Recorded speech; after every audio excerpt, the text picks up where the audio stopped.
struggle. Nothing quite as rough as today. I've been held up. Nothing seemingly goes my way. Oh, I'm not a man for crying. For a storm of tears I crave. Take all this sorrow from me. How much more do I have to pray?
That you love to watch me bleed.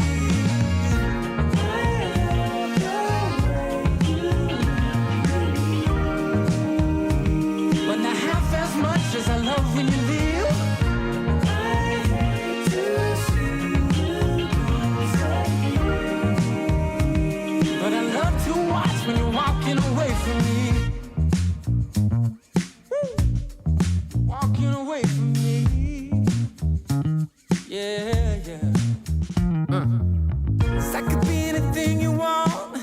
I could be anything you need. Baby, tell me it's something real, and I'll give you everything. Every now and then wicked smile. You know I can't help myself. They play around with me for a while. Keep tearing me up until there's nothing left. Ooh, it's obvious to me.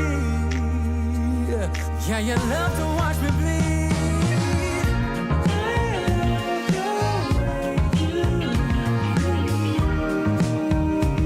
But not half as much as I love when you leave. I hate to see you go. But I love to watch when you're walking away from me. Yeah, yeah.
Sometimes I'll be foolish.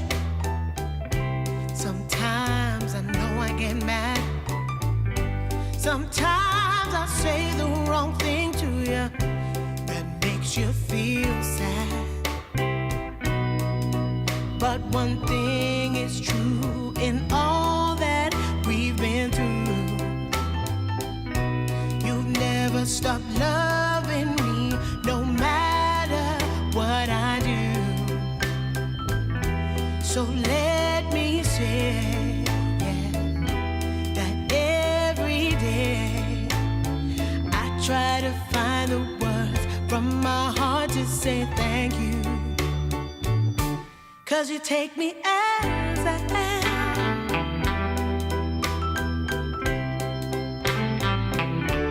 You take me as I am. Oh, baby. If you stop loving me, well, I would understand. But I won't take you for granted, no, no. When you hold my hand, your love makes me feel that I could fly to the moon. Not even the birds above can sing a sweeter tune. I needed to say that you find a way to make me feel anew. And I want to say thank you, 'cause you take me as I am. Oh, baby, take me as I am. Oh, Lord, take me as I am. Oh, take me. Oh, take me. Yeah, take me. Take me as I am.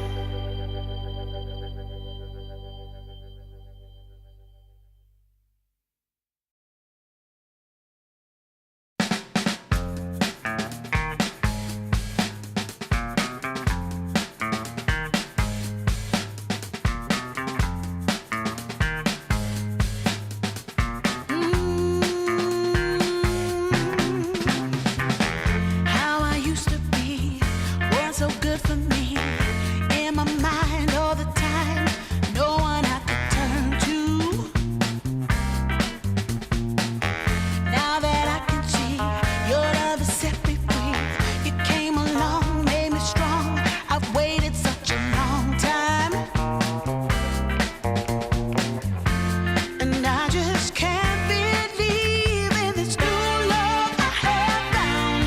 Yeah, don't want it to stop when you know you got a good thing that makes me feel fine. Ooh, wherever it leads me, you know it's all fine. I never thought that this could sweep me off the ground.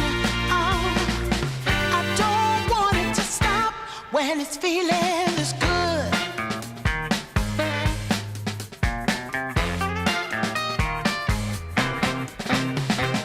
Whenever you're around, my heart begins to pound. Though I know you'll take it slow, no way to stop this feeling. For every single day, whenever you're away, in this place there's a space where I'll be waiting for you.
bag of bud, my camels and jack.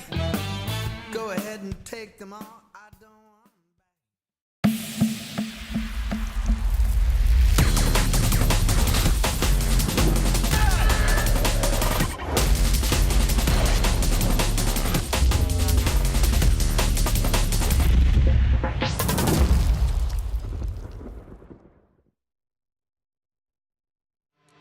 DreamLeague Season 26 is brought to you in part by DHL, 1xBet, and Anthros.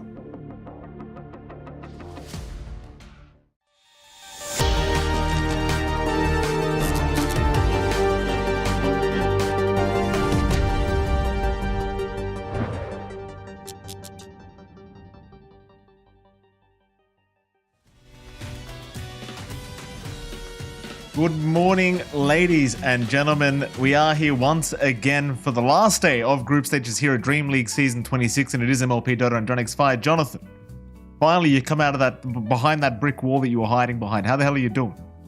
Doing great, Mikey. We had a fantastic first 3 days. Of course, this is the last day.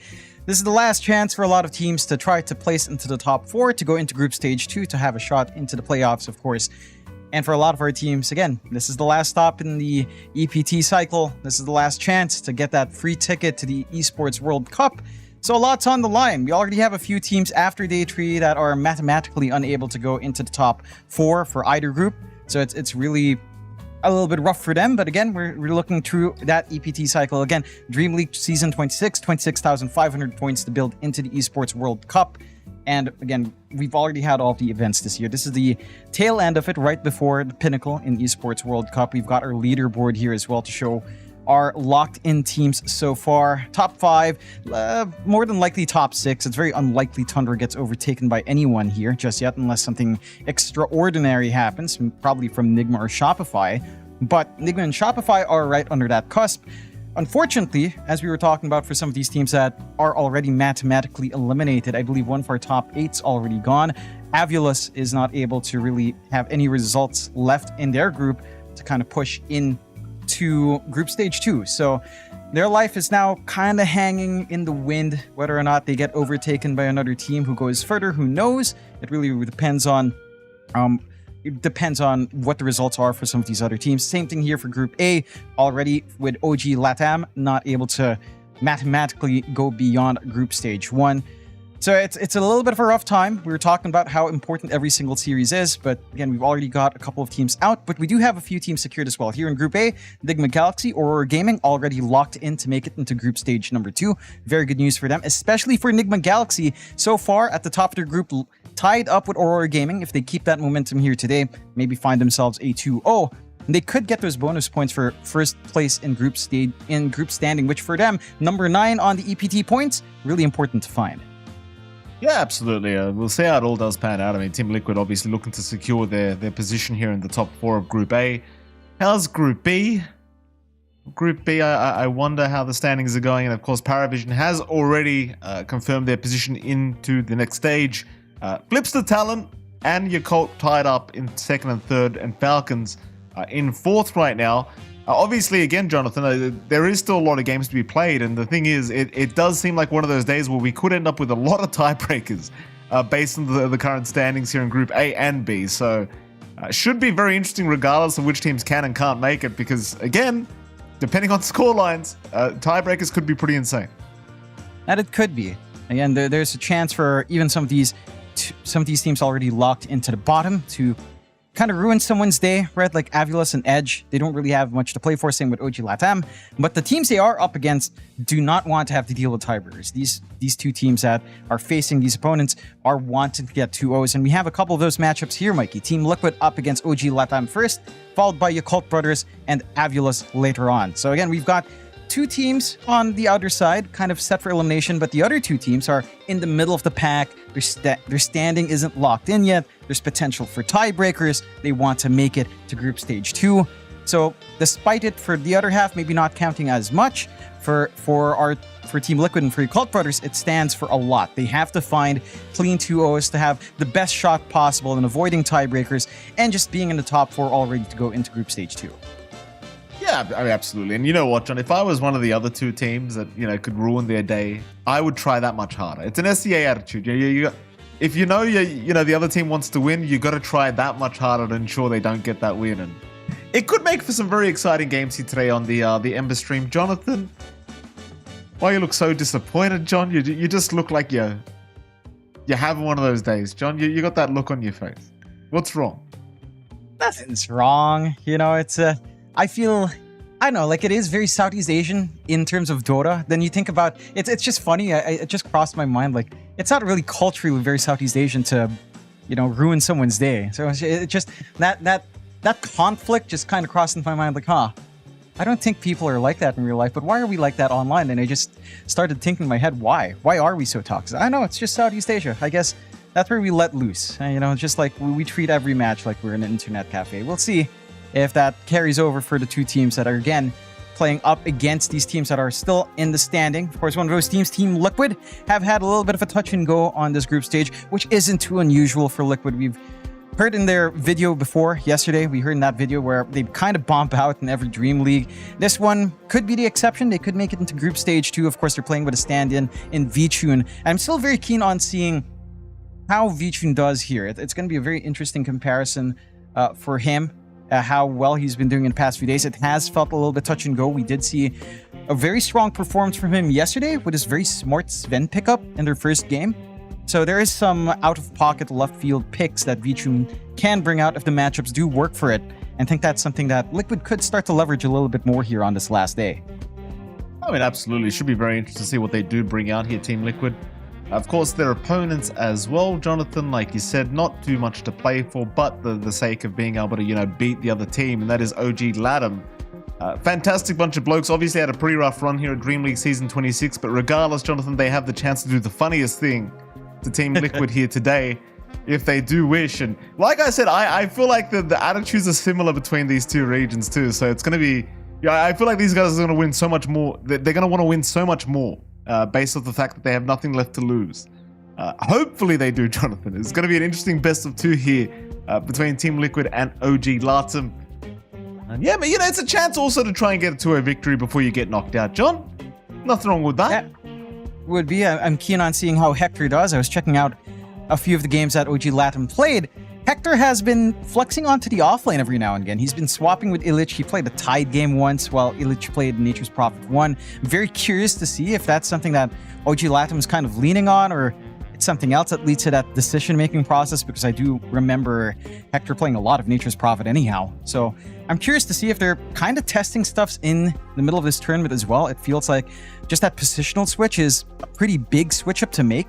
And you and I have watched Hector for a few years now. We know what he can do on that safe lane. So for him to have a game where he steps back, lets Illich take that pause 1, and for him to step back into the Tidehunter off lane, it's a really interesting thing to see. And I'm keen on seeing if that's something OG Latham will try to work on this last day. Again, they don't have too much to count for, but if they feel like these positions are better, especially for Illich perhaps, then we might be seeing a little bit more of that coming in. It could bait Liquid into maybe banning some heroes they would think is...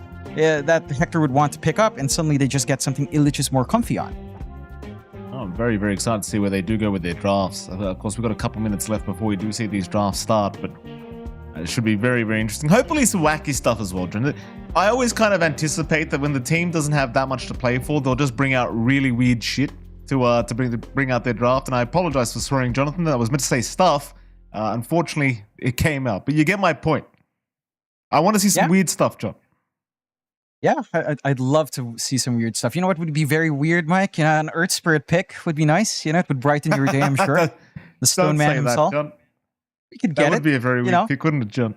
Yeah, we could go back to the Sven as well for VTune. As, again, he made it look awesome. The matchup against the Gyrocopter made a lot of sense. I still appreciate that he is on the phone camera vertically as well. It's awesome. He's the clearest camera across all the players. In TikTok world. He's in but he's the clearest camera. I just appreciate it so much. Look at that. It's so clear. What he needs to do, when he gets a win, he needs to get up and do some TikTok dance to pop off, I think. Like, he's even got the pink mouse and headset, dude. It's perfect. He just needs to get up and do a TikTok dance. I don't know what that dance is going to look like, John, because I don't watch TikTok because, I'm a grown man. But, for the kids out there, They'll love it, John. Yeah. Look. If we do get a Liquid interview, we're gonna request for VTune, and the only thing I'll ask is, hey VTune, you know, you've got the vertical camera. Can you give us a little bit of a show us your TikTok moves? Don't do that. He's gonna instantly drop the call. He's gonna drop Don't the do call. that. He's never gonna do an interview again. He's gonna leave the team as a stand-in because he doesn't want to deal with us. I'd throw the phone out the window, John. Straight up. Throw it straight out the window while I'm still on the call. There's your TikTok dance. Oh, look at that. Boxy. Speaking Boxy's of got a drum dances, kit. we've got someone to play the music here, John. Yeah, there you go. Like, there's a whole band coming together now. We don't have the band here on Ember Stream, but you know, we got Boxy. Yeah, that's an interesting mix of acoustics and electric pads. That's actually not something I've ever seen. Still having like a snare on acoustic. That's pretty cool. Would love to hear some tunes from Boxy. And you know what else I'd love, Mikey? To take a look at a draft, which we should have up shortly, and should be able to see what adjustments are made here into the final day for both of these teams. Already blitzing through the first round of bans, with the Abaddon and Bristleback being banned out by Liquid. OG Latam do take care of the Tinker. They leave stuff like the Kotl. TA is a very big one that's kind of left in the pool. Tiny gets priority instead here. Beastmaster's still on hand, surprisingly enough, as that has been our top contest hero so far in this tournament, along with Bristleback. So it should be fairly straightforward for either side to kind of take care of it. And there you go, Sand King plus the Beastmaster from Liquid. OG Latam, I mean, if they don't ban something like TA, they could pick it. It's left in the pool. It's also a very high contest hero. It's been really strong in the games that we have seen it come out. Very easy to defend as well with some bans. Wouldn't mind it too much for OG Latam if they wanted to go that direction, as they do have first pick overall. A little bit surprising. Like the Abaddon being prioritized by Team Liquid over TA. It's not the most common in terms of ban hierarchy. No, certainly not. Well, they probably know something we don't here, Jonathan.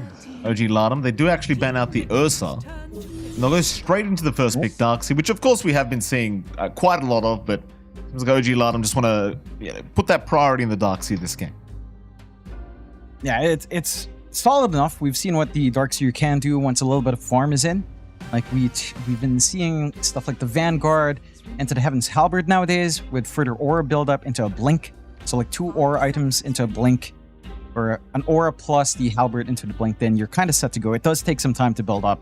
I'm curious to see what OG Latam will want for that Darkseer lane combination. Team Liquid, instantly into the Phantom Assassin.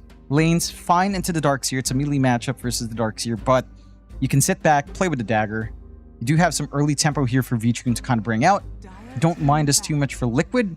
I am curious to see how they try to simplify that lane up against the Darkseer. Once you have level 2 Ion Shell, sure, catching out the PA entirely is difficult with the Phantom Strike on hand, but it's not like you can take care of the creep wave that easily. And that over-reliance on dagger, you're going to miss a creep here or there if you're not too careful, and that's enough to make the Darkseer investment kind of feel good here for OG Latam. So it's an interesting choice from Liquid. It kind of makes sense against the Darkseer, but you're still kind of ceding a lot of ground to the Darkseer to just take control of that lane come level 3, level 4. Certainly are. Final bans to come now, OG Latam. Get rid of they got rid of the Jakiro.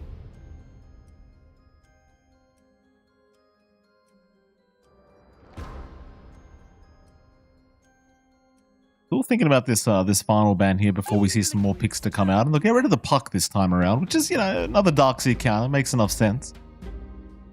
Team Liquid.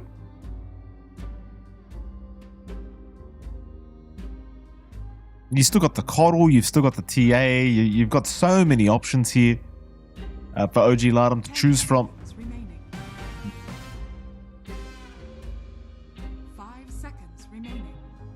There's a lot of good Darkseer combinations as well. And the Clockwork into it, maybe again you're doubling down to catch a PA who you really can't catch just with a value point in Phantom Strike. Still gives a solid time for OG Latam. We have seen a lot of clock, if you're concerned. When you do think of someone like Moose, though, I think of something like Tusk. Could be a possibility as well for OG Latam if Liquid don't ban it out, if you're not concerned. Ringmaster still in the pool as well, just as a very general good saving support. We've seen the impact of his Escape Act, the Wheel of Wonder, Impalement Arts all feel amazing. As bless you, Saberlight. It's a bit of a big sneeze there. All right. Happens. Final ban to come here for Liquid. They're thinking pretty heavily about this too. I feel like any game you just gotta ban Coddle. Like that's my go-to hero with bans. Just get rid of Coddle. At least one of them. Like get rid of Coddle or Storm. Don't allow both to be left in the draft. That's a little bit scary, especially when you got back-to-back picks here for OG Latam. They're gonna get rid of the Sven though. Obviously against the PA, you don't want to do that war cries. Oh, here we go. Your favorite, that's my Johnny? reaction. And Nisha's got the yawn Look at going. that. That's exactly what Warlock gameplay is. Outstanding Look at hero. that. Black Grimoire coming out again. Great stuff. Do you think he'll choose Black Grimoire? Oh yeah. You think? Oh, it's not. You don't even think a he'll take question. the other facet? Oh, in as much as I love the added damage to the golems, no one's dumb enough to pick that in the normal game. Let's face it, it's too dumb. It doesn't do enough. It's not like you have a lot of innate healing anyway. If you're healing yourself, you're kind of a waste of space. As OG Latin will not waste space, they'll get the Ancient Apparition out. So that's one way to counteract some of that healing, although it's not the biggest concern here just yet. It does tie in nicely with his Vac Wall combo that you already have with Illich's Darkseer. And they will go for the Tusk we were mentioning there for Moose, as this is something that he plays quite nicely. So I don't mind this too much from the side of OG Latam. I think they've got a good combination on hand. They've got good coverage for some hold. Something slippery can still be annoying, but at the very least, you don't have to worry about puck. It does leave an interesting idea here for Liquid. You were mentioning that Kotl combo. They could just easily gun for it. It looks like a pretty damn good Storm game. All you have to worry about is what? Snowball and Punch, which isn't really enough reliable hold to stop something like the Storm. I wouldn't mind it. And you kind of play nicely with Fatal Bonds, right? The Illuminate damage can start to stack up. No, we just ignore Quaddle. It's a Dark Willow instead, not a hero you see too often. A little bit surprising that you just don't want to go for it. But this is giving us something different. I like the combinations here still with a Warlock. This is a lot of area denial coming out from the side of Team Liquid. You've got the Upheaval to play with, the Terrorize to come out, the Brambles to come in as well to lock in an area. So much slow, so much control. This does give a lot of leeway now for VTune to pick and choose his moments to come in these wider team fights. I'm liking this from Liquid. It's not the most common pause 4, but it can still do some work. I mean, it's a boxy special after all as well, right? Like, you know the man feels comfy when it comes to that Dark Willow. Not too surprising, even though the hero doesn't really feel that meta right now. Team Liquid looking for an off lane and a mid lane for their closing picks. Sableye having a bit of a discussion. Insania looking very excited about playing Warlock this game, as we are seeing a Brewmaster pick up the Team Liquid. Look how excited he is. This is a Warlock player right here, ladies and gentlemen. This is what they look like. How happy is he? Every Warlock player deep inside has regret. You know, that's the one thing. When you play Warlock, all you're holding in is regret, Mike. Boxy just looking back at the side monitor like, did we really choose Warlock? Did we really choose that Warlock crap? Does he care? He's gonna have fun. He's playing Dark Willow. He enjoys it. He has more. Have you ever he has played more with stuff a Warlock to do. teammate? You ever played with a Yeah, teammate I have. to pick Warlock, John? Yeah, but they kind of go crazy. My friends love to do stupid stuff with Upheaval rather than healing, so That's it actually you. is kind of funny. I mean, it's me and my friends. They like to do it as well. You know, it's like, all right, let's go Upheaval, let's go chase, let's go kill. And it's like, all right. I still do nothing. I just stand there channeling, waving my stick around like it's gonna do something. But you know, it's involvement in the early game outside of just spamming mangoes and clarities and healing, or spamming fatal bonds to shove out the lane. Like that's interactive gameplay. Do want to say the Brewmaster for Saberlight, it's something that we saw him perform to a very high level last time. I don't mind this too much. He does favor the Radiance build-up, as we've seen from a lot of Brewmaster players in the past few days. So I'm curious to see if that changes up here, if he just keeps staying on that route. Because if you are going for the Radiance Brewmaster, you have a PA who's really not going to be joining in. Unless you get an insanely fast Battle Fury timing, which chances are against a Darkseer you aren't. You're going to be a little bit passive here on the side of Liquid. Mind you, even if you get something active now for Nisha on the mid lane, I mean, you've got a Warlock Dark Willow support duo. That's not really active. The Dark Willow could be, but you're kind of lacking some oomph with just Dark Willow +1. So I'm curious to see how Liquid will want to play, because OG Latam, with their lineup, look hyperactive. You've got Pangolier, who just kind of wants to hit 6. Sometimes you kind of want to get that Diffusal Blade first just to have a little bit more control. Probably not necessary here when you've got the Tuscan AA on top. So this trio of OG Latam has some really nice early timings. You can buy the space for the Darkseer to hit those aura spikes we talk about. Whereas for Liquid, it's just kind of passive in the side lanes, right? Like even with the early split from Brewmasters, chances are Saberlight is just going to sit in that jungle and farm until the Radiance is at least up first. Final picks now, Jonathan. OG Latam still looking for that position 1 pickup.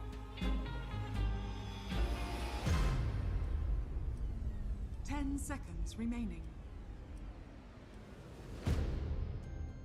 They do want to go for, like, you got options like the TB available if you do want the TB.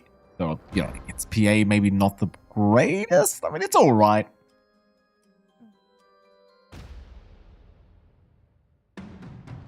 Hector, probably going to run something wild, you know. Look at this. They're having a conversation. He's not happy about it. I'm not playing offlane again, he says. Enough offlane for me. I wouldn't mind something like, say, the Razor doesn't feel too bad. There's a couple of Hector specials that could be decent. CK is actually a very interesting idea if Hector wanted to go into it. I feel like the RNG break could be massive against a PA. We'll go the Alchemist instead.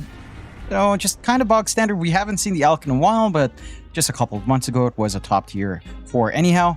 So it lanes stably. It's going to scale a little bit faster. There's some really fast timings here for Hector to play with. And the core-to-core matchup isn't too bad. Down the line, though, the PA can outscale with just the raw output she does have. That, and I think if this game does drag on, Team Liquid will have that ace in the hole of that. The Chaotic Offering can always break up these team fights at the very least. Debuff Immunity Piercing spell, you don't have anything like that on OG Latam. I guess the punch is there, but there's no real hard lockdown follow-through to kind of break a wider fight. So I like this from OG Latam in the sense that this does tie in to their early tempo. Again, Alchemist doesn't take too long. Even in a rough lane, you're going to get space to farm up. Liquid will just go back to the Monkey King. So that should be our Nisha mid coming out.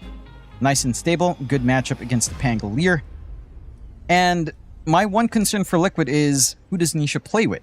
Because it doesn't feel like you have the best supports to back that up, right? Like, Dark Willow's fine. The Warlock, not as great. Maybe you find some opportunities. Maybe you get a good Fatal Bonds to set up for the Boundless, and then things can start to be a little bit spicier. Things can happen, but I do feel like the early to mid game's a lot easier to execute for OG Latam overall. Like, the lane setups they have are pretty solid. You've got a lot of output to kind of throw out here. Like the Ancient Apparition plus the Alchemist has some cheeky chain stun combinations to apply pressure onto Saberlight. Even though he is fairly tanky, there is some good output here for OG Latam to sustain themselves through. So I do like both drafts. I will lean towards the momentum of OG Latam just a tad bit more. I think Liquid, this is a bit greedy. If they lose control by 15 minutes, it could go sideways for them if they're not too careful. Yeah, I mean, it's one of those games where Liquid going to be trying to weather the storm that is this Alchemist throughout the mid game. Certainly not the best counters against this game either in the draft of Team Liquid. So we'll see what OG Latam can get done in this game. Number one, of course, they are trying for 2-0, even though there's not really much for them to play for apart from a win and making Team Liquid's life a little bit harder as they do go through DreamLeague Season 26. See if they can get some wins going for themselves. Here we go, John. Game 1. Thing is, if you approach the late game, as always, John, I start to lose faith in Alchemist. You know, MKPA Brewmaster, you're probably going to have a very good time if you do get to the later stages, as our observer was kindly pointing out. The Black Grimoire available on Insania, John. Yeah, wow. Great, real great facet. You know, another really great gameplay facet on Hector. Seed money, 250 gold, outstanding. Oh, sweet release on PA. That's an interesting thing to talk about because I feel like this facet has some potential.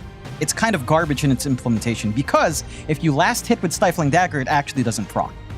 So in that sense, it's kind of dumb. So the best way to maximize the in lane is to preemptively use Stifling Dagger, get the debuff on, then last hit the creep, which isn't really what you want to be doing in a PA in a tough lane.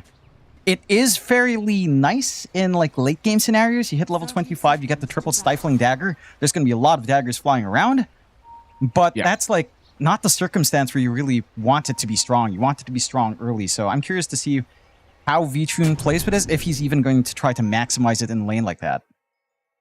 Well, on the bright side, this is probably going to be one of the games where you would probably be expecting to approach level 25 as the PA this game against an Alk. So, if you're going to win this game, chances are you are taking it late for Team Liquid. I'd be very intrigued to see how this sweet release facet works in the middle of a big team fight later on. Hopefully we get there, John. With the triple stifling daggers, it'd be very fun to watch. We are going to have the go-ahead here from Moose.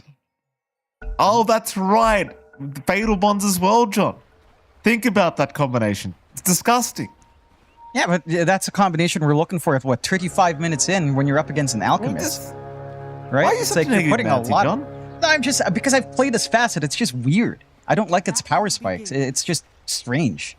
Right? I think the only thing you get out of it that you could count on is you get the old PRNG ult instead of the methodical ult. So you can theoretically, if you're lucky, get some good dice rolls for yourself, as they do manage to trade evenly on those runes. A little bit of poking and prodding out on V-Trune as they're trying to snipe out the range creep with an Iron Shell early. I do like this from Insania. The healing is on and the damage is up on El Misho. El Misho? Oh, they need vision for the dagger. They need vision. Oh, they've lost it.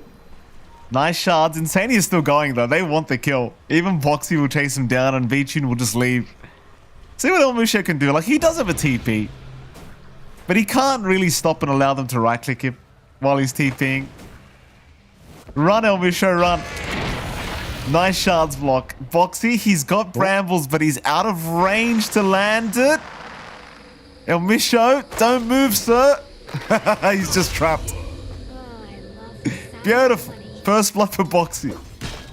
Yeah, I mean, that's the way you'd want to start. It does take them a long time, which I guess from El Misho, he wasted time. He did eat through a couple of tangos. We'll have to get a tango top-up and see how those lanes break out now. Boxy heads back up top to help out Saberlight on that Brewmaster lane. This is a pretty sick lane, right? You can easily ignite the Cinder Brew with your Shadow Realm once that's up. Nice poke damage to come out here for Moose and for Hector. Again, they've got that double stun later on. Once you have cold feet, you play with the Unstable. There is some good hold coming out there as well. Down mid, of course, you've got Nisha on the Monkey up against Dark Mago on that Pangolier.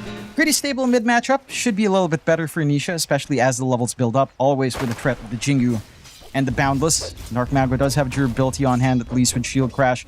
It can always reposition and poke with a Swash.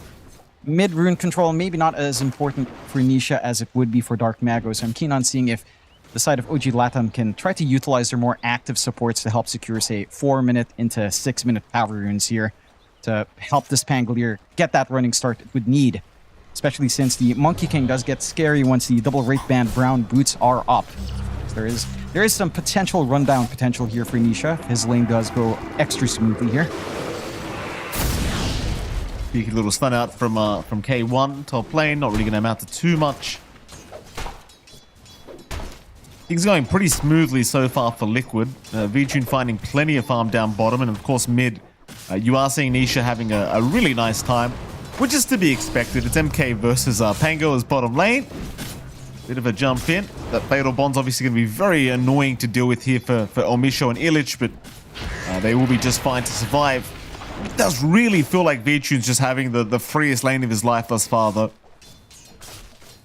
And he is. He's able to just sit back, get that farm. You don't have the threat of level 2 Iron Shell yet from Illich, so you can't really tie in with El Misho just yet. He has been pulling every now and again, just wanting to soak that EXP up.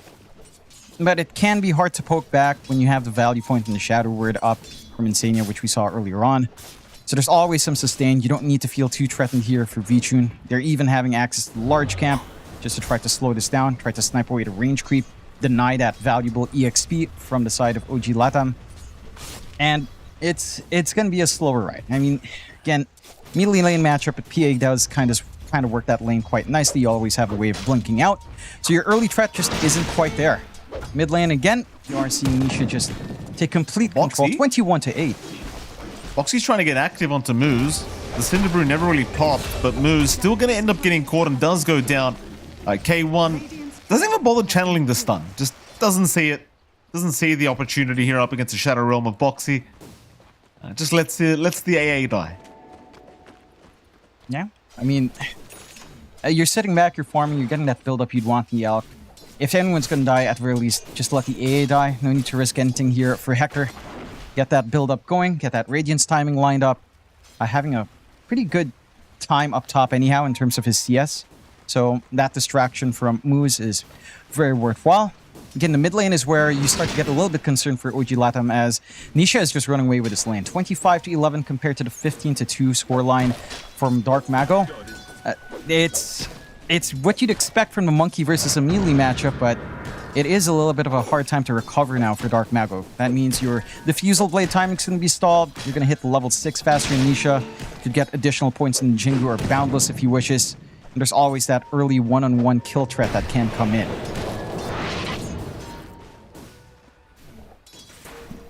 Dark Mago, mid lane. Nisha going to cut him off, but Boundless was already committed. But a nice Brambles, though, is going to land from Boxy. They've even got Insania there with a Shadow Word. And Dark Mago's still level 5, so he can't roll away out of this. He's just down. Tough times already for OG Latam. It's not going to get much better, John. I mean, again, the V-Tune's complete free farm, and so is Nisha right now. Sure, your Alchemist is doing okay, but I don't think you really anticipate this good of a start for Liquid if you're running this outcraft. No. It's going to make it a lot tougher to try to leverage this early spike from Hector. Even just having his Courier snipe out is not going to feel too good. Did have his Soul Ring coming in.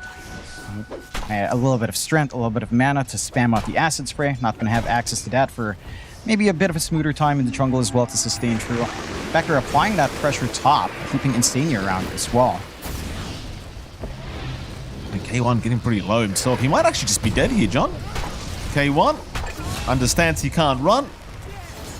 Team Liquid making some very easy rotations, I've got to say. I mean, it's just no reaction whatsoever here from OG Latam to their Alchemist dying. And, yeah, I mean, they'll just leave the area and come back another day. There's really nothing to be afraid about here for Team Liquid. I mean, every lane's been won. Yeah. You're off to a very slow start for OG Latam. And again, for their lineup, this is really not the start you'd wish. You need that build up on Hector. You need some space for Illich to farm up. You really needed a good start in Dark Mago. That's the biggest hurting point. Like the fact that this Pangolier just isn't going to have the pacing into those intermediary items means that there's not going to be a big threat with a roll up. There's not going to be a big threat to kill. On a rotation out, and the side of Liquid can just keep controlling every single part of this map. They even have the early ward coming out to watch the triangle stacks. Nisha getting the obs ward placement himself, so they can try to contest later on. Just deny some farm away from Illich and Hector. Speaking of Illich, I mean, he's still getting that build up. Going into that Vanguard, into the Halberd. He's forced to just run away with all of the damage coming through as he's cutting. Up top. Well, they're going. Rolling Thunder's out. So they are going to find a nice kill to Saberlight. Big rotation here from OG Latam to make that happen, and certainly very worthwhile for them. Has K1 a bit more free farming space here on the Arc. I mean, even just pressuring the T1 tower now with this siege creep might force a bit of a defense to come from Team Liquid. But it seems like they're just focused on pushing in this mid T1 tower with Nisha. And ultimately the T1 top was left anyway. It doesn't seem like K1's too interested in sticking around too much longer. Seeing you. He's alright. It's a sneak away the ward. It's a pretty nice ward to sneak by. Wondering if El Misho will get the D ward down. They've already got really good control onto the mid. Mago's in trouble. Boxy not stopping with the chase. Nisha's there as well. They don't really have a balance to commit, however. Though they're so confident in going so deep. Like, we're 8 minutes in here, John. Usually we're still in the laning stage at this point, but they're just running at them. K1's joined in to try and help out. Maybe Boxy dies here, and eventually he will, but now K1 could be in a spot of danger as Nisha. Or he'll take down El Misho. But now Dark Mago's in danger, because V-Tune's here apparently. We're 8.5 minutes in here, John.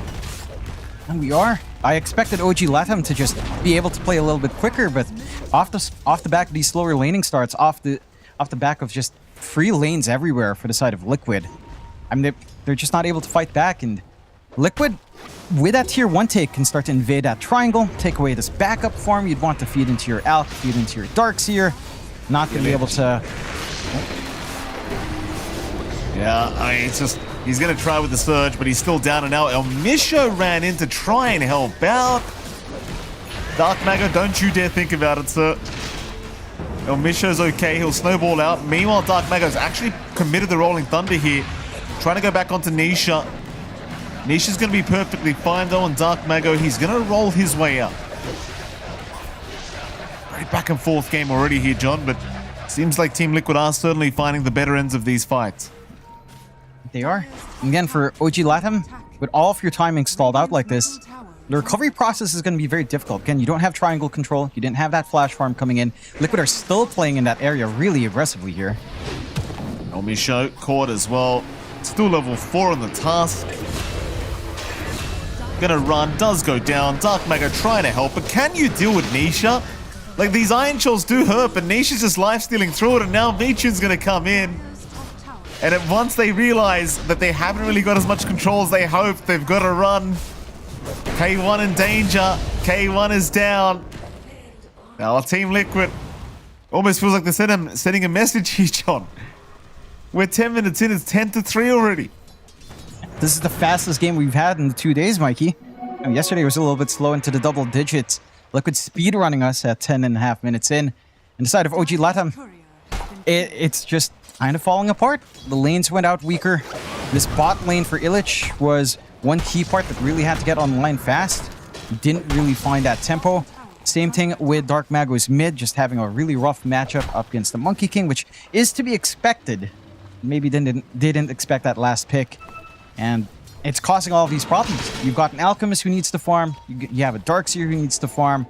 You have a Pangolier who also just needs so much space now to just farm. No kill threats. And Dark Mago will roll away from Saberlight, but there's nothing to find. Oh, El Misho down again. Still level 4. Meanwhile, Illich, look at this, John. Bottom lane. They're just playing with him. They're playing with him.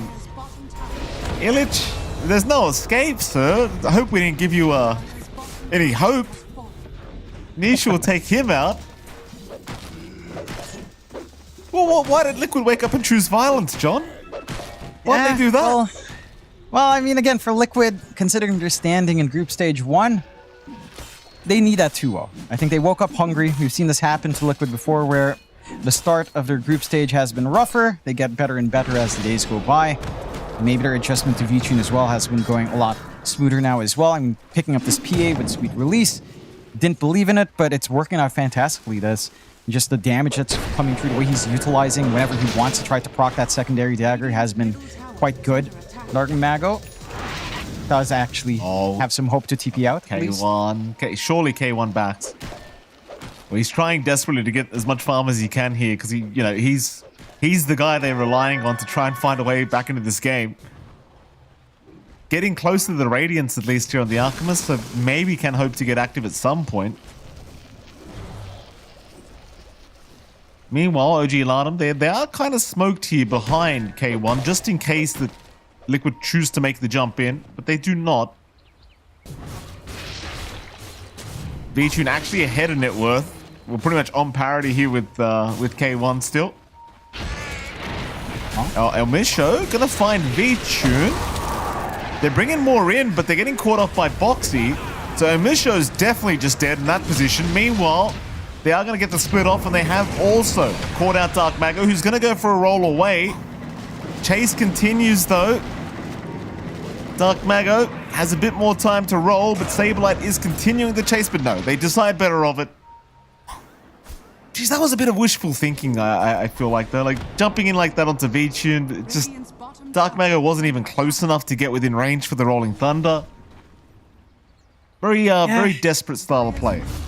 Definitely is desperate, but they're trying to utilize the level 600 supports, right? Oh, not wanting Dark Mago. snipes. Yeah. Not after all that. Oh. Yeah.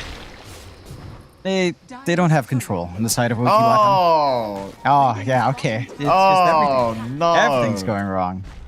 Nothing can go right for OG Latam right now. Another one. Another one. Call DJ Khaled. We need him. El Misho.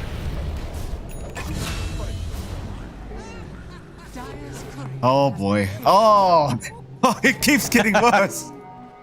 Come on. Stop going to that secret shop, boys. I don't know if you realize, but Liquid have control of that area. Yeah, I don't know. I don't know what to say right now for OG Latam. Like, we have seen games for Alchemist like this where there is bounce back, but your Radiant stalled out another minute because of a courier death. You still need space to farm. Your supports are just getting picked off left, right, and center with no real contest. It is somewhat buying you space, but Liquid do have some nice sneaky wards to still play forward if they wanted to here. 16 to 3, 7k lead up. You've got the BKB rush for V-Tune right after that. Battle Fury, not too far now, just lacking the recipe here on our PA. And if you're OG Latam, well, you're wondering what to do, because it's not very clear what you have to do here. El Misho is still level 5. Our AA is higher level than him with a blast. You still don't have the punch. If you had the punch perhaps in that combination a while ago, yeah, maybe you find that kill on V-Tune, but you don't have the XP. You just need to soak somehow. Oh, the Feelands in time, mid lane. Look at just Boxy running so casually into Dark Mago. Knowing Dark Mago can't actually contest him on this support Dark Willow. They're the same level. They're the same levels. Nisha's found moves. Have some mercy, Nisha. No need for that, sir. K1's trying to make his way to the triangle, but V-Tune's just standing there waiting. Yeah, every now and again you get one of these matches. They're going? Oh. That's brave. Oh, that was brave. Huge. That was a big boundless. K1, he's going to survive. He got the Radiance, John, but turns out Radiance doesn't mean you're invincible. No, it certainly doesn't. He's still trying. His team isn't here to try to stall. Well, I think K1 might want an excuse to type some certain letters here. John, K1, he's going to go down. V-Tune at the very least does end up dying. It's a big kill here for OG Latam. Big kill. And it is. They just need maybe 6 more of that across anything from Liquid. Just 6 more kills, perhaps, to feel a little bit better. They do protect that tier 2 for a tad bit. Will eventually fall as the Fortify does fade away. So map control again, just going Liquid's way. Only the first tier 2 to find. So at the least, there's still map space here for OG Latam. And all they can do is really just stall. It's the stall game. You know, Illich is just going straight for the pipe, not bothering with a halberd. You need that Manta at the very least to still catch. Certainly do, but Saberlight's just running away, casually, menacingly. Roshan's is available for any team that wants to try for it. More than likely Team Liquid, when they are ready for it. I mean, we are 17 minutes in as Illich now going to get caught and is getting soloed by Boxy. They'll go after Boxy now. Surely Boxy ends up dying here, and it looks like he will. In fact, never mind. He gets a terrorize off before he does end up going down, so Nisha can just get to work. And they've lost 2, they've lost 3 on OG Latam. They got Boxy though. Great news. Yeah. It's something, right? You'll take any kill. You probably don't want to sacrifice 3 lives for 1 and 1 core, but for a support, but I mean, you're 21 to 5, you're 10k behind with a freaking Alchemist at 18 minutes in. You don't really have much else to do here in OG Latam besides hope for the best. And so far, Liquid's not giving them any openings to have hope for.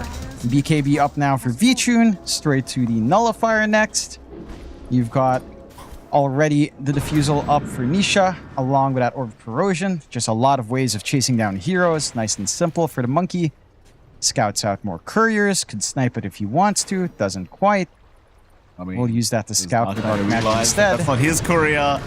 That's not his courier, John. Fuck, I gotta run. Get out of there, mate. He's fine for now. In fact, he's chasing Nisha. They're going to try and turn for a fight. This might be their best opportunity. Ice Blast is going to land, but a big golem drop here from our Warlock does mean the fight does come to a stop for a second as they are still trying for Nisha. They do get him. K1 trying to escape now as he looks like he's a bit low and does actually make it out. In fact, they should have Insania on top, but the rest of Team Liquid, they're coming now. They're on their way. Here comes trouble. El Misho being targeted, so is K1. And K1 is certainly going to fall. El Misho trying to run. There goes Moose. There goes El Misho. The only survivor is gonna be our Darkseer Illich. And Nisha will get tipped for going down, I think. Yeah. I mean, if you look at the gold swing, it's only a 300 deficit for OG, considering that they lost 4 heroes for 2. That's how bad it is. And for OG, even though that doesn't look great, you could still somewhat count that as a win. You're bouncing that gold just slightly back. You know, it's not growing as wide as it could be. Liquid overall gained 300 more gold than you do. So, could have been worse. They could have gained 2,000 gold and you gained nothing for OG Latam. So, they need to find these ways of isolating away. Maybe when Liquid do get overconfident, Nisha tends to sometimes just play a little bit crazy, not respecting areas of control too much. And there are opportunities. They will just go for the safe Tormentor take so far. Get themselves a nice shard up onto Boxy. A little bit more with the Cursed Crown now. Just more nuisances to have to contend with here for OG Latam. OG Latam, for their part, Manta not too far off now from Hector. The pipe fully up and running on Illich can mitigate some of the magic damage coming out here. But there is a lot of physical that you don't have answers for. Nisha's output of V-Tune, so they are getting a little bit of chase. Oh, they're going in. Saberlight, he's kind of jumped in by himself, and he's ended up dying here as V-Tune just did not want to go. Boxy now in danger as well. Boxy's gonna die. Okay, a bit of an error here from Team Liquid, it looks like, as they give a couple kills away for nothing. And, you know, Roshan is up, so if OG Latam want to go for it, this is probably the best chance they've had all game. That they do. They've got the opportunity. They've got decent enough damage to try to do it. Might not be the quickest Roshan world, but they do gun for it. I think you might be a little bit better off than just trying to get some map space back. They managed to get some D wards onto their triangle. There's still the sneaky ward right between the tier 1, tier 2 on mid from the side of Liquid. Not the easiest to spot with your typical cliff wards. So they're still getting some forward vision that OG Latam will have to take care of. And that build-up for Liquid is still there. I think you're getting the AC next, and Saberlight has the travel to just work the map. The nullifier for V-Tune, just the full Sacred Relic away. Around 2k gold, a little bit less left to farm up. And for Nisha, just wants the full Sanjin Yasha to actually tank through a little bit more. These timings are still going to be sick. And they'll go into the Roshan themselves for Liquid as OG Latam just don't see the opportunity. Again, they know that they still lack damage. They can't take the objectives fast enough. They do spot the heroes walking into their ward at least, so they know Roshan's happening, but they can't really contest. All they can do is try to hug one part of the map, try to dodge out the follow-up fight that Liquid will likely hunt down for, and keep stalling, because that net worth deficit is shrinking down by a notch as time goes on, and Hector is starting to get a little bit more in build-up. Dark Mago's kind of in by himself. Roll away. We'll go for the TP play as well, and is going to be just perfectly fine. But you've got an Aegis now up for V-Tune that's going to be a little bit problematic as OK1. Oh, V-Tune actually doesn't run forward. Oh, he cancels. They saw it. Oh, no, the creep! Ho, ho, ho, ho. Oh, ho, ho. Why? Ogre bash. Why? Oh, that's so dumb. Oh, it happened. Why? What did he do? I don't know what he did, Mikey, but that ogre didn't like it for sure. Burned Can him. I see that again, please? Let me see that one more time. Just give me a second. Tier 3 tower. I need a clip of that just so when I feel depressed some days, Jonathan, I can look back and, you know my life isn't that bad. Good rats. Poor Hector, man. Here we go. Look at this. Oh, Yeah. this stupid creep. This stupid ogre bruiser creep. Yeah. What are you doing? The thing is, What are you it's doing? a channel. It's a channel. He wanted to kill the Yeah. creep before it stunned him, then he got jumped. What are you doing?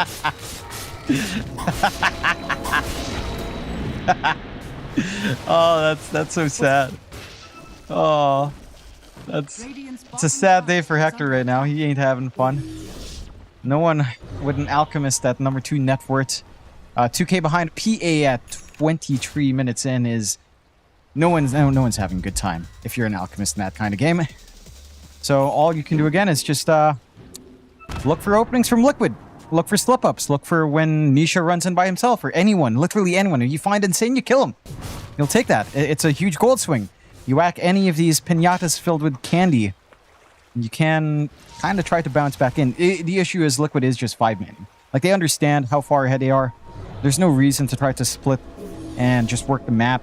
Saberlight can because he has travels, but everyone else is just playing as a unit, constantly locking it. See you later. Hard game for Moose. Not much he can do once he gets spotted. Dark Mago also being currently stalked here by Saberlight. So the Brew not actually going to connect, but it won't matter too much. Saberlight's still on the chase. He's trying to keep tabs on where Dark Mago's going. And here come the rotations. From all sides but the western side. They're all coming in. Dark Mago does get the Rolling Thunder at the least. Has a TP ready. He should be alright. And he will. I mean, he's doing his job. He's stalling out. You know, that's the bot lane freeing up just a bit. That's an area of the map where they can split out just a little bit more on OG Latam and get that farm. You got room here for Hector. They're probably going to be sacking it here too, but it's not like your defense opportunities are really there right now for OG Latam outside of the high ground. I mean, you just kind of hand it over. Hope for the best. Again, hope that this build-up will be enough. Hector going for the BKB quick. Just lacking the gold for the recipe. A few hundred gold left. He's going to have that up and running. And they will have to try to stop further Rax losses, though. Again, they do have the VAC wall. They want to try something here.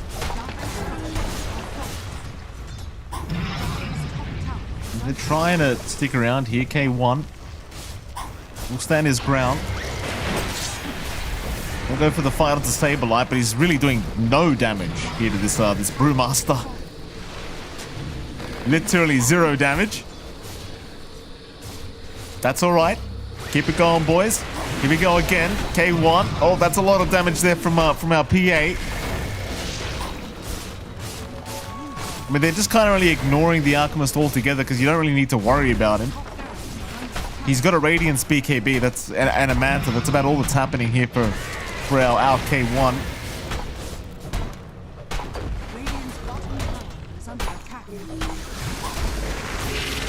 K1 will avoid the brambles, but will not avoid his racks being taken. Surely you just stick around and keep going. I mean, there's only one lane of barracks left. There's no T2 tower. It looks like they are just going to go through the bottom lane, though. They're going to go ahead and address the lanes first. Yeah, try to sort it out first. Although... Oh, here we go. They're starting to fight. They got Boxy. Yeah, it is. Any kill's a good kill here, John. That it is. It's a 1k gold swing for OG Latam, and it's like what we were saying for quite a few minutes, and you need to find anything. You find Insania, you're going to be happy. You find Boxy, you're going to be happy. Aegis expires as well, so it leads to some caution out from Liquid. Full Nullifier flying out, though, for V-Tune. He did go back for the Sanjin Yasha first. Now he's going to have that way of just locking in the heroes, prevent any sort of mobility, remove the barriers as well. Not like there's that many to be concerned about here. 27 to 10, 14k lead the side of OG Latam. I mean, they're having some spikes. Like the Ags on Dark Mago is nice. Quite a fair bit more damage in that Rolling Thunder now, especially with his Diffusal. You still need damage from Hector. Like, there is nothing to play for. He's going for his own Nullifier. Kind of try to fix some issues, see if that's going to be enough, as Liquid are on the hunt once more with a little bit of smoke. Saberlight being targeted. He does have the split, but can he have the time to get it off? It looks like he's actually going to have plenty of time because he's just so tanky. Oh. Big terrorize, big golem drop. And here comes the Shredder. Oh boy. Dark Mago. K1, not the time to farm, so it's time to run.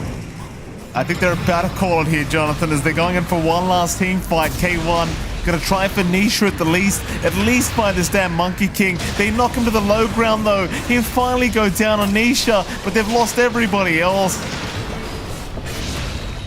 And that's it. GG's called. They've seen enough. This game's going nowhere else but down.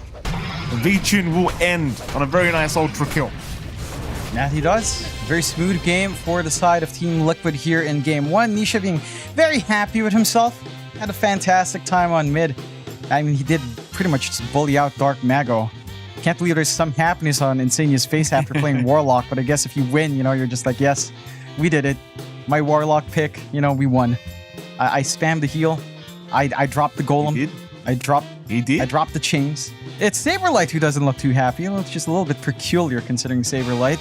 But I guess it was maybe too easy for Saberlight, you know? He does love himself a challenge. And this one didn't really seem like it. I mean, we're gonna take a look at some highlights. Happy faces before the game starts. This is everyone they're queuing up for a game of Dota 2. Nisha kind of messing about a bit. That's everyone's face you queue up. And then the post-game, if you'd have post-game cam from OG Latin, that's the face after where you're like, should we queue again? Or they're gonna have to queue again, of course, as there's a game too, but what a performance out from the side of Liquid. Yeah, I mean, absolutely fantastic performance here from Team Liquid. I mean, let's be frank, John, they made it look pretty cruisy. You know, that they weren't stressed at all the whole time. I felt like maybe there was one team fight that looked okay for OG Latin the whole game, and that was pretty much it. And here we go. I mean, this is the final team fight here in the highlights. Plenty of highlights from this game one, but mostly just for Team Liquid. I don't know what you change up as OG Latin, John. You know, again, they don't really have much to play for, but you want to try and end on a win. You know, it's the last day for OG Latin. See if Team Liquid are going to be a little bit nice to them in this game too. Game one, they weren't very nice. I'll give you that, John. Liquid were very rude to OG Latin. That they were. I'm curious if they'll try to go for a Storm Coddle, right? Because it was left in the pool. No one went for it. I feel like if you want to get a win out, that could be an easy way to get it done on OG Latin. Give Dark Magma the Storm that we've seen him play a lot, and just pick Coddle. Now, it's not that difficult. It's a strong combination. Liquid, for some reason, didn't ban it.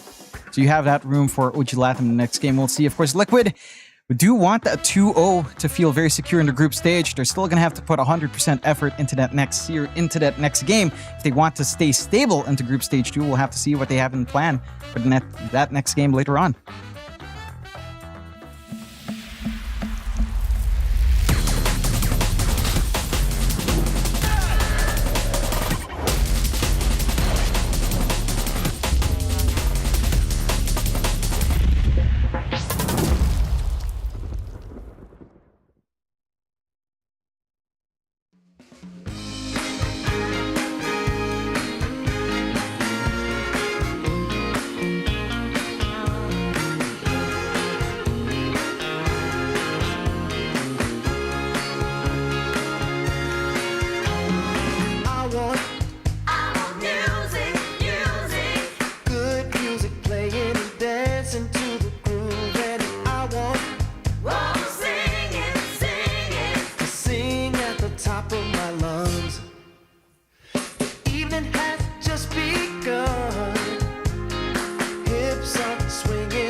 Magic night.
dime when I saw you walking by.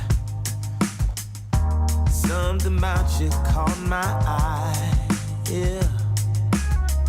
Ain't trying to waste my time, just standing in your line.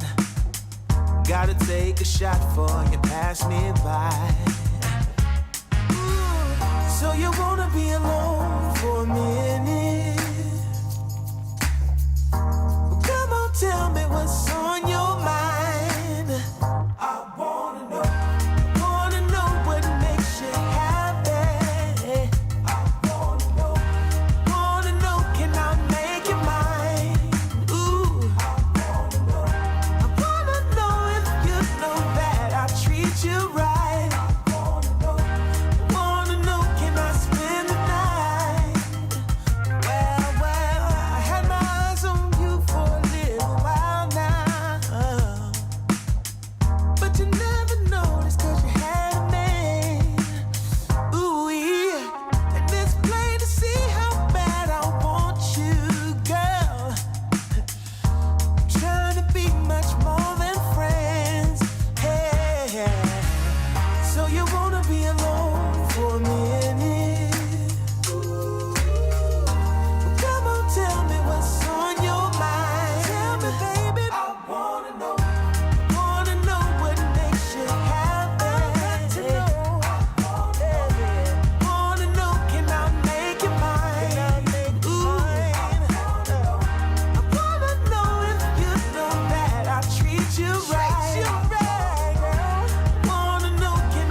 my head.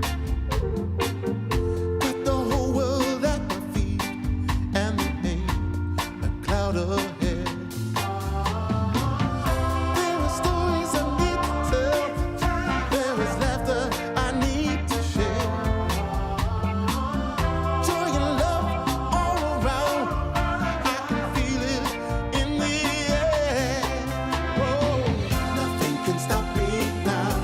There's nothing at all that can make me fall. Nothing can stop me now. I'm standing strong while I'm singing this song. Fa fa fa fa fa fa fa fa fa fa fa fa. Fa fa fa fa fa fa fa fa fa. Let's get together now, baby. We will be the perfect team. Like the hand in a glove, like cherry pie and cream. There are stories we need to tell, and laughter we need to share. There's joy and love all around, good vibrations everywhere. Nothing can stop me now. There's nothing at all that can make me fall. Nothing can stop me now. I'm standing strong while I'm singing this song. We're living the day as it comes. Might be tough for a while. Still rolling with the punches, and we do it with a smile. Fa fa fa fa fa fa fa fa fa fa fa fa. Fa fa fa fa fa fa fa fa fa fa fa. Nothing can stop me now. There's nothing at all that can make me fall. Nothing can stop me now. I'm standing strong while I'm singing this song. Fa fa fa fa fa fa fa fa fa fa fa. Fa fa fa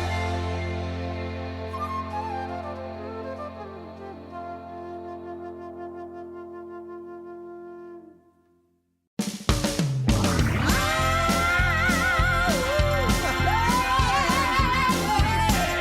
fa fa fa Go and tell your mama to get up off her seat.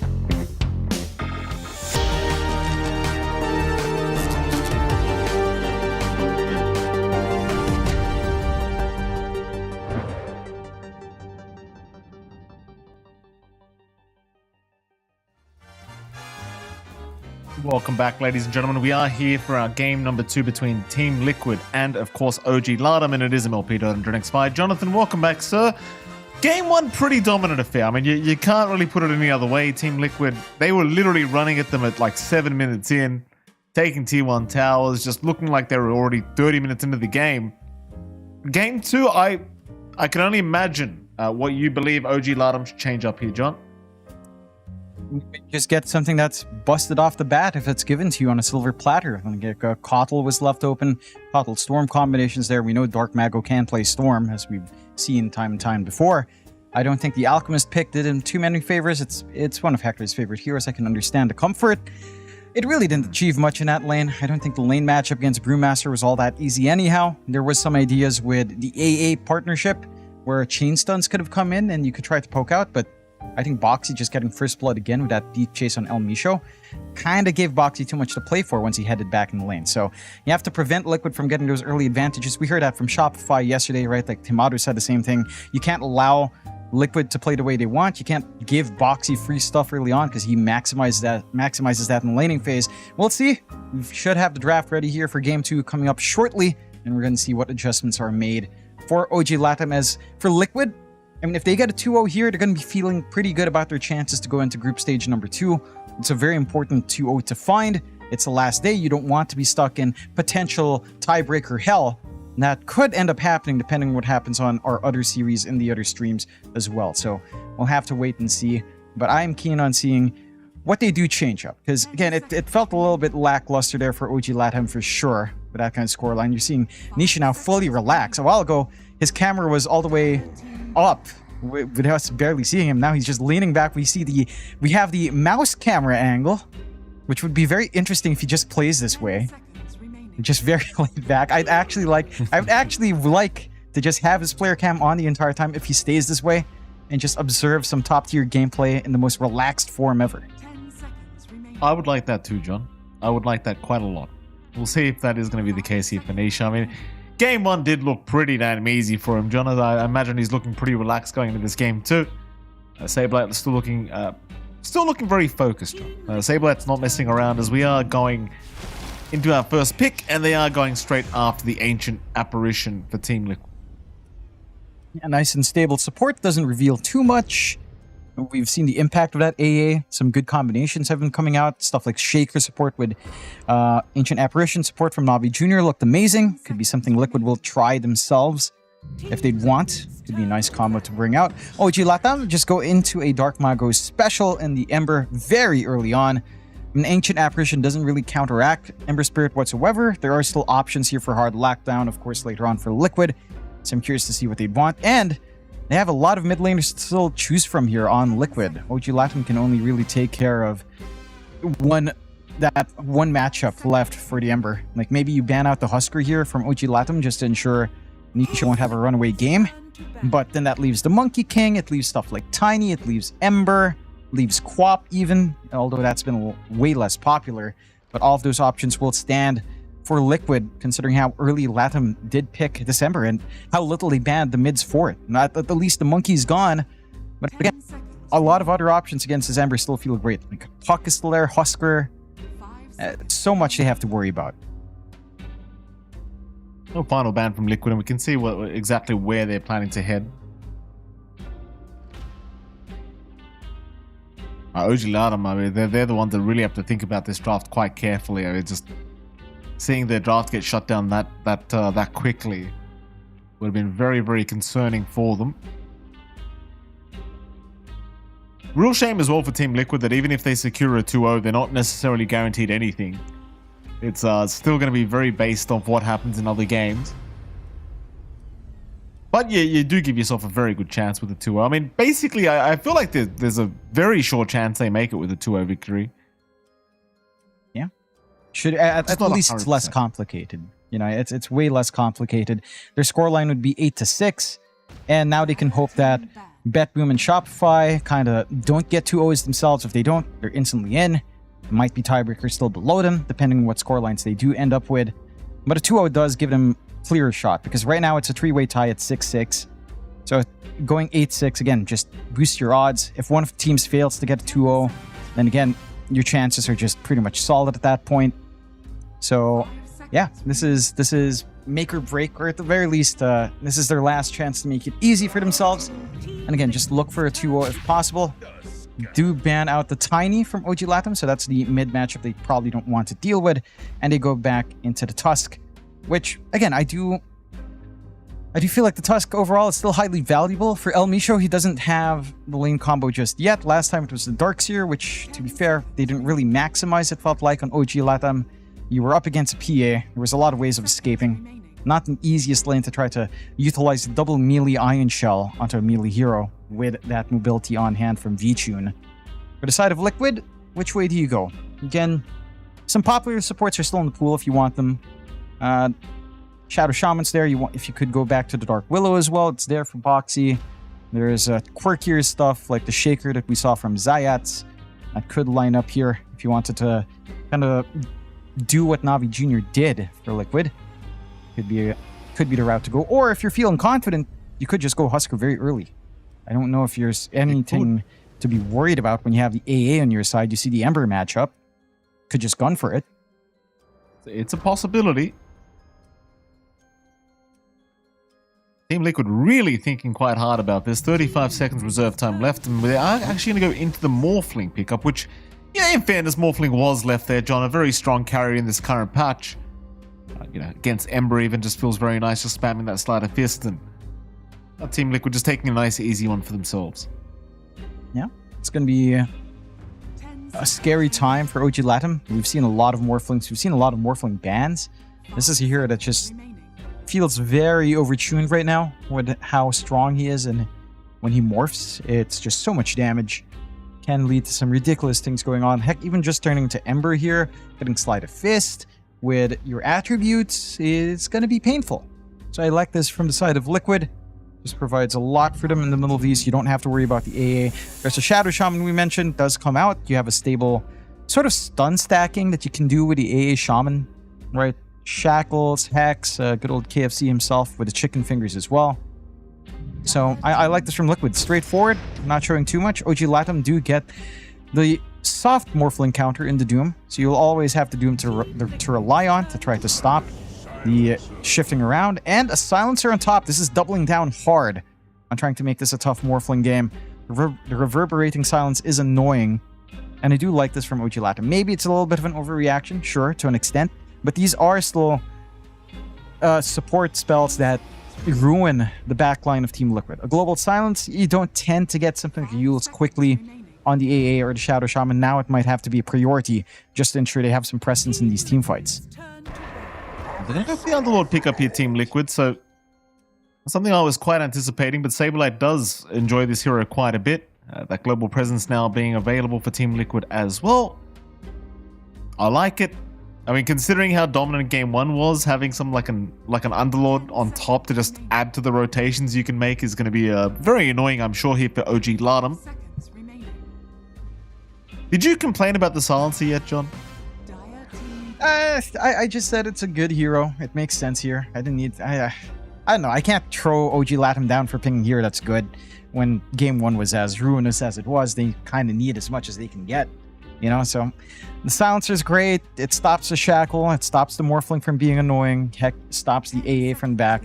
None of these really enjoy building Yules first. Maybe, arguably, the Ancient Apparition does enjoy the Yules build-up, but you're going to have to need something for a Dispel.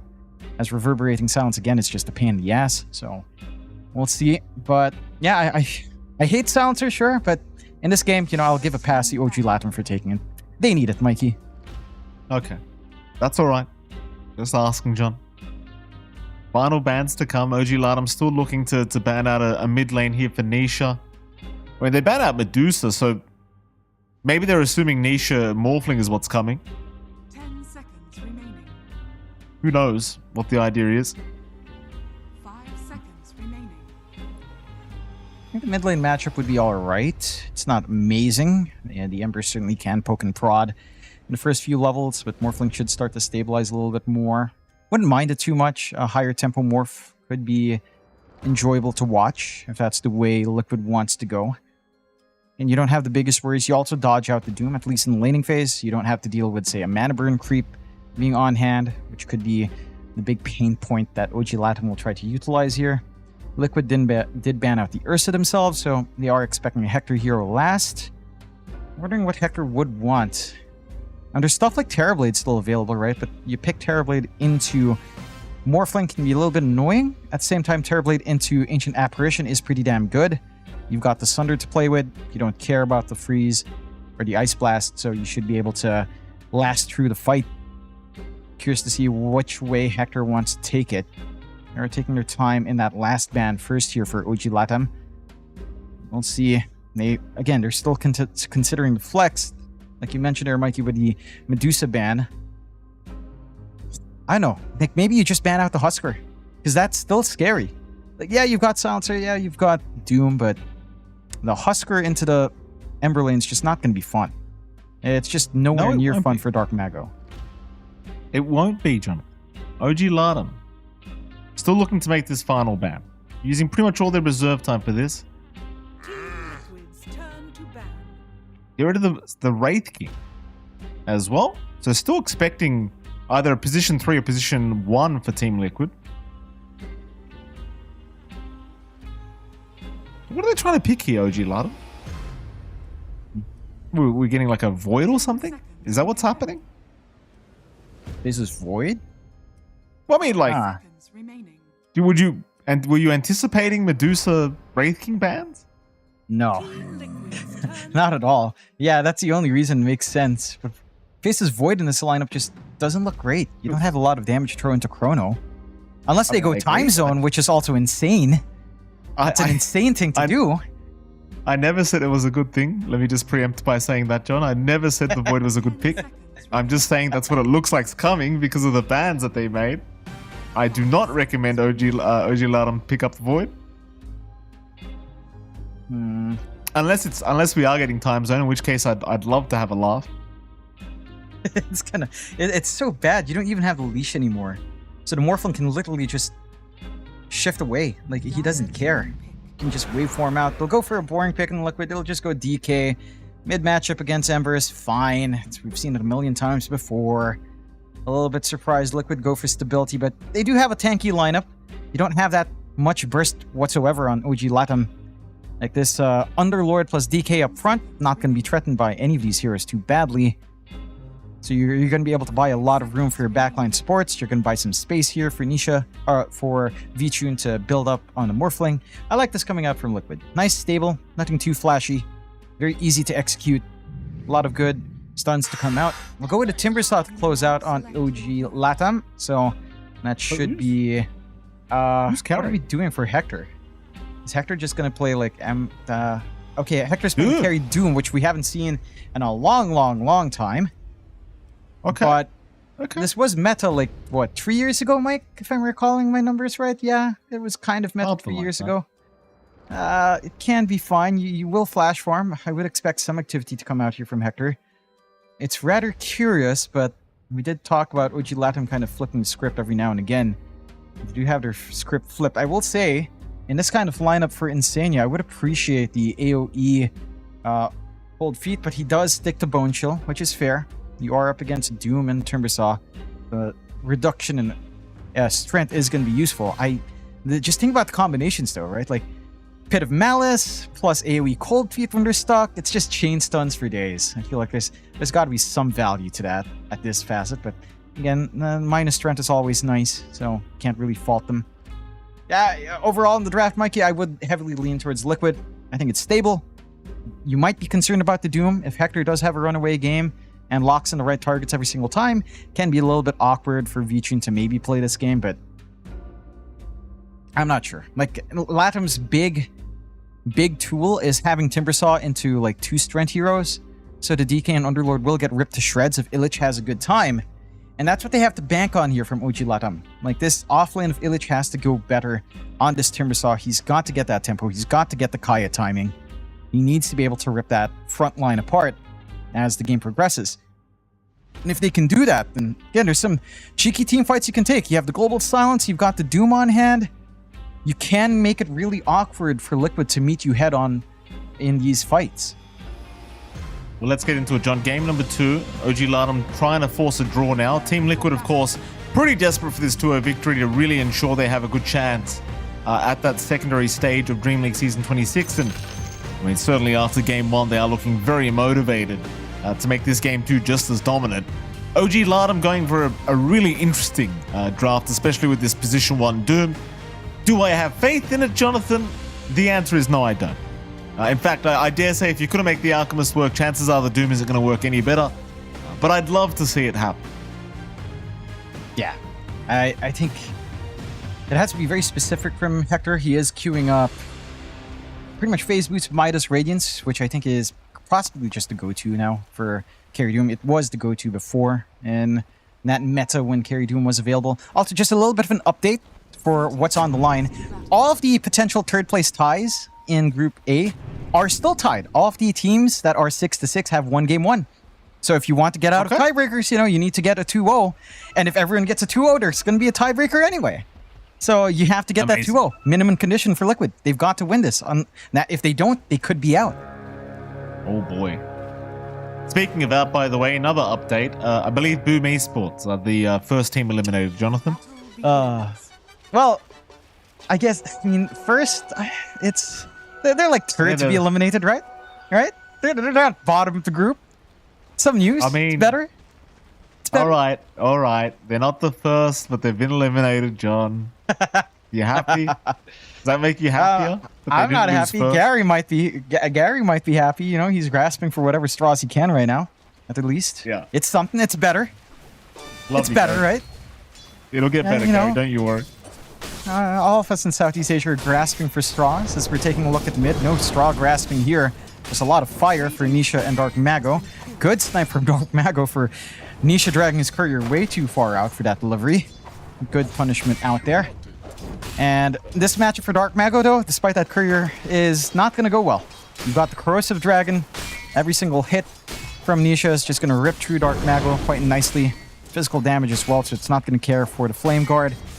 And Nisha's just going to be able to control the lane. As you'd expect for the DK, most DK lanes do go 50-50. In a melee matchup, it's closer to like a 75 to 25% win. The DK just has such a good time. Mago can keep up in CS, but eventually once Nisha maybe has the value point in the stun, there's always a little bit of a threat that Dark Mago has to watch out for there.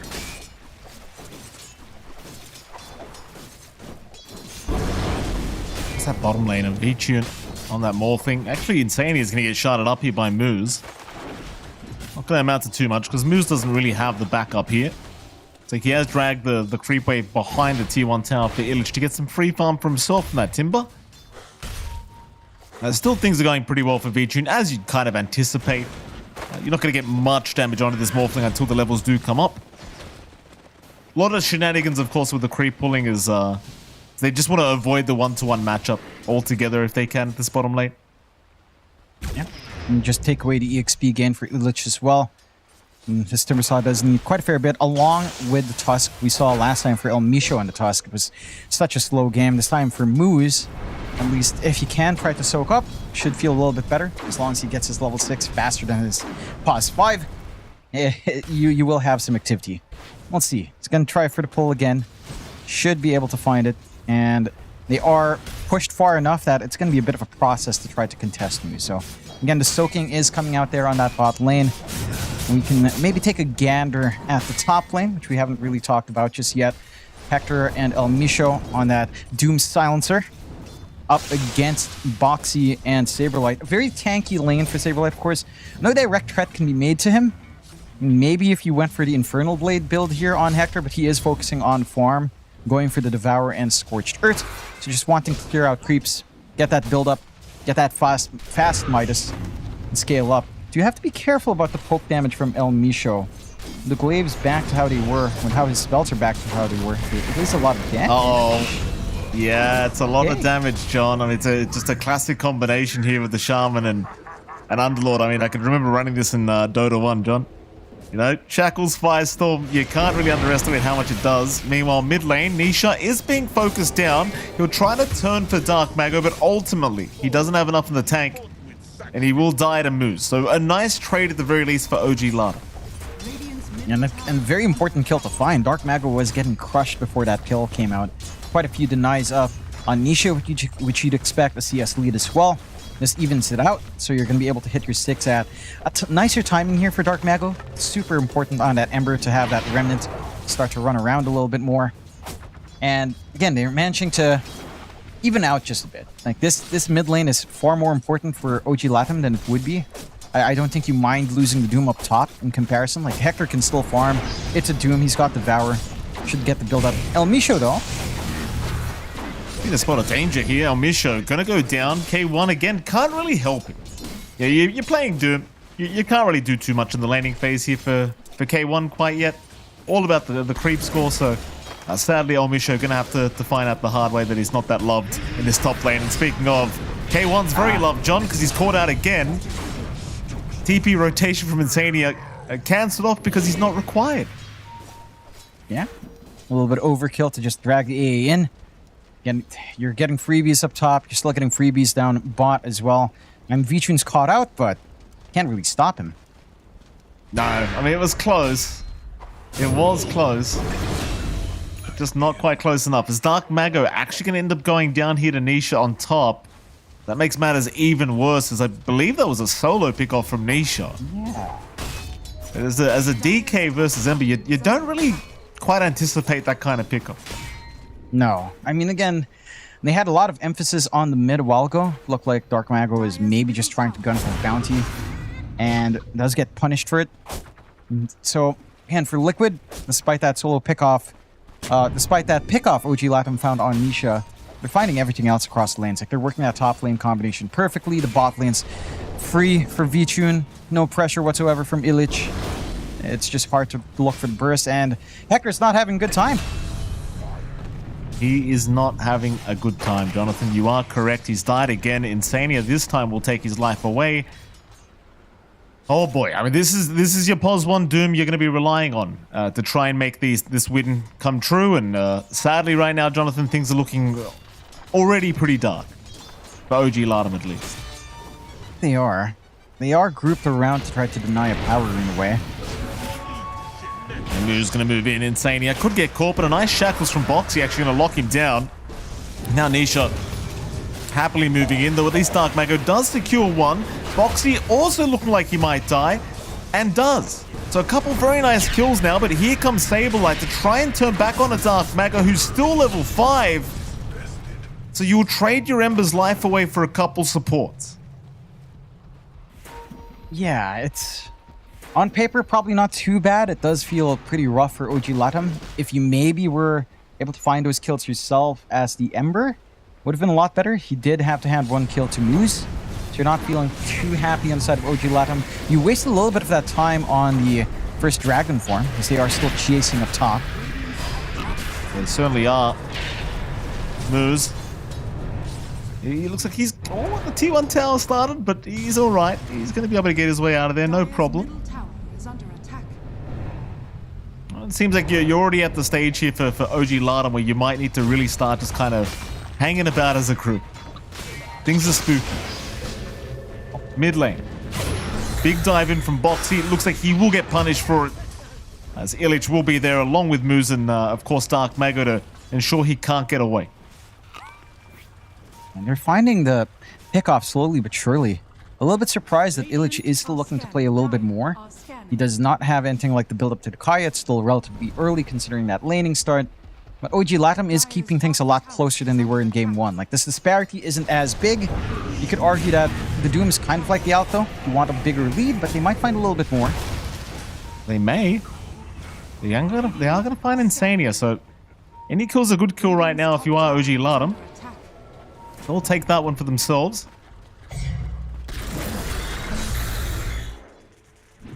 Now some stacks Take of out the triangle, will take some stacks. Good build up for Illich to get that Dark Kaya. Mago. Ouch. Another death for the mid Ember sadly here, Jonathan.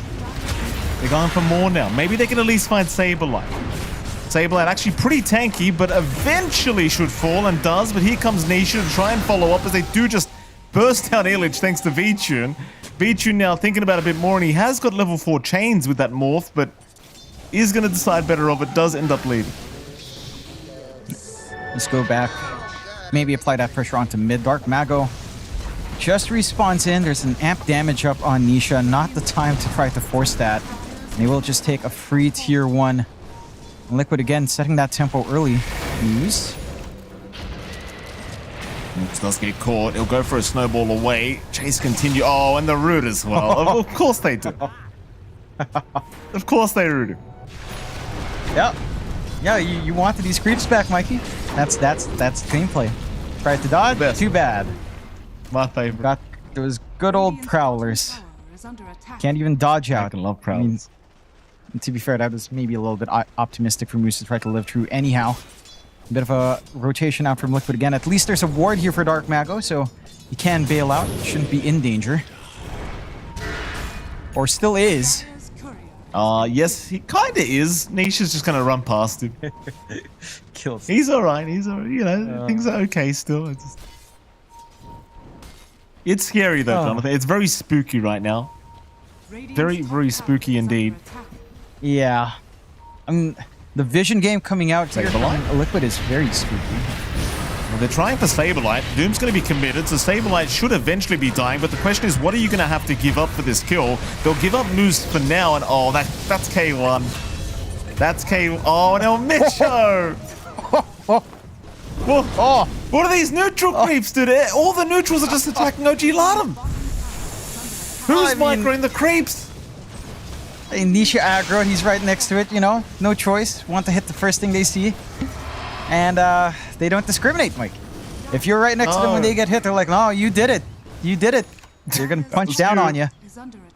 And OG Latum, again, they find a kill in Saberlight. It does cost them a little bit too much. And you still have that free space coming out for V-Tune. Already has the Yasha up. Skips the Vlads this game because it's such a free game. I don't think it's necessary whatsoever. Gonna be a little bit scary to try to get that, as again we're seeing in the replay. Even that commitment onto Saberlight, he still finds a kill before he dies. So he gets to soak some EXP up first, and the TP out. Yeah, things are tough, John. Things are a little bit on the tougher end if you are OG Latum at the moment. There's nothing really going in your favor.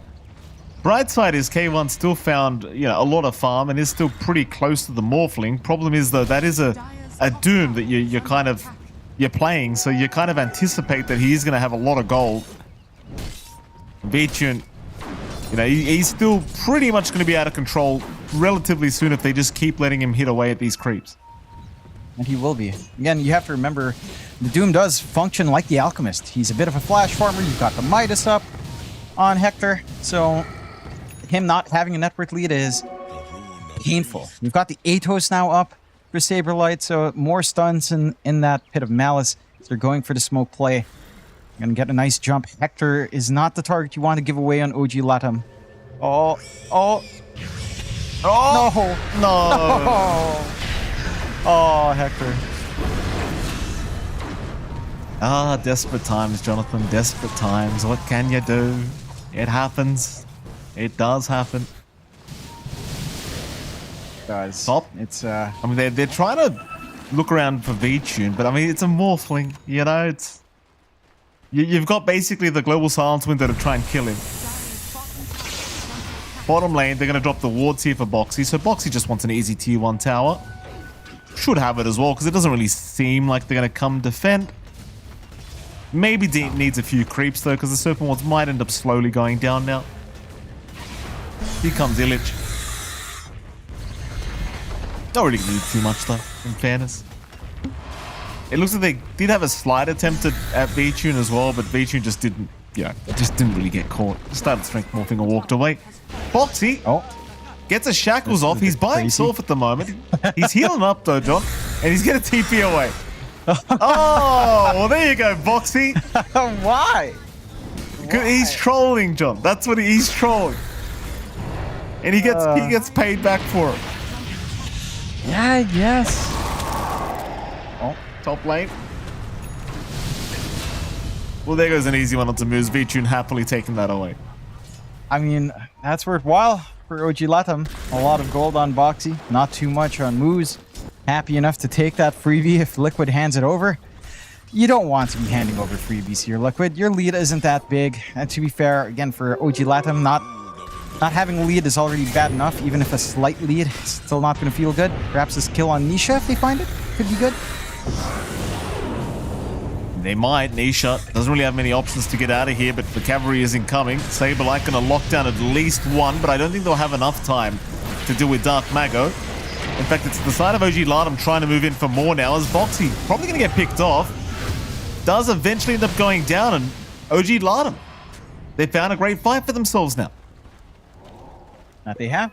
And again, the side of Liquid are starting to just stream in one by one. OG Latum didn't have to commit much there. They still have the Doom up on Hector. He still has that available. They did have to drop the global sounds, but it's very worthwhile. Again, keeping that Doom intact means you could probably look for another pickoff. They might be able to find one, just playing off these easy supports if they're not too careful. Moving in. They do have themselves an Insania kill. Liquid are chasing them down though. They're going to find at least a Misho to trade. Question is, can they find anything else? And I mean, K1, he is just towards the east of Saberlight, but just not within visual range to actually go for. All things being said and done, this game is going relatively better this time around for OG Lardum. Certainly not getting steamrolled here in this game too, and they're actually holding the net worth lead slightly right now. It's literally just V-Tune holding Liquid together in terms of the net worth at the moment. As also they're thinking, in fact they're not thinking about a Tormentor here, John. They're just, it's Team Liquid trying to go for that Tormentor. Yeah, and they're in position. They managed to get the D ward. They drop a deep ward as well. So they are setting up quite nicely. Maybe just waiting for more, or just waiting for a kill first, as they do manage to get a good scan off. They know there's a little bit of a risk. Try with a smoke. They get the initiation. Could be nice, but the scan as well from OG Latam does read out nicely. Although, Hector's still in the firing line. Oh, not K1. They scanned. And they... Oh, look at this, John. Just leave him in the wards. Mid lane, maybe they can try to make some action happen. Insania is going to get shredded. I mean, you got so much damage here with Illich. Blue sitting up very nicely. Liquid not going to defend the tier 1 mid tower, but rather they'll just take the time to go after that Tormentor instead. Yeah, I just don't get that. You know, Hector, they scanned out. He's drawing lines. He's not feeling good. Certainly, I mean, it's not been a good game for him, but yeah, that was just a rough move. Not one that you'd normally take when the scan is positive. You're alone. You're trying to equalize on the side of OG Latam. Like you mentioned, you are finding farm on Dark Mago and Illich quite nicely. Even Hector keeping up, but the deficits from Liquid aren't that big. And yeah, they're not stomping the game, but OG Latam need a lead. A clear lead. Not break even. Or slightly better than that right now to really feel comfy in this game. Hector still working on to the Radiance. Still 1.5k gold away. Will just sell out Midas and pick it up. So there's a little bit more presence now on this Doom. This could be the start of a little bit of a power spike back into the game. Or a way of steering the game in their favor now fully. As even Illich is only about 900 gold away from the Yags. With the Kaya already up and running. So the damage is starting to pile on. These early power spikes from the items of OG Latam are building up. And we are seeing some shortcomings from Liquid. Like, this Timbersaw does rip Nisha and Saberlight to shreds. The DK and Underlord are just not having a great time. If Illich can land the spells he needs to land every single time. Here comes the Dark Portal coming in. Boxy looking to die. Should go down first. Meanwhile, Saberlight in the middle of nowhere now. Needs a bit of help because Illich does do a lot of damage here on this Timber. And Saberlight actually going to go down as now the chase is on. A double chains out from Dark Mago. They've lost Insania. Oh, K1, he does go down to V-Tune, but it seems like Dark Mago also set to fall as they do save with the snowball for now, but not for long as V-Tune. Doing so much in that Timber form. We'll just chase down Moose, looking for another. Can he find him? It doesn't really seem like it, but the chase does continue. V-Tune really wants that kill. And it was a great fight for OG Lardum, but ultimately they're still having a lot of issues dealing with this Morphling. That's the big one. Still a bit of a win for OG Latam in the end. They do lose 3 cores, only saving their supports, but managed to find the trades they'd want. They still hold on to Doom. Hector did not have the opportunity to cast it. So again, still some opportunities that can present itself here. And you managed to get that full farm up. Again, they find a good position. They're isolating out this pesky supports. They force the buyback from Boxy. It's just there's so much space for this Morphling to come in. And so little to worry about. You have to remember the Timbersaw form from V-Tune hurts you just as much as it hurts the side of Liquid. You're just seeing so much room. They just focus in too hard onto Nisha. You have to have something left in the tank. You have to have Hector around to deal with that Morph. Otherwise, V-Tune just runs away with a cleanup.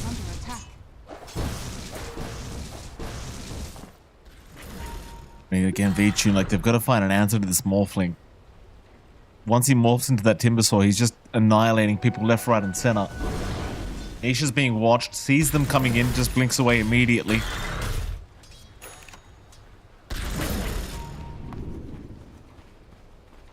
K1 falling a little bit behind in the farm department, but they're giving him space again. It's mostly on Illich right now to try and set the game their way.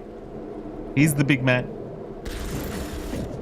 Liquid still playing pretty far back, not trying to give any openings over to OG Lardum. They're feeling somewhat vulnerable here. Pings are coming out though towards that bottom lane, so OG Liquid rather, they could think about something top. So they know there's a lot of bodies down bottom.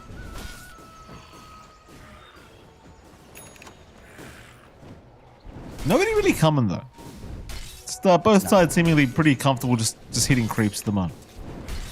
I think you're gonna have some trouble now on OG Latam in terms of bursting these heroes down. A quick BKB from Saberlight already up and running. Nisha still working on to his as Nice he blink. gets a nice blink away on Illich. Misho. But even They're gonna find Saberlight. TP away. He just TP's away. Alright. Meanwhile, they've got themselves a nice easy silencer kill. Uh-oh. And guess who's back, John? oh boy. Here he comes. El Saberlighto will help take down K1. Moves. Oh, the shard's not even gonna block him in. Saberlight taunting him as he chases him down. Nisha has a stun in one. There you go. Eventually moves. He'll buy a bit of time here, Jonathan, but not so much that he's actually going to survive. V-Tune finding all the kills he can ask for on this Morphling. This guy's having a great old time. And he is 9-0-1 for Vichun. Already has the Lincolns up. Again, you have the BKB ready on Saberlight. Nisha has his in about 1,400 gold. So everyone's set up. Once this double BKB is up, your kills coming out from Illich, not going to be easy to find. Roshan opens up now as well for the side of Liquid. No contest whatsoever for the side of OG Latam, especially while Doom is down. Perhaps with Global Silence, they could consider a play, but they aren't really fully clumped up to make that move in. Mind you, the Roche isn't the fastest in the world, so they could try, but there's some good forward vision from Liquid anyhow to spot if a rotation does walk up. So, no contest, freebie second life for Vichun, who has not died yet anyhow. And they might find some cleanup. And this ward is just a lot of value. At least they are playing safer on OG Latam, but even the Ice Blast. Okay, it lands. K1. He's obviously fine. T2 bottom tower is going to be the big target here for the side of Liquid. Could have no problems here dealing with it. Meanwhile, Moose, he's got a few problems here, John. He's been caught out. It doesn't seem like Moose is really going to find a great way out of this scenario, as he does actually continue running uphill, but it still doesn't matter. He is gone. Huh. I don't know if I like this build from OG Latam. Dark Mago also goes Radiance. Double Radiance up. To be fair, I guess Dark Mago is going to be playing elsewhere, but it's still not the comfiest here. They are going to find V-Tune down bottom.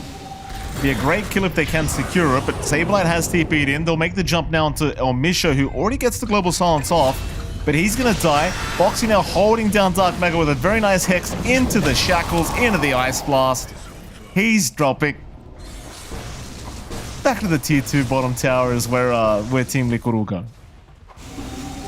No problems here. They did commit GS. No way of team fighting into that defense. They do have Doom ready on Hector. So there's some value perhaps, but again, it doesn't feel like he's really set to go. And first tier 2 falls. OG Latam. Their high ground defense is okay. It's not amazing. Unlike last game where, okay, although last game was a stomp, but you had like Vac Wall that you could play with. There's some defensive things you could try to look out for. They have at least one BKB up on Illich, so that could help. At the very least, the stuns of Boxy aren't going to be as effective. Look at Liquid though, they're just running up. Why not? Why not? When you know they can't stop you at all, you may as well just brute force your way in. Illich is going to try now. Boxy might eventually die, and Misho will do so as well. Meanwhile, Dark Mago jumping in right in the middle of everybody. Oh no, the Remnant! Oh no. It was too short. It was flashy, but ineffective. Glyph forced out. Serpent Ward's still alive. Are they going to keep going? Oh, of course they are, John. They've got buybacks to force, if anything. There goes a tier 3 tower. Everyone's still pretty healthy here down at this bottom side from Team Liquid. That'll be the bottom racks being taken quite easily.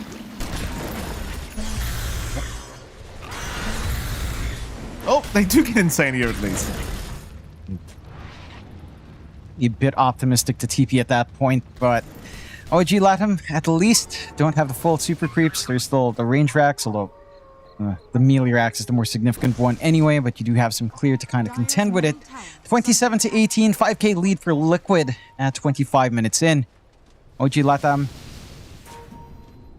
I'm trying to see how they scale up here.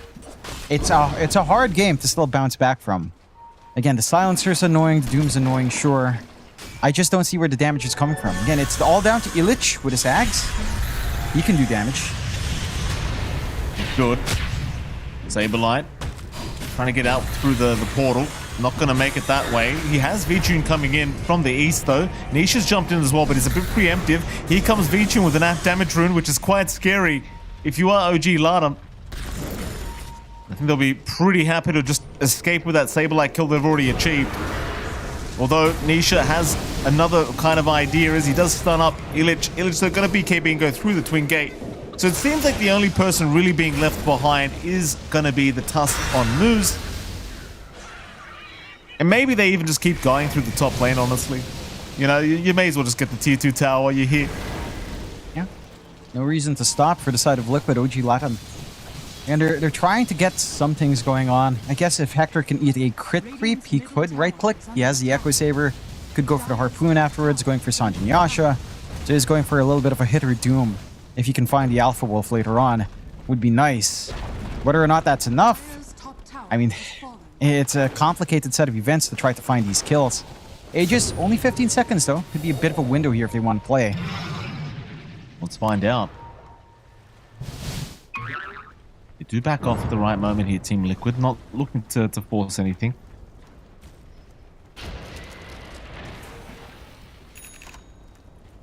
Aegis does end up expiring.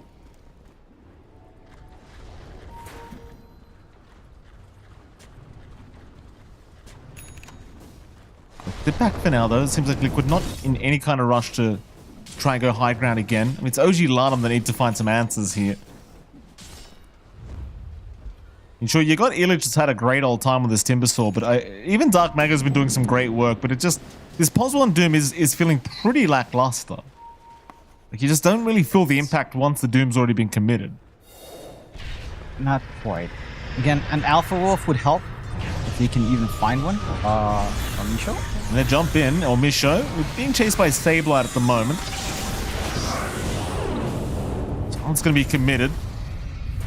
Saberlight wants to keep going. BKB going to be forced out. Looking to go onto the Timber. In fact, Illich now going to pop his own BKB, but they found Dark Mago on the Ember. Dark Mago still gets a Remnant back towards the south as Boxy now the first one to die.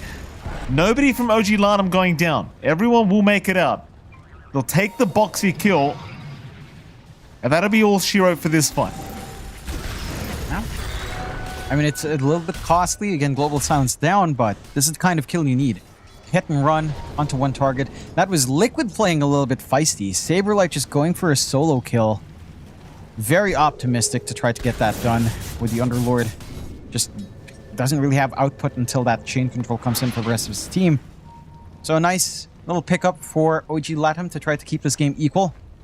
Advantage for Liquid only at 3k. On paper, it's not unplayable. It has felt really hard on the side of OG Latam, but they are keeping up still in net worth. You do have that full Harpoon from Hector ready to go. So he has some ways of dragging heroes around. Maybe one here? Maybe. A1 on Titaniania. It's not the biggest kill, but they're probably going to be able to take it. Moose will go ahead and take this kill for himself. Nice and easy.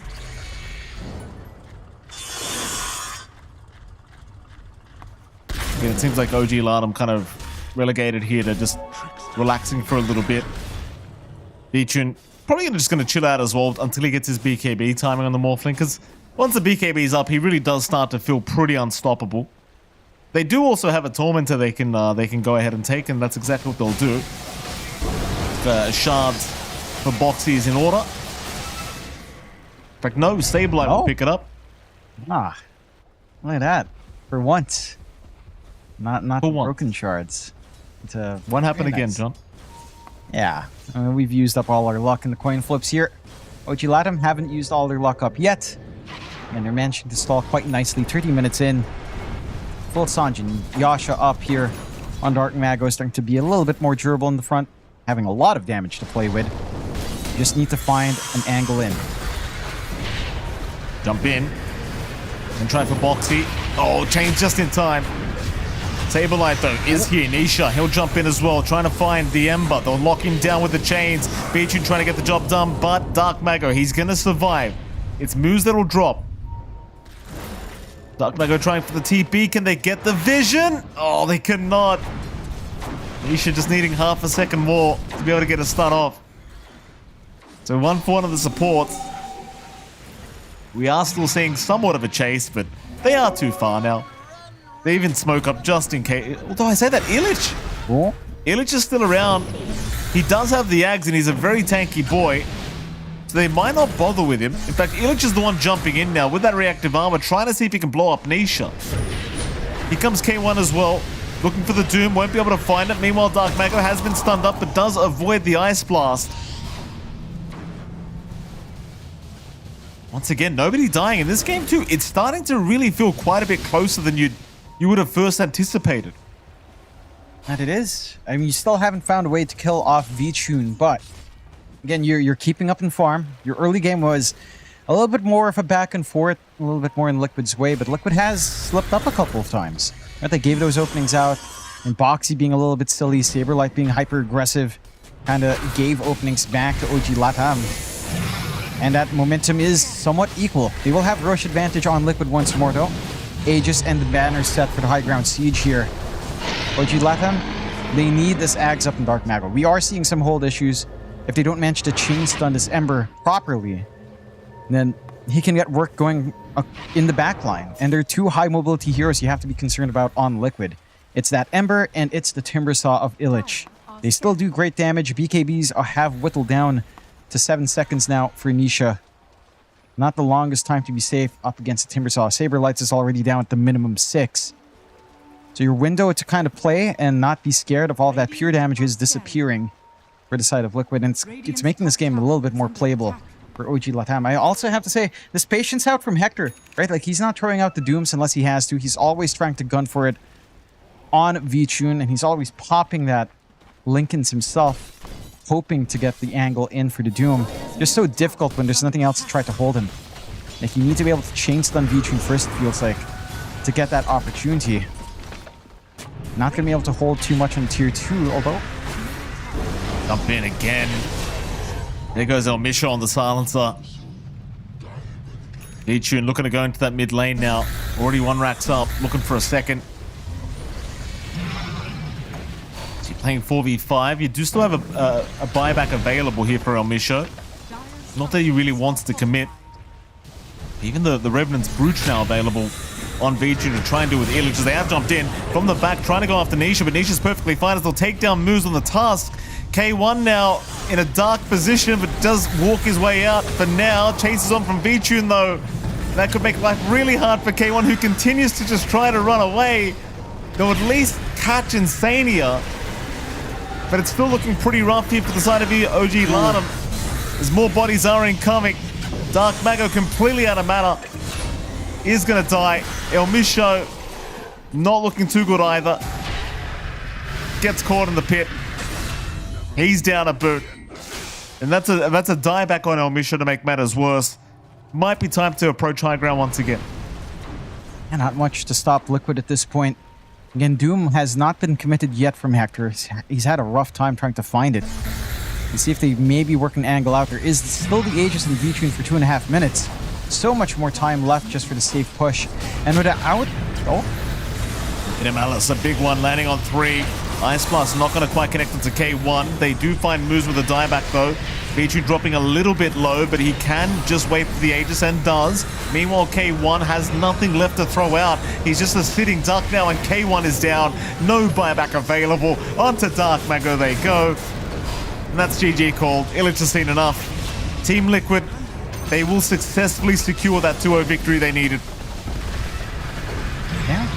Nice. Maybe not as simple here in game 2. We did see some bite back from the side of OG Latam. But Liquid do manage to take control in the end. Even Saberlight giving a shout out for the well played, as they did manage to hold out quite nicely. especially in comparison to the rundown in Game 1. And for Liquid, a very important 2-0 to find. Again, we were talking about their journey here in Group Stage 1. This was a must-win to have a clear shot at the top 4 in Group Stage. And again, they managed to get that done in smooth fashion. Game 1, again, a lot more dominant. Game 2, a little bit more even, but they still eked out the edge. Like, even if the advantage in this game wasn't that big, they were playing up against Doom. You mentioned it earlier on. But when you're up against Doom, it's almost like the Alchemist, where you need a lot of flash farm. You want, a gold advantage very early on. You weren't really finding that there for Hector in this game. For a lot of that game, he looked a little bit lost. He walked into the scan, for whatever reason, starts drawing on the map, wasn't having a great time, and he needed to be on top. And that's just how it is with his core Doom. You've got to be on top, you've got to be able to look for the opportunities with your team to play with Doom. Didn't really see that much in this game for Hector. No, you certainly didn't. And you kind of appreciate that OG Lardham were trying to just run something maybe Liquid wouldn't be anticipating here with their draft. And at some stages in this game too, it did start to look like it was starting to pull back, but just a small few errors causing them a bit of heartache here in this second game. And well, there you go, John. I mean, Game 2. Again, OG Lardham, they were already being eliminated. They didn't really have anything to play for, but denying Liquid, they can't do that either. Props to Team Liquid. They do secure the 2-0 they needed, which doesn't necessarily mean they're safe, but it does mean that they have a pretty good chance of proceeding through the next stage of DreamLeague Season 26. And naturally, John, we will have to head to a break because we do have, hopefully, an interview coming up after a short break. So we'll head to that break and we'll be right back with somebody from Team Liquid.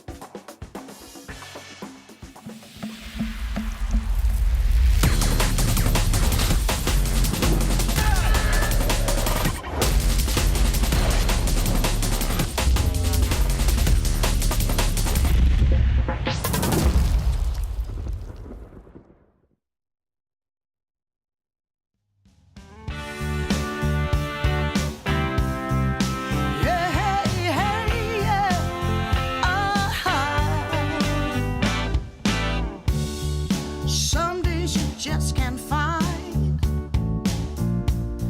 the right words to say. And deep in your heart of hearts, where it feels like you're losing your way. Yeah, yeah. I know that it's hard sometimes when the world's closing in on you. But as long as we stand together, there's not a thing that we can't do. Oh, we can do this if we have to climb another mountain. 'Cause baby, who's counting now? We can do this if we have to swim another ocean. As long as we got the notion, yeah, we can do this.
Welcome back, ladies and gentlemen. We're here from our short break. We're hopefully looking forward to an interview from someone from Team Liquid, and it is MLP Dota and John X5. Jonathan, welcome back, sir. A pretty dominant 2-0 victory here for Team Liquid. How you feeling? Feeling great. That was a great showing out from Liquid. Game 2 was a little bit more even, which was nice to see. OG Latam was bringing a bit of a fight back. It did look like a couple of moments were a little bit rough for them, but Liquid does come out on top in the end, and they keep their hopes alive for a great group stage 2 start open.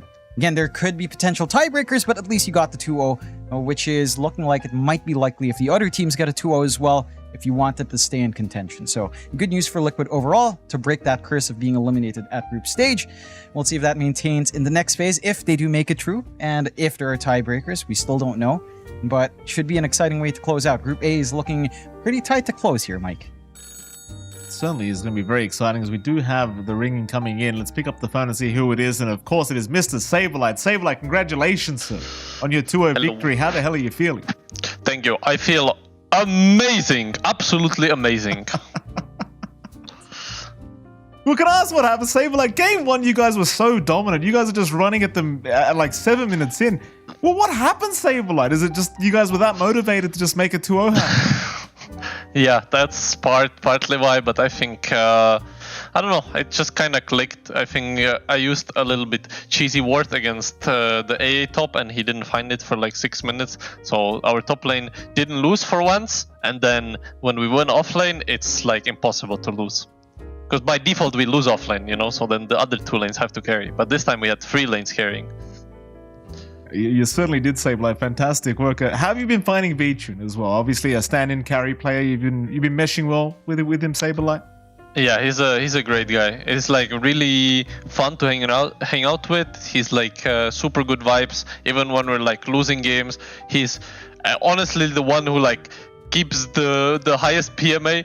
Like some people are a bit despair, but not Vichun. So he's like a really nice guy, and on top of it, he's like a super good player. I think he carried many of these games, so we're lucky to have him. Nice. Go on, John. All right, Saberlight, I'm curious, you know, we saw a video yesterday made about Liquid. It was a little bit of a meme. You know, they were mentioning that DreamLeague's not been the strongest point for Liquid in the past few DreamLeagues. What was the expectations coming in? You know, with a stand-in, you say you're chill with Vichun, but what was the team's expectation coming in? Was there pressure to try to break this curse in DreamLeague? Well, since there's like so many tournaments during the year, it's like hard to be in top form for all of them. So right now, I wouldn't say we're necessarily burnt out, but it's just a lot. So we are taking this DreamLeague a little bit easier. We're all playing from home instead of boot camping. We do have a stand-in as well. So the expectations are not very high, but I think they are high enough that we passed the first group stage. And now, if it seems like there might be tiebreakers, and if we lose that might be a problem. But we will not lose the tiebreakers. We will win, and we will continue on. Yeah, well, looking forward to those if they come out. I'm curious, Saberlight. We've been on the patch for a little bit. I know the mainstream's been talking about a patch wish list. What would you like to see in the next patch if it comes out soon? It's a good question. A battle pass. That's what I would like to see in the next patch. Yeah, I really hope they bring battle pass back. I feel like, you know, it's been like the staple of Dota, the entire existence, that we have like this one massive tournament that like all the hype is around with. And I know people have been complaining that like all the money is in this one tournament and the other tournaments have no money, but it is still better to have all the money in one tournament than to have no money in no tournaments. You know, obviously it's still a lot of money. $1 million tournaments like DreamLeague are very nice, but yeah, I think like with no battle pass and TI being like 3 million prize pool instead of 40, I think some of the prestige goes away, or like the hype of it. And on top of it, I just really like battle pass. You know, I love my cosmetics, and Aghanim's lab was the best thing ever. So I hope that something like that graces us again. All right, I'm sure the community's with you on that one, Saberlight. We sure are, Saberlight. Of course, as always, thank you so much for talking with us, Saberlight, and best of luck in your tiebreaker games if they do come. Thank you, guys. Thank you. See you later. Bye-bye. We love Saberlight. Always so well spoken. Always has a laugh with us, Jonathan. We love this guy. Always says something. You know what I mean? He doesn't just give us the yes or no answers. He always He always leads us into. It's almost like he's guiding us to the next question, John. Yeah. It's nice with Sableye. He's like he's media trained or something. Anyway, good news, Jonathan. We're not done for the night. We've got another series coming up. I know, John. You've been raving on about how pointless the games are today. Don't even pretend you haven't been. You've been. No. It's not pointless for the other team. I'm saying the other side is in despair mode. You know, we've got the despair teams up against the teams that could be in despair, right? So it still matters. It's not like determining tiebreakers. Well, it could, but the other team is, you know, it's like boom, they're out. So you know, stuff like that. But the other team still needs to win, right? They still need to win. Yeah. And that is very important, Jonathan. They do indeed need to win. We do have, of course, your Colt brothers up against Avulus coming right up after a short break. Don't you go anywhere. Have you ever wondered how our homely Rasta the Shadow Shaman came to be? How a simple hill troll discovered powers that would allow him to fight against wizards, monsters, and soldiers? We know the answers. So join us as we open the books of lore and embark on a new journey in Tales from the Lore Keeper. Episode 2, Rasta the Shadow Shaman.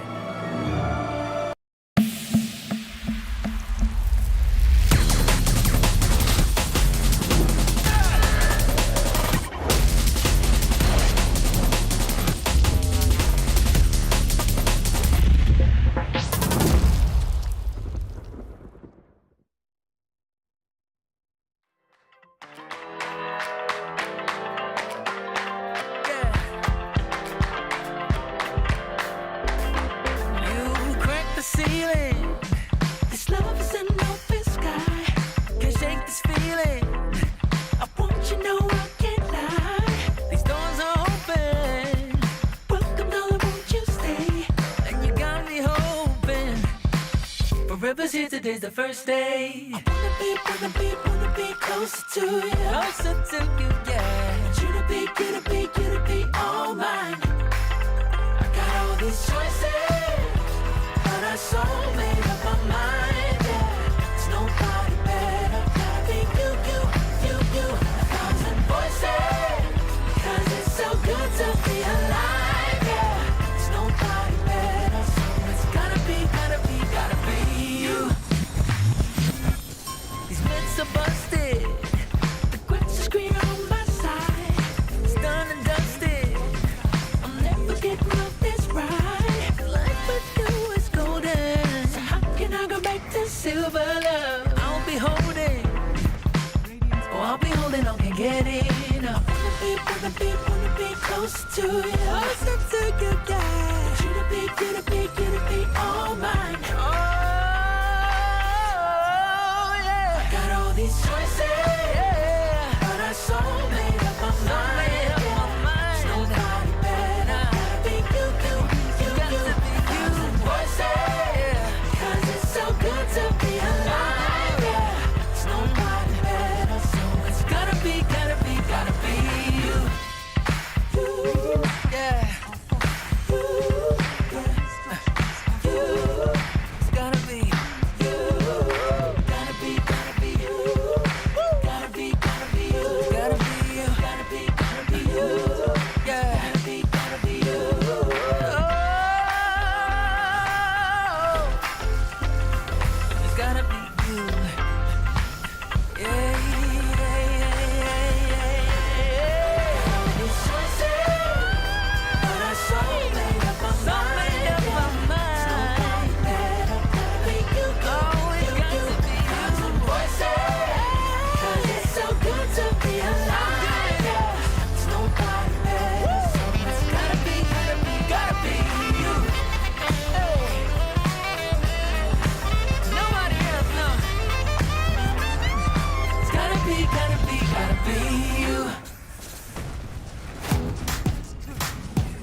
now, it's never so.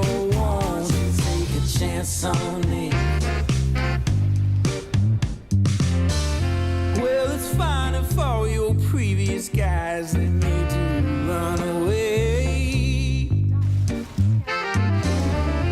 You can bet you'll only have one regret, and that's if you didn't stay. Walk my way. 'Cause baby, no one can promise you tomorrow, but today you take away all of my sorrows. You know I'd beg and I'd borrow for you, so won't you take a chance on me? Right from the moment we met, I knew that I couldn't let my fear get the best of me. And every moment since then has proven time and again that we're exactly where we're supposed to be. Yeah. Oh, won't you take a chance on me? Ooh, oh, won't you take a chance on me?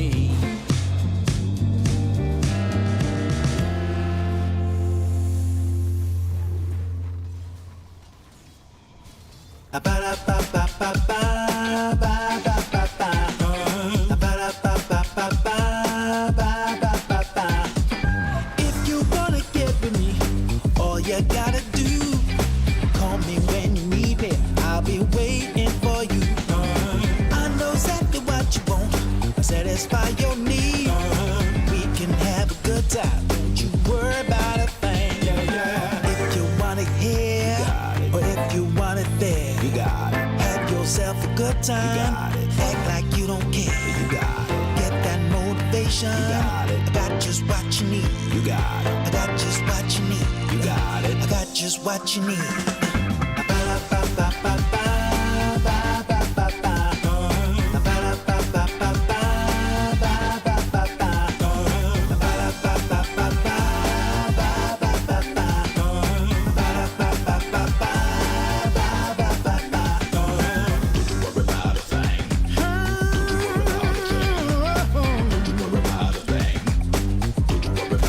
Don't you know you got it, baby? Don't you know you got it, baby? If you want it here, or if you want it there, you got it. Have yourself a good time, act like you don't care, you got it. Get that motivation, you got it. I got just what you need, you got it. I got just what you need, you got it. I got just what you need.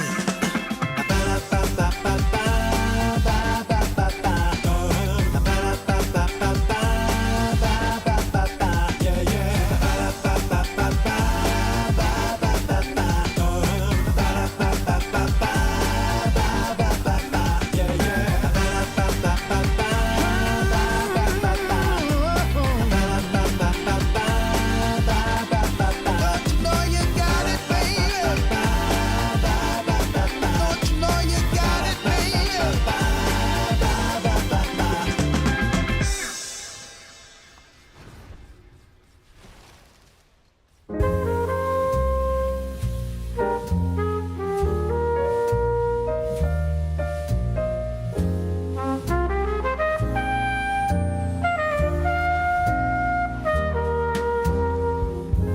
I haven't found the one. I never knew what others do.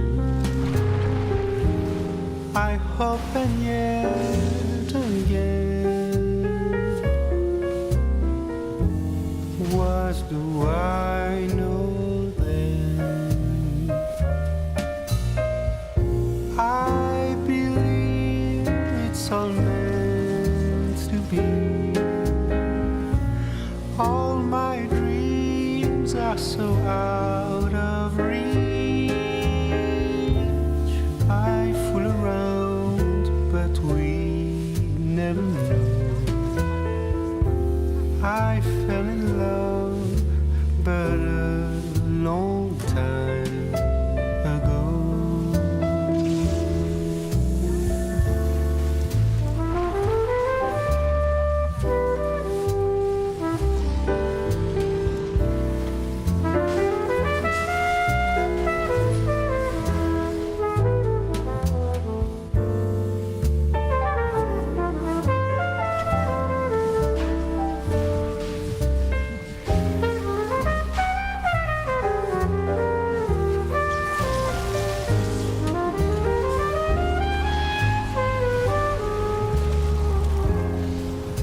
I sing the same old song.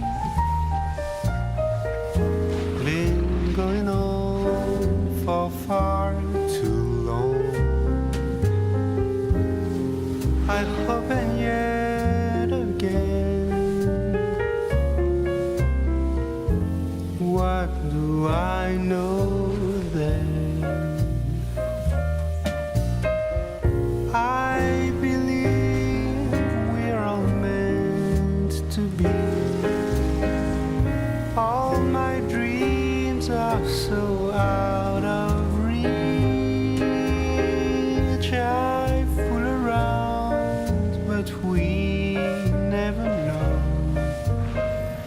I fell in love, but a long time ago.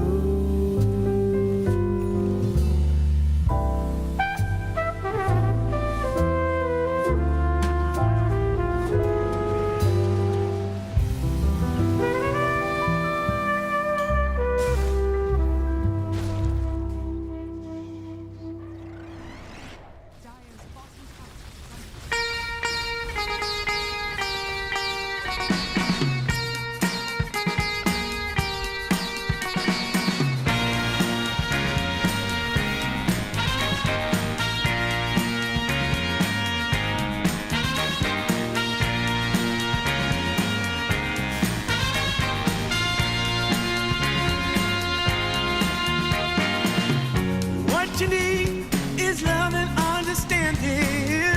Find a heart whose love is true.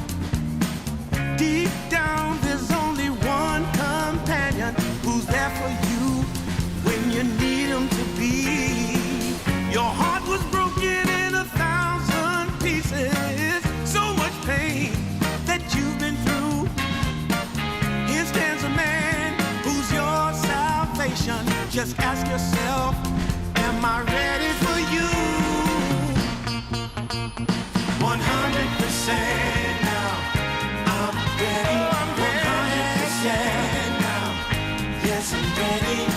Eyes wide open. I'm ready to move. 100% now. Take a chance in a new direction. Any place you wanna go. I don't have all the right answers, but one thing I know, I'm so ready for you. 100% now. I'm ready. 100%. You know I'm ready. Yes, I'm ready. Eyes wide open. I'm ready to move. Well,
I haven't found the one. I never knew what others do. I hope and yet again. What do I know then? I believe it's all meant to be. All my dreams dreams are so out of reach. I fool around, but we never know. I fell in love, but a long time ago.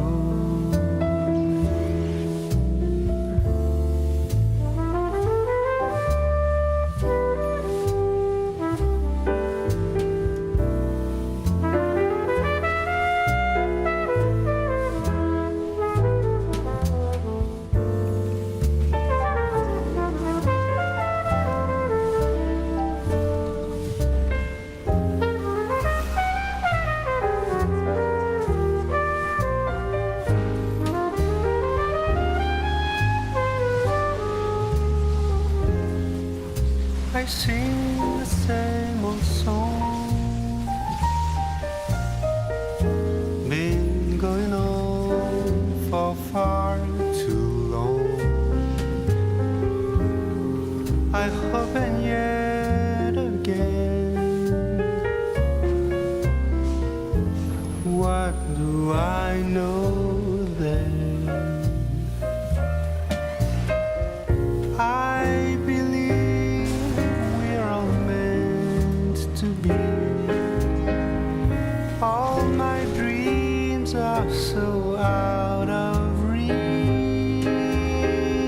I fool around, but we never know. I fell in love, but a long time ago.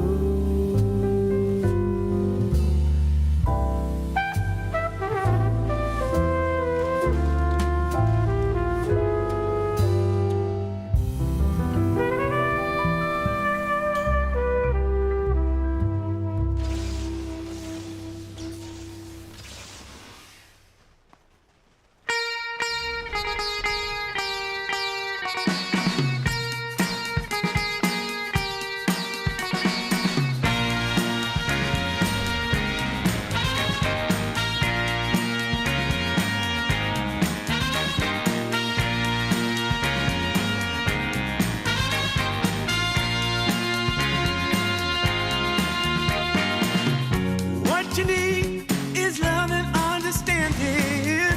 Find a heart whose love is true.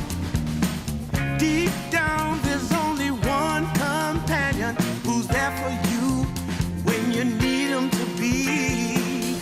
Your heart was broken in 1,000 pieces. So much pain that you've been through.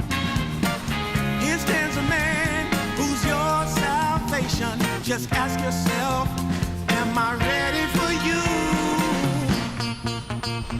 100% now. I'm ready. 100% now. Yes, I'm ready.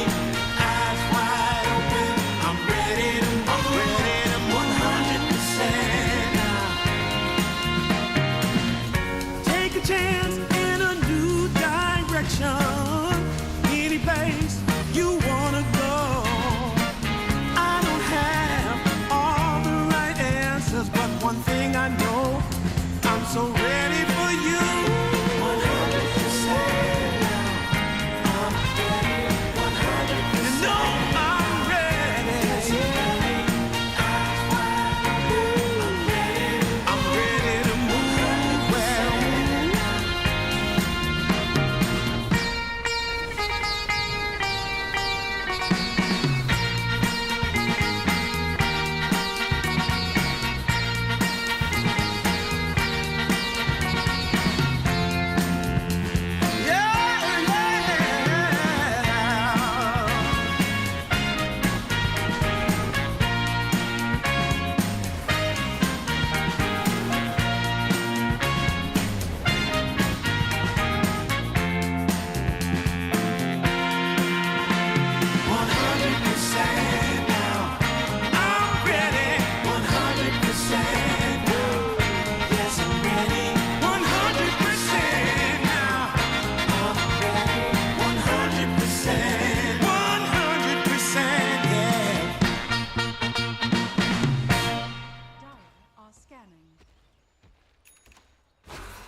Some days you just can't find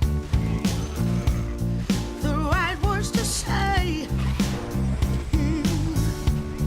And deep in your heart of hearts, well, it feels like you're losing your way. Yeah, yeah. I know that it's hard sometimes when the world's closing in on you. But as long as we stand together. DreamLeague Season 26 is brought to you in part by DHL, 1xBet, and Anthros.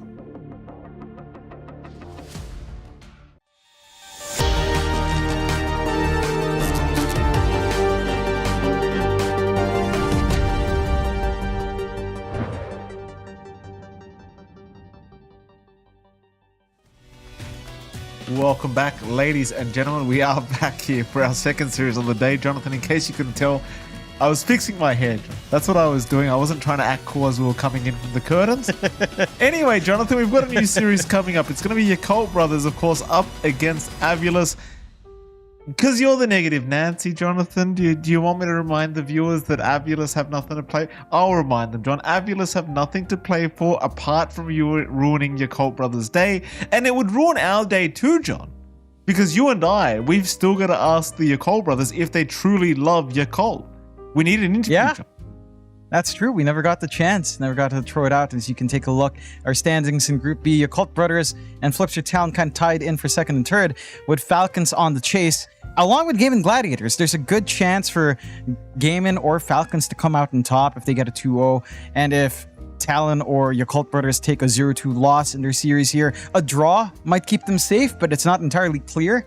It does keep them safe in the fact that, at minimum, if Occult Brothers and Flipster Talon draws in this series, then Falcons and Gladiators do have to get 2-0s themselves to contest these draws. So you're a little bit safer in a draw. You're very safe with a 2-0. And you want that 2-0 if you're Occult Brothers. You're carrying the hope of China right now for that shot into EWC. Because they're carrying the hope, because there's been some news on the Reddits. There's been news on the Bilibili's about Extreme Gaming. They're kind of exploding right now. There's a situation going on. The owner has posted this all publicly. It's all been translated, so it's not like these are rumors. The owner has gone public to say that he thinks he'll withdraw the team from the EWC. So who knows what happens? Who knows if that goes true? Who knows if the players will go, or if all of them are just canceled and something like Tidebound comes in instead? It's very unclear, but it was certainly a very emotional post that does add some extra pressure to Occult Brothers to try to really score high in this Dream League to have that shot in. And the Occult Brothers have looked pretty good. Maybe a little bit touch and go. Some moments look a little bit rough. Some moments look great. And at their greatest, the Occult Brothers do look like a team to watch out for. I did want to point out Beyond. He has been playing spectacularly on that offlane. It's going to be very interesting to see what he does up against Sibe. I think that's going to be the main reason why I pull Beyond out here, is because Sibe has a very eclectic hero pool, right? Like, he has done stuff like Jakiro offlane, although he hasn't done it in this tournament. For Beyond, it's a little bit more standard on the offlane. He hasn't had the most unique pool. It's very, very much what we see in this meta. You know, stuff like Underlord, Centaur, Tide, Enigma, Darkseer, Bristleback. But he does play it very stable. He's that foundation for his team. So I want to see if they bring out something different here, or if Sibi does, to try to throw Beyond and the rest of Occult Brothers off guard. It's going to be really interesting to see, because, again, Occult Brothers needs this win badly, because they carry a lot of hopes on their side, especially with this uncertainty right now. But what happens with the EWC slot for Extreme Gaming, you would think that, you know, to represent your region, you want to secure the top 8 here for Occult Brothers, and that would require them to go all the way here. I mean, absolutely. Jonathan, I haven't actually had the pleasure of reading through that, so that was actually news to me, that Extreme Gaming were having some issues. I mean, we've got time, Yeah. John. Well, what's the problem? Can we right. get a TLDR, John? All right. Is that all right? All right. Can I get a TLDR? I can read the roughly translated comment from the owner of Extreme Gaming. He says, and I quote, "XG will forfeit the Riyadh tournament. Give Tidebound a direct invite if it allows. Thanks to AG for the invitation, but we won't be participating. Just hope that CN Dota wins TI. champion in Seattle. Last time, AR got top 4, at least TI13. The whole team only finished 6th in Copenhagen last year. Now we are eliminated in the group stage today. Have no shame. According to Fancy Yee's words, after losing to SR then losing to Boom, there's no one left to lose to. It was a shot in the gut. He had to throw Shopify Rebellion and Boom in there, but you know, that's a situation of extreme. And again, that call out, it could add some pressure here for your Cult Brothers to show up. Alright, well, I mean, I don't mean to, obviously very sad news if you're an Extreme Gaming fan. Appreciate the shout out. Here's a team that's still in it. John Avulus. Well, they're not in it, John, but Avulus is here, right? They are. They're in the series, They're John, here. right? They're in the series. No more and, depressing news.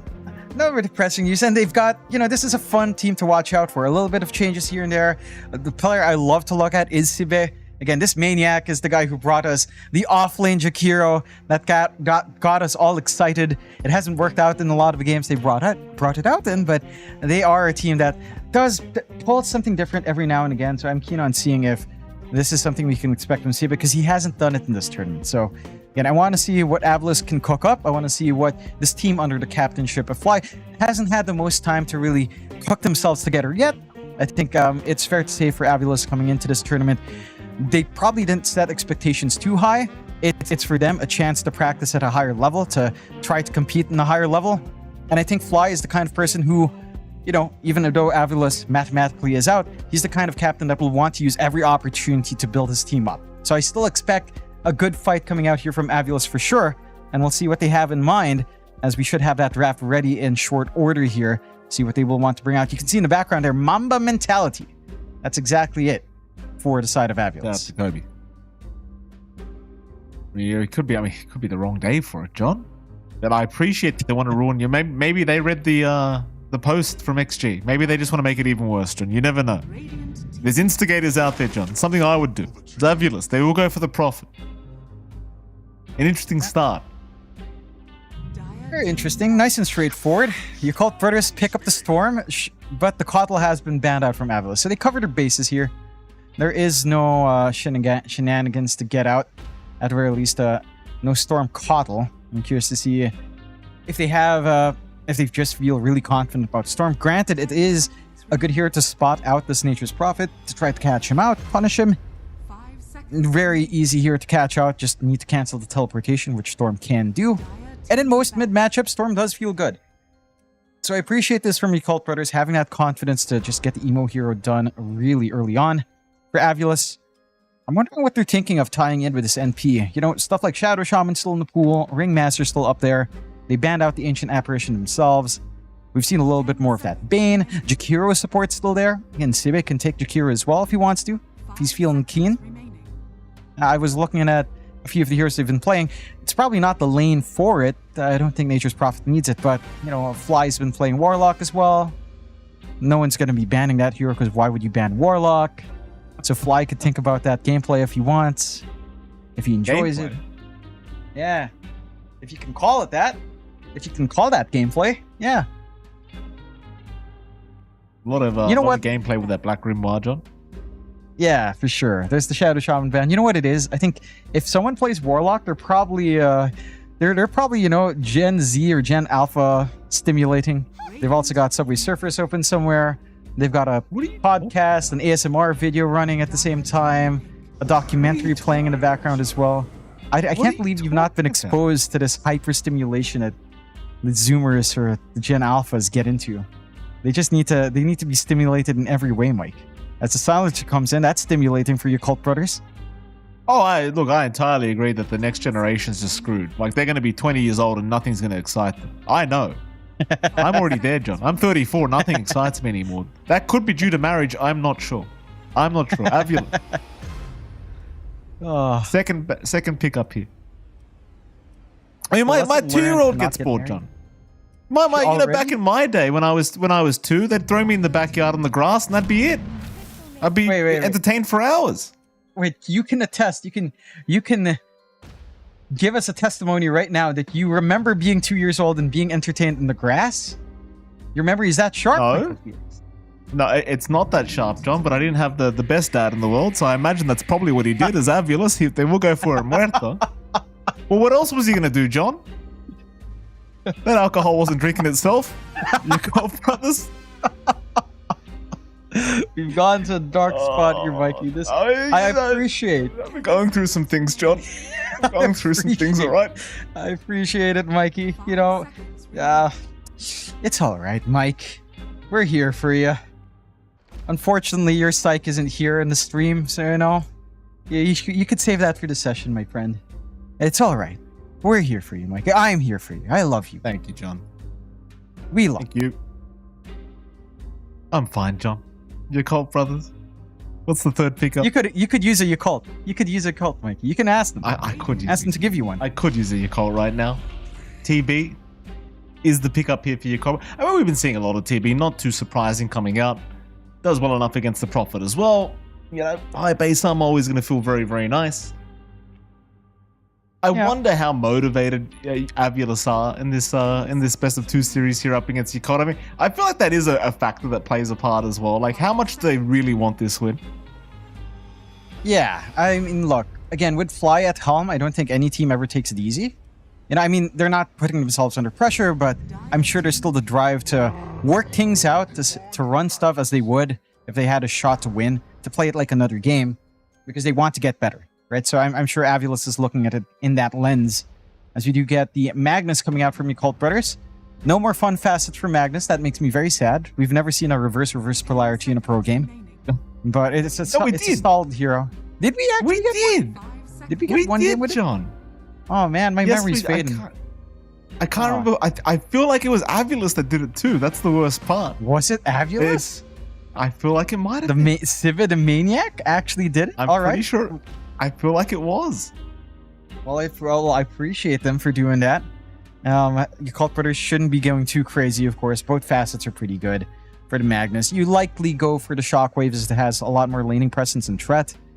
You're not going to be trying to farm up a Storm when you already have Terrorblade and Storm. So your chances here, you're looking to just play lanes, play poke, try to win out your lane early here for Yakult Brothers. For Avulus, curious to see what they go for. And they do have good magic damage for the Terrorblade already on hand. Right? They don't have a way of canceling out this initiation from Magnus. Global Silence is on Yakult Brothers' side, and they have committed for what looks to be their 2 supports in that Crystal Maiden and the Muerta very early on here. And this is going to sound crazy, but I like Jakiro in this pick. Magic damage to deal with Terrorblade, offlane Jakiro into TB lane could be nice. Nah, they go with the Dusa. A little bit disappointing, but it makes a lot of sense. Tanky hero on the offlane. Lots of control to play with. Could be good setup for the CM and the Muerta as well. And kind of enables that NP to just play flash farm. So a nice stable pick on the offlane coming out from Avulus, pocketing that Mobe mid till for a later stage. For Yakult Brothers, they've got a lot of room to ban out. Avulus already taking care of the AM to protect the Dusa, of course. For Yakult Brothers, what mids are you worried about for the Storm? Ember's still there, Quap's there, Puck's there, although Puck was banned out by Yakult Brothers earlier, so never mind. But yeah, Ember's there. Maybe if you're worried about, I don't know, some of the melee matchups, Tiny's one that's been popular, also banned out early, Pangolier perhaps? Could be one thing, maybe. Actually, they're expecting something different. Maybe they're expecting NP mid. Banning out the Tidehunter, expecting safe lane Dusa, yeah.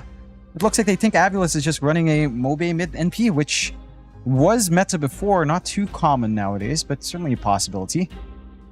All right. Well, I don't mind it. I mean, this is the last series for Avulus. They may as well bring out whatever they feel like playing, or anything spicy.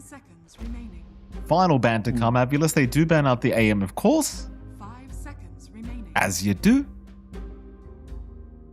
Kind of, I mean, as much as I love knowing that AM's just never going to get picked, it is kind of sad that there's only one hero that makes it so AM's viable.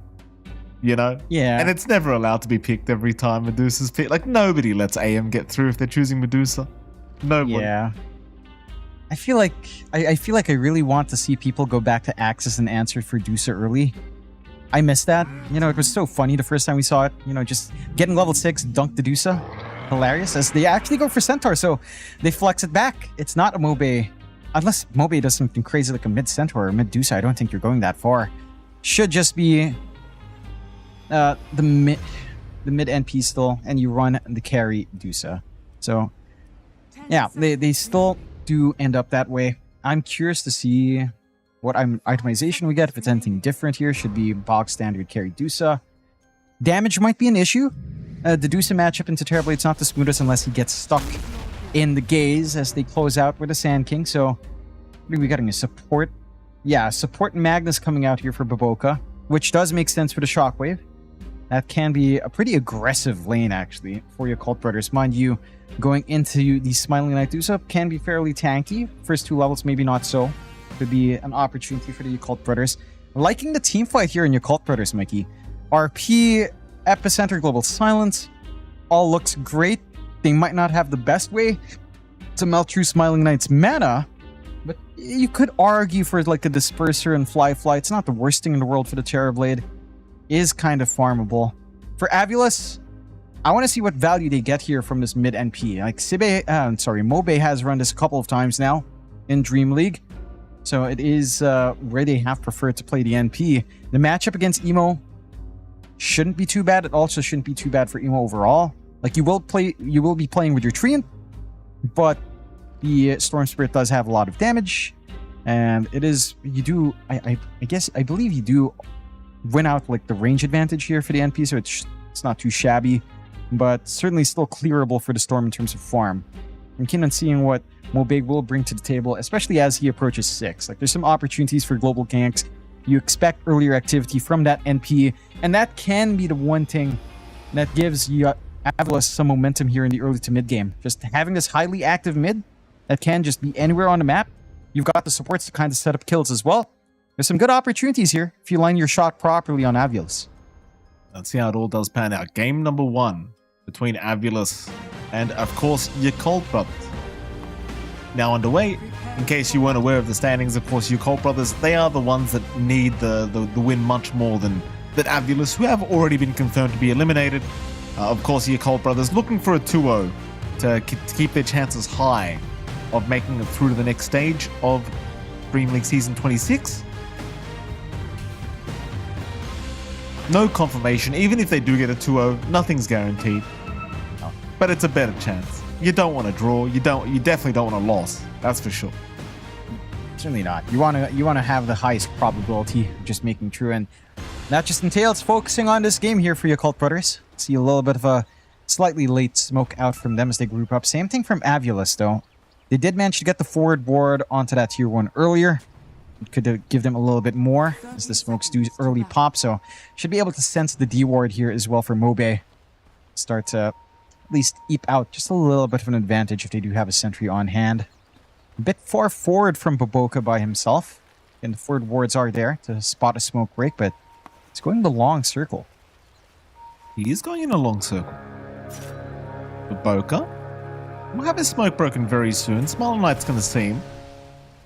He'll go for a bit of a run towards the east. Avulus, meanwhile, they were smoked up prepping for a fight up at that top Poundy Rune spot, but they decide, obviously nobody shows up anyway, so they just leave it. It is going to be that mid-nature's Prophet from a Bay up against, of course, the Storm of Emo. Now, this is an interesting one, John, because you don't see mid-Prophet that often anymore. I'd still assume against the Storm, you should have a pretty big advantage on the Prophet, but what do you reckon? Yeah, it should still be relatively simple for the Storms, for the Nature's Prophet. As a Storm, it's going to be painful to try to eat through the Treant. It also can just block off your static Remnant, even if it's sliding forward. Like it can cop that damage, prevent you from clearing out the creep waves as smoothly. Right-click damage of the NP is pretty damn nice as well with the swing animation, and he does have the slight range advantage. So it's easier for Mobe to control the lane, easier for him to poke. And Emo does not have many tools to play with. Going to be a little bit slower in terms of trying to pressure Mobe, but he is playing the lane right. He's still finding some CS. It's not high pressure yet for Mobe, but as you approach, say, level 3, level 4, it can start to be a little bit more painful here for Emo. We'll see how well he holds out. Rune control's a little bit more important for the Storm as well. Taking a gander at that bot lane. Do you have Fly onto Terrorblade once again with Ollie in the silencer up against Sibe and Desire. And this is a pretty sick lane for Avulus, right? You land a hoof stomp, you get a dead shot, you get the calling on top. Can be quite a fair bit of damage coming in.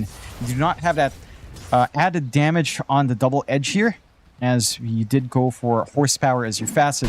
So it can be a little bit harder to look for the burst place, but you shouldn't be fully zoned out by Fly. Whenever Metamorphosis is up, though, that is a pretty painful time for the Centaur. Melee matchup is just rough, but you're durable enough to at least hold your own here for good old Sibe.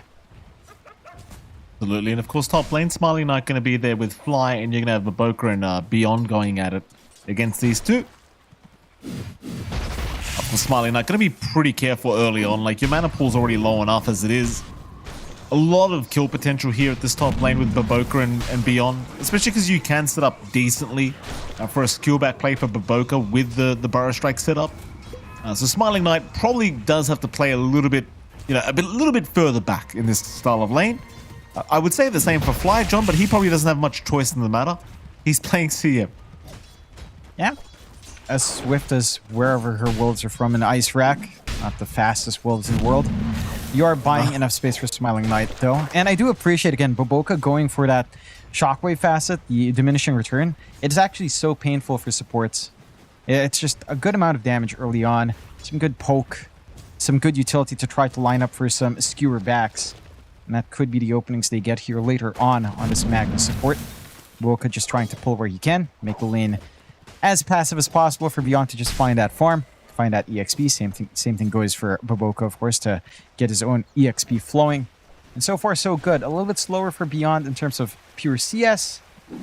But Smiling Knight, you're probably just not going to be looking to catch him out anytime soon anyhow, with the protection coming out from Fly. Pretty silent here in the laning phase so far. Down mid, Emo is still having a bit of a better time. He's managing to utilize the static remnant quite nicely. A little bit surprised that Mobe isn't able to pressure as much as you'd expect. But Emo is making this work. 21-3 compared to the 17-5 in CS there from Mobe. And just having a great hold on mid, which is what you want as a Storm. You want a stable start, you want that build up, you want fast power treads with maybe Kaya coming through and rune control on top of that. 4-minute rune's going to be the important one, and it doesn't look like any bodies are coming out from Avulus, so Emo should be able to secure at least one. Bottom lane, a lot of harassment being dealt. Zibe is going to step in and ensure that Fly cannot intervene. The Desire is still going to make it out, but creep pool going to cost him a lot of HP, and Ollie's not going to make it easy for him. Nice little dead shot though from Desire, going to allow the salve usage for himself, and I'm sure he does remain pretty safe. Bottom lane has been pretty okay as well. Like, Zibe's finding plenty of farm here on the Centaur. Obviously, Fly's not doing too much in the way of slowing him down. You know, you don't really mind that either as YB. You know, the Occult Brothers, as long as they're seeing Fly hit creeps, they're pretty happy too. Yeah. And then every single time... But Boca, he got pretty close to dying that time around, but he does get the skew wrap. I mean, you have to respect some of that damage coming in. You've got level 3 on Fly, he's got the Frostbite with the Crystal Nova, a good amount of slows to play with. And again, some decent follow-through with the value point of the Gorgon's Grasp being up from Smiling Knight. So there is some hold that can tie together here on the side of Avulus. Boca will at least get the stack on the way back, not wasting his time on the retreat, building resources up for his team. It's a little ways off from that 7-minute Shrine of Wisdom, but 6-minute runes are coming in. I'm curious to see if Maboka will want to set his eyes towards mid and try to help secure there to set Emo up for a faster start. Speaking of Emo, well, you're approaching that 6-minute power rune timing, but Boca's going to TP in. Fly's going to be around as well on the CM. See, a very important rune for Emo to try and secure. Not so much for Mobe, but you are looking to deny it off as best as possible, and these prophets can be very annoying with these power rune timings, because of course they can just send the train in to try and deny it. Seems like Emo did come out on top of the CS board as well, compared to Mobe, but it is getting at the stage where he's having a little bit more difficulty trying to CS against him as Emo. Not going to get lucky with the power rune. Wouldn't have mattered anyway, because the dead shot did land. Looks like Fly just taking the illusion rune for himself, so probably the worst rune you could have asked for anyway. Not the ideal. I mean, you still have an empty bottle for Emo. At least he did pop up with Bounty earlier, so he has mana to play the lane. And he does have his level 6. Catching out the Storm now is going to be a little bit of a process for the side of Avulus. And they're just going to focus in. One big strength, of course, for Mobe is that he can just play more in the jungle, start to clear out some space. Maybe a support starts to soak up mid, although no one's doing that yet. From the side of Avulus, the side of the Occult Brothers, again, they have some good stacks built up. Boboka's been very on point with just working the map. Stacks are constantly being cleared out as well instantly by Beyond. So he has himself a very fast Vanguard to play with, to be secure in that lane. And the 7-minute Shrines of Wisdom as well, no contest.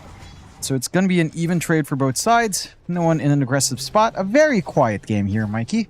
No kills at 7 minutes in. Nice and stable for both sides. Stable's one way to put it. No action across the map whatsoever. It's a very nice way to put it, John. No action whatsoever here between these two sides. Just a lot of farm going mostly to, I want to say, your Colt brothers, but it seems like Mobe's had a really nice time on that Prophet. Obviously at the stage now where he's just jungling with the Treants as well. Going for the standard Maelstrom build-up as well here on the Prophet, so not really anything unexpected being queued up yet. Yeah, probably going to go into the Mjolnir as well against Fly. Nobody interested in fighting. Absolutely nobody interested. Everyone just stealing creeps away from each other. Almost 8 minutes in. We are going to have another power rune spawning, but it seems like this time they're just going to let Emo have it. Because nobody's here. It almost makes you wonder, Mikey, are we in a Southeast Asia match? It looks very reminiscent of some of our CE qualifiers recently. Amp damage rune for Emo, at least. Could lead to some excitement, who knows? Probably not. Considering the trends, a little bit of a clump up bot, that could lead to something. Perhaps. They are planting some forward wards. Probably not diving behind tier 1s at this point, of course. But they are setting up for it with Fly in position. Issue is Fly is fairly tanky. He has the value point left for Sunder. Not picking it up yet. So, yeah, not quite the target. Maybe mid, working their way towards Emo, who again has level 6. Chances are he's not going to be caught in your trap. And you just farm away.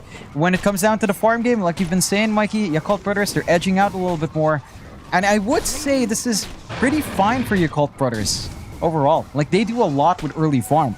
Like, beyond having maybe a quicker blink up, can lead to some issues here that Avulus might not be ready to face up against. Emo with a fast Kaya, for example, could also start to just do a lot more with his mana pool, do a lot more damage as well. And Fly has just not been contested. You could argue the same with Medusa not being touched here for Smiling Knight, but the Terrorblade does have more raw output early on in the game. And Avulus might want to try to rectify that. They get the smoke, they get the scan. The tier 1 still stands in the way, so trying to find Fly could be a bit of an issue. Where they come? They're still looking for Ollie down bottom. Fly will reveal himself once again.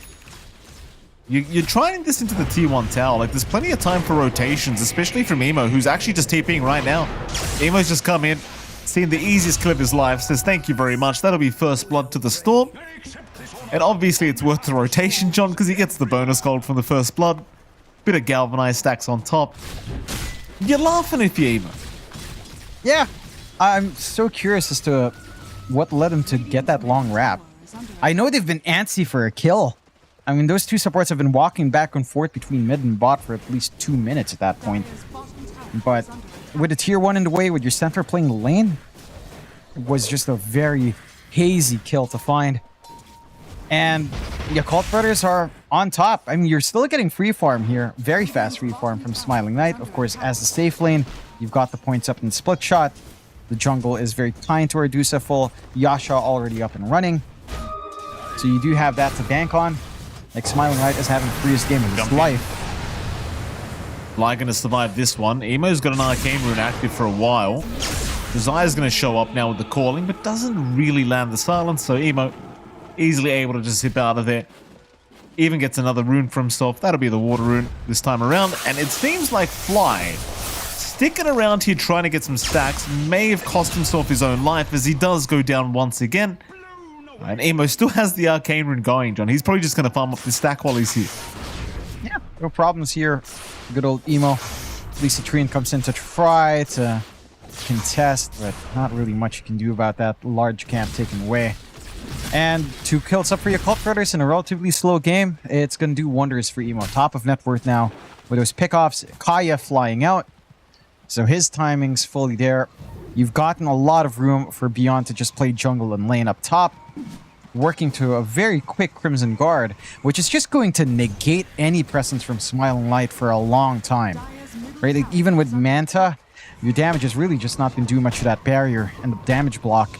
By the time you have Butterfly, it could start to do a little bit more, but that will just relegate your Dusa to farming for what? An additional maybe 5 to 10 minutes in that time range, depending on how well he is efficient in the map.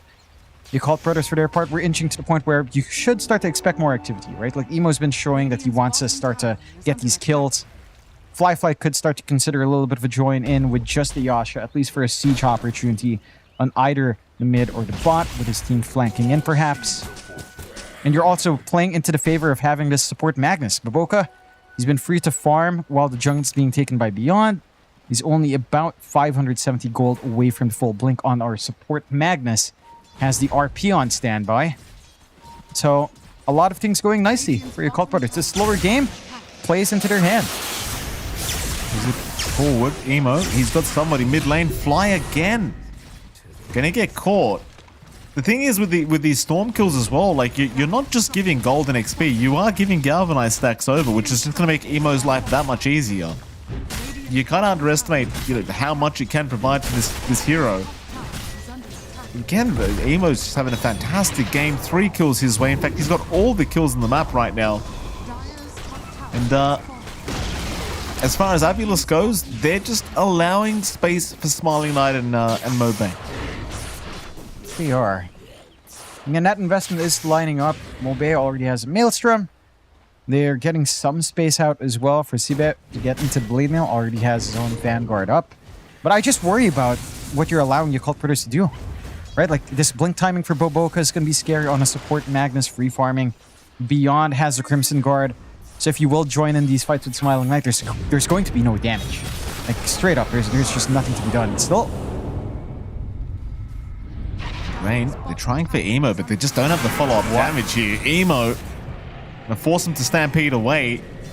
I mean, he only TP'd in, but he didn't even have mana to really commit after that global silence. It just, nothing really happens from here. Nothing's panning out as Beyond just jumps in casually for a quick kill into Desire. Doesn't quite get it yet. Emo might just zip right through him if he wants, and in fact he does. In fact, he found Fly as well to make matters even better for him. A 2-for-1 special for Emo, who still has all the kills on the map. jeez. Can he keep it up? Yes. No, he can't. Beyond took one. Oh, Beyond. Well, why'd you do that, Beyond? Anyway, I guess he got. he's having a getting great little time bit on this forward. storm. That he is. 12 galvanized stacks up, plus 0.12 permanent manager regen, along with the galvanized bonuses as well. Now you have that blink up in Baboka. I don't know what you are expecting here in Avulus. Again, the farm game is going good, but this is too much ground to give away. Like, they are getting aggressive on your Occult Brothers. They are hitting these early timings. And your own team fight is kind of stuck, reliant on just a good blink angle out from Sibe. There's no damage. Like Like the right click, Smiling Knight just does nothing. No, That's without the active guard. And that's without popping the actual barrier, which gives you even more block. Like, I don't know. I do not know. Even the damage on Mobay, it's not going to be amazing. He's going to be relying on proccing the Maelstrom at this point. Ollie gets frisky. Gets tossed by Roche. He does. Meanwhile, Desire, just leave him in the desert. Let the sand do the work. And why are they hanging around Roshan pit like they're about to do it? They're not doing Roshan. Get away from there. Get out of there, what are you doing? Flyfly's coming in. They actually are. They've had enough. Okay, I mean, look. Roshan. If the game is this slow, you might as well. You might as well, because what threats are there? Mobay's not really shoving lanes out. Sibe is actually taking the lane with Smiling Knight top. There's no threats onto your objectives. You've got the Metamorphosis. You've got some damage coming in. It's more than enough. And the side of Avulus just do not want to play. So if they're not going to play, take everything on the map. 7-0 start. Take the Aegis. Have that secondary backup for Emo so early in the game. Already has an Orchid to keep eating Fly up. He's just going to be feeding off of that CM or even just this Muerta at this point. And there's no worries. The 2K lead, 2K, 3K lead at 16 minutes in. Not the biggest in the world, right? It's still playable for Avulus. Smiling Knight and Emo, he doesn't care because he found Fly. Emo couldn't give a crap about Smiling Knight. They needed you, Emo. Emo, they could have used that vortex, sir. They could have used that. No. He has to kill the CM. Contractual obligations, Michael Phoenix. For anyone that... The social contract, when you pick Storm and you see a Crystal Maiden, she must die. It's as written in our social contract. You know? He's still... Emo's still living at Singapore Major where they were question marking EG. He's still getting fly. It's like, remember that question mark I did to you? Oh, yeah. He just wants a reminder. A little bit of a reminder out from Avulus as well. They're smoked up. Again, they've got that Blink and Sibe. 2 supports with a Centaur. Issue is, who do you make a move on? Like, even the Magnus, if you find that kill, doesn't feel that great. You want some of these cores to start getting punished, but you're not really finding them. And, I mean, they're still a lot trying. They've done this a couple of times, Avulus, where they force out the smoke. Let's see if it pans out here. And they're coming.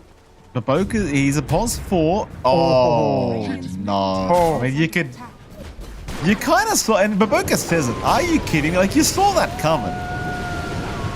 Freezing Field from Fly. At least they are going to get a couple stacks for themselves, so it's not all lost. But Baboka's casually waiting now. Has the blink back up, and check this out, John. There you go. Yeah. Why can I tell that's coming? Fly gets Burrow striked up. He's going to die. Meanwhile, Sipe's down, and so is Desire. John, if I can tell you what's about to happen, there's some problems, I promise you. Oh, yeah. Oh, yeah.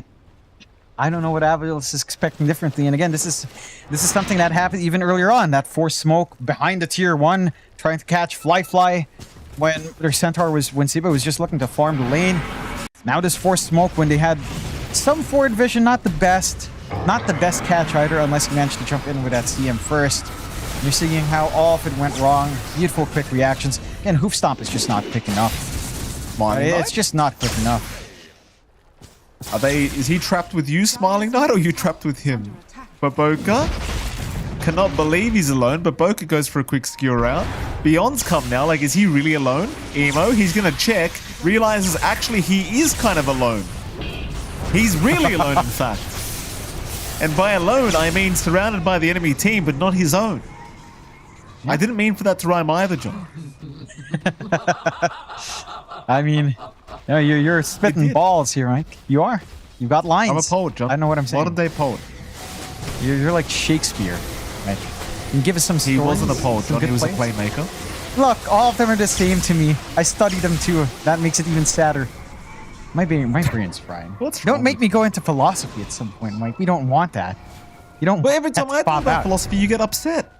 You get upset every time I bring up philosophy. Because you're all in on stoicism. No, I'm not. Stoicism? No, I'm not. Okay. You just think I am because I'm so stoic. That's the problem. You just can't comprehend. Your mind can't comprehend how I could be so stoic in front of you all the time. No, I can comprehend why, Mike. I can list a number of reasons why you do this. Alrighty? Why? I understand. Maybe what? It's coping. It's coping. It's coping, Mike. It's a coping mechanism. I know. You're not far off, John. You're not too damn far off. I mean, you could be stoic in this game as well if you're Avulus to cope. That it's 12-0. That you're 8K behind. In this game, John. You've got to be stoic if you're Avulus. You could be a nihilist. You're like, nothing matters. To be fair, this actually doesn't matter for Avulus as well. So they could also be nihilists. You know? They could be. On the bright side, at least they're not, losing to Boom and Shopify, John. Otherwise, they'd have nobody left to lose to here, Avulus.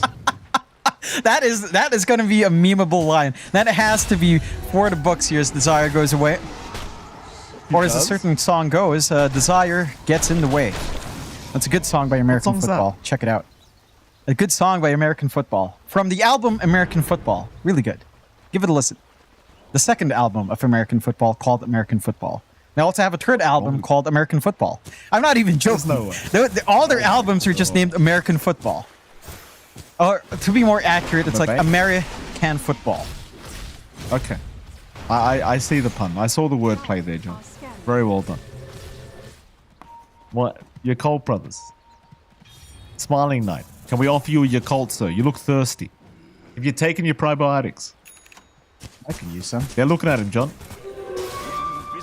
They won't go for him. They didn't see him, I don't think. Smiling Knight, he's going to move in. He's got backup though. This could be a bit of bait here from Smiling Knight. More backup incoming. Emo still thinking about it. Sees a power rune. We'll take that instead. Meanwhile, Fly just went through the top tier 2 tower. I mean, you may as well just keep going at this rate because nobody's there to defend top. He'll back off though. I like this as well. Fly is going for that defusal we were talking about. So he does want to be a little bit of an answer for Smiling Knight. He will be. Issue is, well, yeah, Smiling Knight didn't go for the butterfly. He's going for the Ags. He's Emo again can't believe Smiling Knight's alone. Yeah, no, he can't. Stone Gaze. Emo turns his back because cool guys do not look at Medusa. And here we go. Stampede, does it really help against the Storm? Well, it allows his teammates to get close now, so maybe they can force a fight their way. Emo's pretty low on mana, but there's your RP. But Boca found both of them. Oh, and they just get destroyed by Beyond. Fly's in. Mobay, look at the damage he's dealing already. Fly, he hit him once and Mobay lost 1/5 of his HP. Zibe is somehow alive. Actually gets the blink down. Awesome. No, they haven't yet, John. They're there. No see him. Target acquired. Come on, boys. Oh, there you go. Good lads. Beautiful for Beyond. That took a little bit of effort, but they do clean up. This is getting depressing. 16-0-10k. I don't know what to say. You know, I tried in the last series. It was feasible because they had some kills. There was a glimmer of hope. All I see is despair. All I can think of is calling a psychiatrist, perhaps. Maybe they need some help. Why? It's a little bit rough right now. And they could be down, Mike. Just because they have, you know, emotionless faces doesn't mean they're doing well.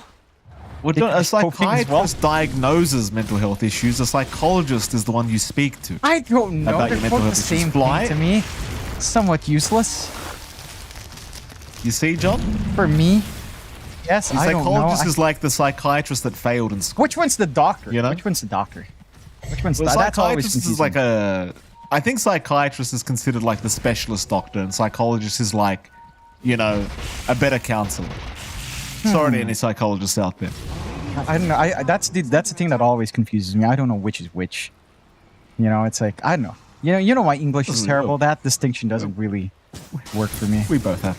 We both have mental health issues, John. It doesn't really matter at this point. It doesn't. We have matter. a lot of issues, Mike. We have a lot of issues. No one's helping us, John. Don't worry about it. Nobody's coming to help. Top lane. Uh-oh.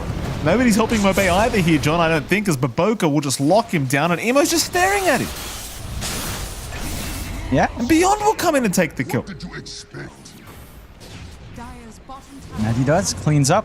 You know, every time I see Beyond's name, I think of a movie, Mike. I think of, you know, the movie Click, Adam Sandler, Yes. classic. It was a good movie. Good movie. Yeah, you know where that film technically takes place in? Where? Bed, Bat, and Beyond. Yeah, every time I see Beyond, I think of that. Beyond? Oh, they got a kill! Baboka. They got a kill. They got a kill, John. Big news here for Avulus. They are on to the Centaur now. Emo wants a bit of revenge here, though. A nice TP away from Zibe, but it's not going to matter. He's not that tanky. But they've got a kill. It's 18-1. They're not scoreless. They're not maidenless here, Jonathan. No. They're one. They're one. Not the biggest one, mind you, but you'll take what you can get. It's a big one. It's a one. Considering they actually gained a little bit of gold, only in deficit for 100 in that trade. So you're happy enough to trade that way for the side of Avulus. You're not happy to trade out to your trees. Fly is trying to slow this down as much as possible, but that's a level 18 Terrorblade and level 11, level 12 now, Missile Maiden. So good luck. Yeah, Fly, get closer. I'm sure that'll work out for you, sir. Emo. There's no defense here. Like, there's nothing to do. Like, there's nothing to do for Avulus. I'm not blaming Fly. Like, he's just trying to make them back a little bit, you know? There's nothing. Yeah. They're trying to stall. Oh, nothing to do. You know, that reminds you of a line from a song that I really enjoy. I thought you were going This to is a refer to classic. Nothing to Say, John. No. No. This is a good song Roshan? that You I'm wanna sing sure it while Avulus... Roshan's happening, No, I'm not going to sing it, but the line is literally nothing to say when there's nothing to do. And that's from PDA by Interpol. Really great song. Maybe Avulus Never can heard. jam out to it as they try here. I doubt they've ever heard that band, John. Emo, Great band. zip forward. Found nobody so far. Meanwhile, Desire gonna just walk away. Global Silence has been committed and now in RP, but Boca right on the end, landing on a couple. They're still trying to fight, but there's no damage really being dealt here to your Colt brothers. Their stomach flora, Jonathan, it's too powerful. It's too strong. Oh, look at this. This is what your Colt does to you, ladies and gentlemen. Drink your probiotics. You should. They're online, the Occult Brothers. 22-1. If we could just give 2 kills away here. I mean, just to be dank. Occult Brothers. You know, that would be something. See if... We'll see if Avulus managed to find the 2 kills necessary for tradition. Roshan is just going to be finished up here on the side of YB. But yeah, Interpol, great band. PDA, probably one thing. Oh, yeah. In fact, that entire album is so good, Mikey. Which one was it? Here Comes the Bright Lights. Is a great album. Was it? Is that the title? I don't know. They're one of the weird bands that also does untitled stuff. So, you know, good stuff. You know they're good when they don't title their songs. Emo? Right? Oh my... Wow. Emo. Across the map. Okay. Across the map, Jonathan. I mean, he's 10-0-10. He's got 28 galvanized stacks, so his mana region's pretty damn good at the moment. And quite frankly, John, there's literally nobody that can contest him. Maybe Smiling Like can tank his damage. I don't think anyone else can really do anything about Emo this game. No. They really can't. The one blessing is that, well, I mean, Emo has a BKB, but at least it's down to 7 seconds.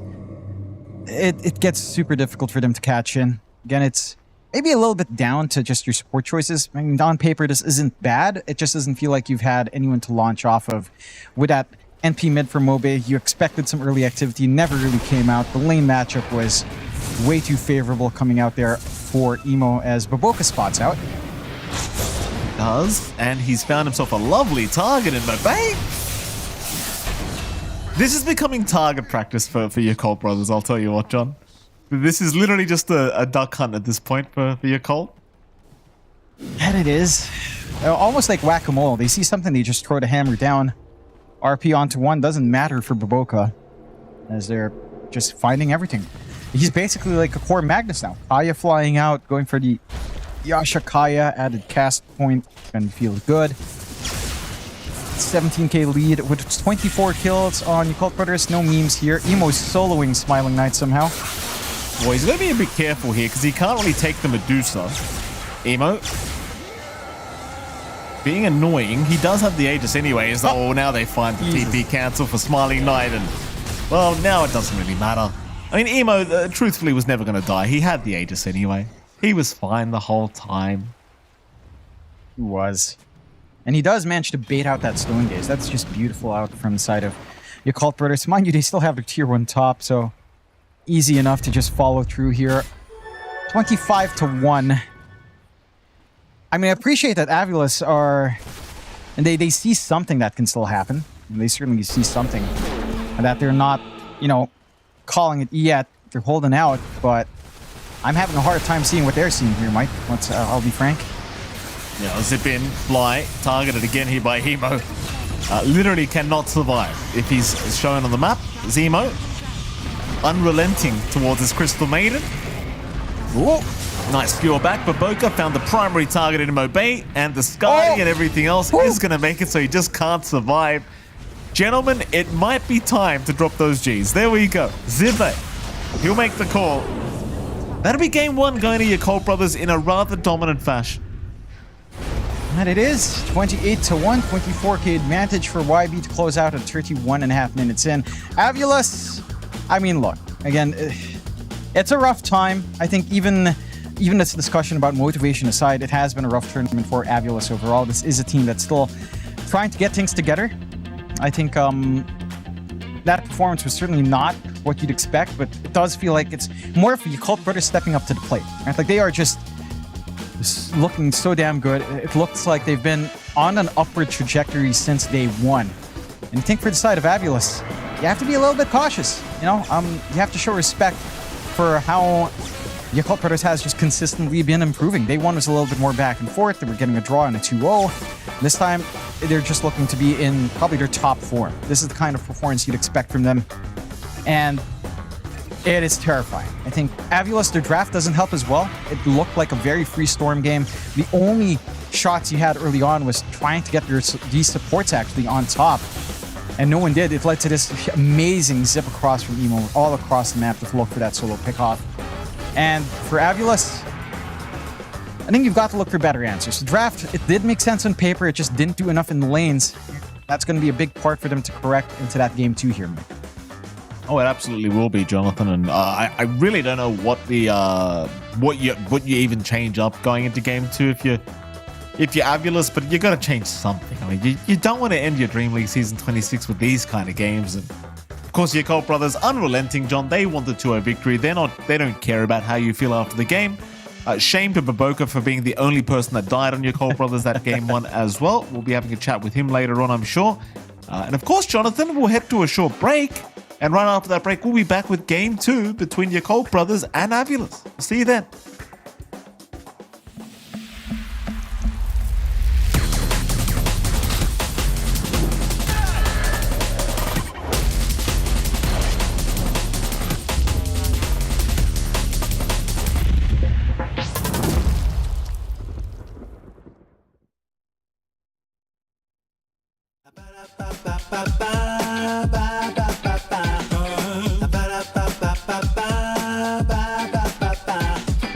If you wanna get with me, all you gotta do, call me when you need me. I'll be waiting for you. I know exactly what you want. I'll satisfy your need. We can have a good time. Don't you worry about a thing. If you want it here, or if you want it there, you got it. Have yourself a good time. You got it. Act like you don't care. You got it. Get that motivation. You got it. I got just what you need. You got it. I got just what you need. You got it. I got just what you need.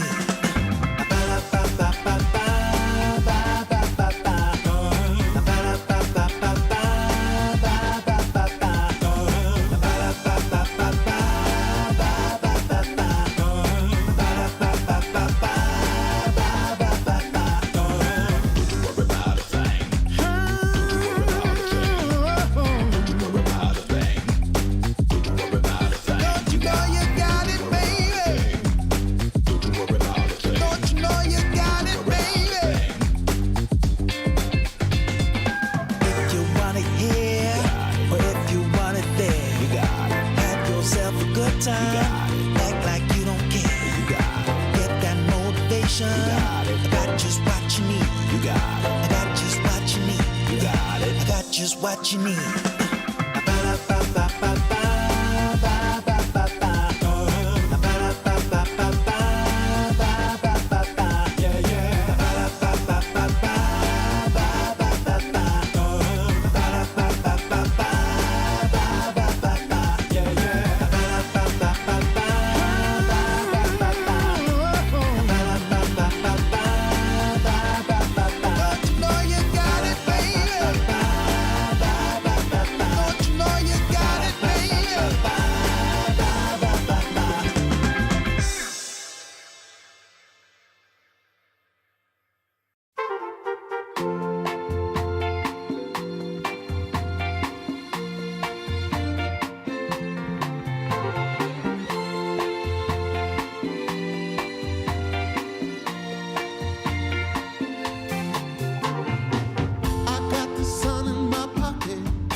just begun. Hips are swinging, feet are stomping. Happy people gather around. We will party all night long. This will be magic, magic, magic night to remember. A joyful celebration for a whole new generation. This will be magic, magic, magic night to have together. No more limitation. We unite. Sleep in real life or in Dota? The speed boost is actually really useful, I think. I know it's something new, it's Dota, and I don't know how good it's or not, but I think it's not bad at all. Yeah, I wouldn't say it's pointless. I think any map change can be cool, sometimes for the better, sometimes for the worse. Yep, I like this. 我觉得有就因为能跑得很快啊，就可以更快的去刷野啊。 Maybe there should be more than one creep camp in the river. 哎，但是玩起来好像是会爽一点，可能有吧，我改了，可能有吧，玩起来会爽一点吧。 I think the new river is fun. It makes you fast, and being fast is fun. I like the I agree. It's a good. You know, you're fast. Sometimes it's nice, it helps. Sometimes it's a bit annoying, the enemy runs away too fast, but it's cool. Sometimes it's too OP to run away.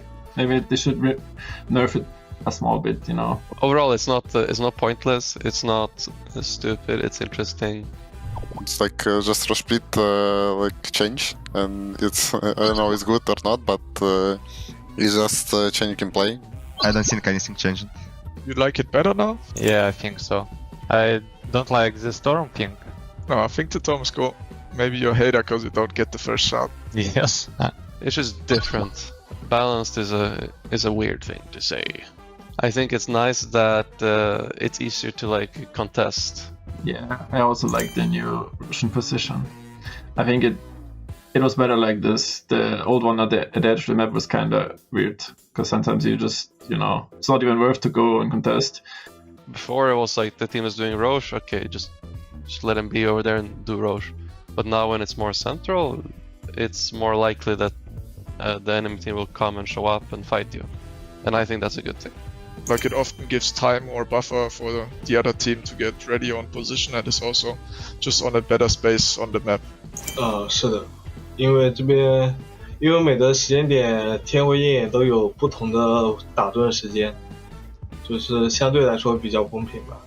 I'm not sure Dota need new hero because there's a lot of hero already.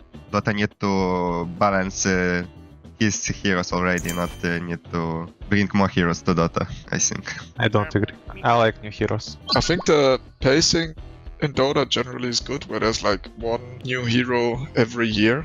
Oh, I strongly disagree. Dota needs more heroes. There's so many good heroes in this game that died, where many people came from, called Heroes of New Earth, XIV as well. There's so many good hero concepts, let's just copy them. No, you don't need to think about anything, just bring all of these heroes. I disagree in a sense, not with that there's great hero concepts that I would like to come alive, but I disagree in the sense that it's already become very difficult for the balance team to keep all heroes viable, and it's becoming like difficult for the pros. 是不需要了呀，他的英雄都像从英雄联盟穿越过来的一样，是不需要了。 Yeah, I think it's good how it is right now. Like just remember from many years ago in League of Legends that like every month or every 2 months there was a new hero coming, and that's definitely too much. I just feel like the hero diversity is pretty small right now. Yeah, so far it's just not worth it to, you know, spend a lot of time on trying to find really good new things. It's just easier to copy what the best teams are doing, or like stick to some basic systems. Like some teams don't even practice that much during the regular season. Probably not. There's a lot of games, I think. I would say agree, the most complicated, but there's a lot of games out there, so I'm not exactly sure. It's 100% more complex than CS:GO, I think. I don't know, game is harder than Dota. I heard a lot of times that there's a lot of games like StarCraft where you need a lot of APM and it's more harder than Dota 100. So I think Dota is not the most complex game. If you compare with some of like team-based games, I'm sure Dota is like one of the most complicated. Dota is the most complex game just because of how many heroes, how many items, talents and all this stuff. It's getting more complicated. Maybe too complicated even. Out of the big esports games, it probably is the most complex. Like strategically, it's super complicated. 以前可能是，现在估计不是。现在我感觉还是啊，因为现在加那个又是命时又是天赋，新手就玩家玩着就玩的会很复杂，就是要学很久。更复杂，更复杂多了呀！星际争霸2绝对复杂。Sleep is very important for every game. For sleep, it depends everything: your health, your health status, and how you will play a game. Yeah, I like my sleep. I also like sleep. I think it's pretty important. We do sleep for a very long time in our lives, and just to like recover and be refreshed, process some things. I don't know, it's very needed. No, sleep's important. I play well when I have good sleep. I play bad when I have bad sleep. I feel good when I sleep well as well. So sleep is definitely top tier. Sleep is the most important thing. 不，一定要按时睡觉，早睡早起，好吧？我觉得应该也是。Bye, CM. Bye bye, guys. 再见。Bye bye.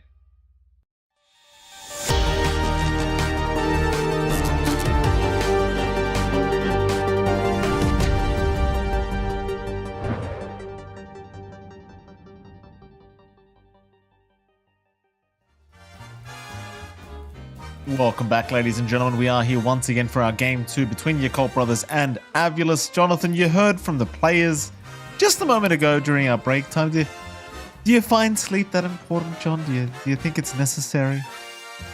Yes, I do. I think sleep is great. I think if I could, I'd just fall asleep and never wake up. It's that good. It's that good, Mikey. Sleep is so good. I actually really do enjoy sleep.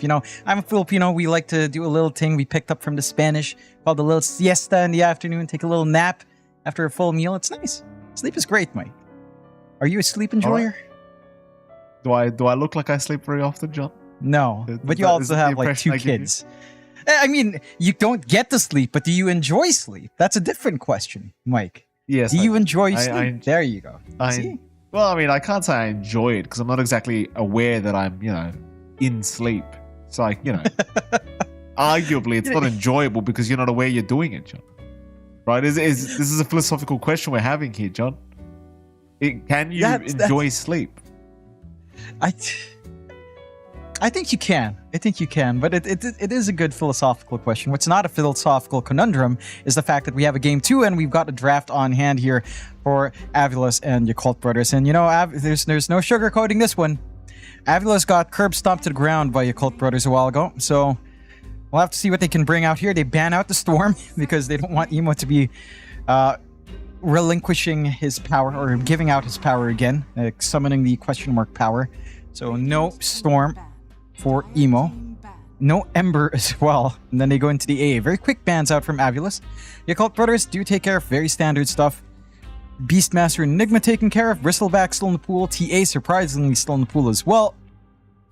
Those are the heroes I'd expect to kind of take priority at this point.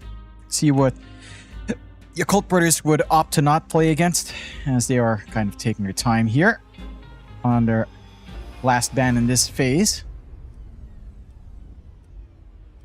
What they go for?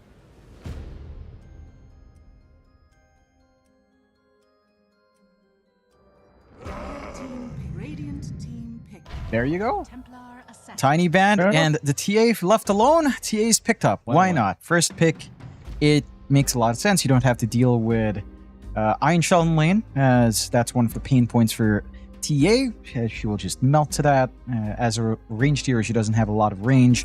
No AA to worry about as well with the blast. No Ember with burn. There's still something like a Doom that could be annoying, but overall, I don't think TAs care too much past laning stage. In fact, even in lane, I think with Refractor, they don't care much at all. I'm curious to see if your Cult Brothers go in for like an all-in minus armor strat. There's the classic TIE TA that gives you everything, of course, but there's stuff like Bristleback, which again isn't banned, unless Avulus pick it up themselves or ban it in the next phase. I can see going back to TA Bristleback being really scary. Like, that combination should not be allowed by Avulus. We've seen that one before. You tend to go for the side blades on that one, the side blade facet. This is a good solution to TA, just a high armor hero. Terrorblade does come out, and it can go toe-to-toe with the TA in terms of bursting heroes down. It's a better scaling win condition than Dedusa was, for sure. It did feel like that last game for Smiling Light just really had nothing in the tank. Like, that Crimson Guard build-up from Beyond was just too much to deal with, so I like this win condition for Avulus, seeing that Yakult Brothers picked their win condition as well. Head-to-head, this isn't bad. I would say both heroes are tempo heroes. Terrorblade and TA kind of scale off, but the TA does fall off a little bit harder than Terrorblade does. Terrorblade's just limited by his metamorphosis, so if you do go to a late game scenario, you kind of feel alright in TB so long as you're smart about that metamorphosis usage. 5 seconds remaining. One more band to go before we can see some more pickups here, John.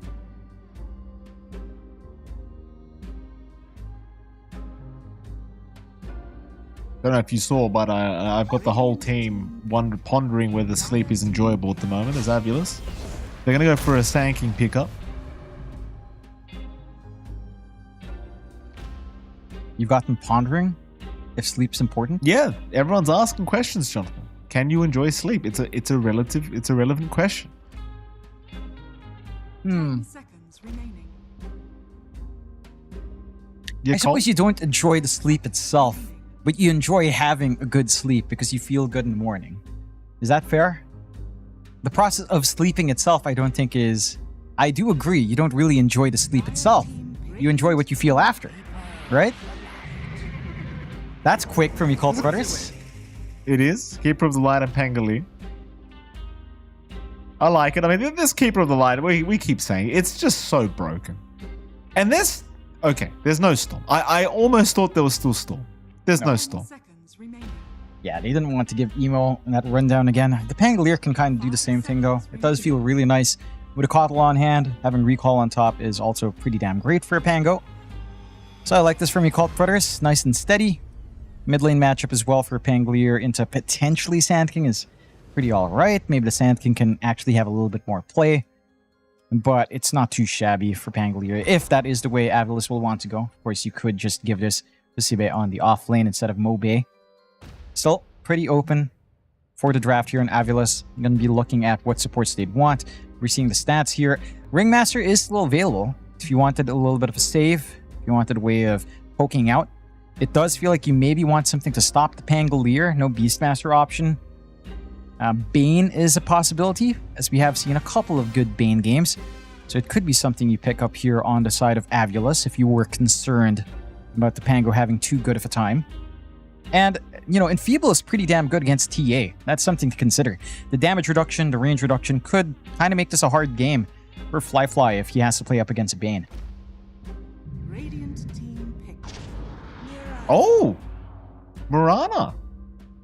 Not something you see too often anymore, Jonathan. Mirana will come out here from Avulus. What do you think about it? Do you like this hero at the moment, John? I think... Yeah. Well, there was a great game that Cuckoo had on Mirana in another series, but I haven't seen much else of it as of late. Yeah. I think we've seen it a couple of times in other tournaments, and it has looked pretty good. Like, it's not the most popular support, but I feel like her facets are really strong, especially the Starfall facet is super strong. That mischance is annoying. Moonlight Shadow is still strong in terms of looking for gangsters. The Bane we were discussing. So you have that stable hold for the Pango, and you have the arrow setup. In fact, you have arrow setup as well from the Sand King. So I like this overall from Avulus. It's very well stitched together. It does have a lot of play early. You know, you should be expecting some more kills to be coming out, especially if you manage to rotate onto Mobe on mid, depending on what you'd want to pick up here, if not the Sand King.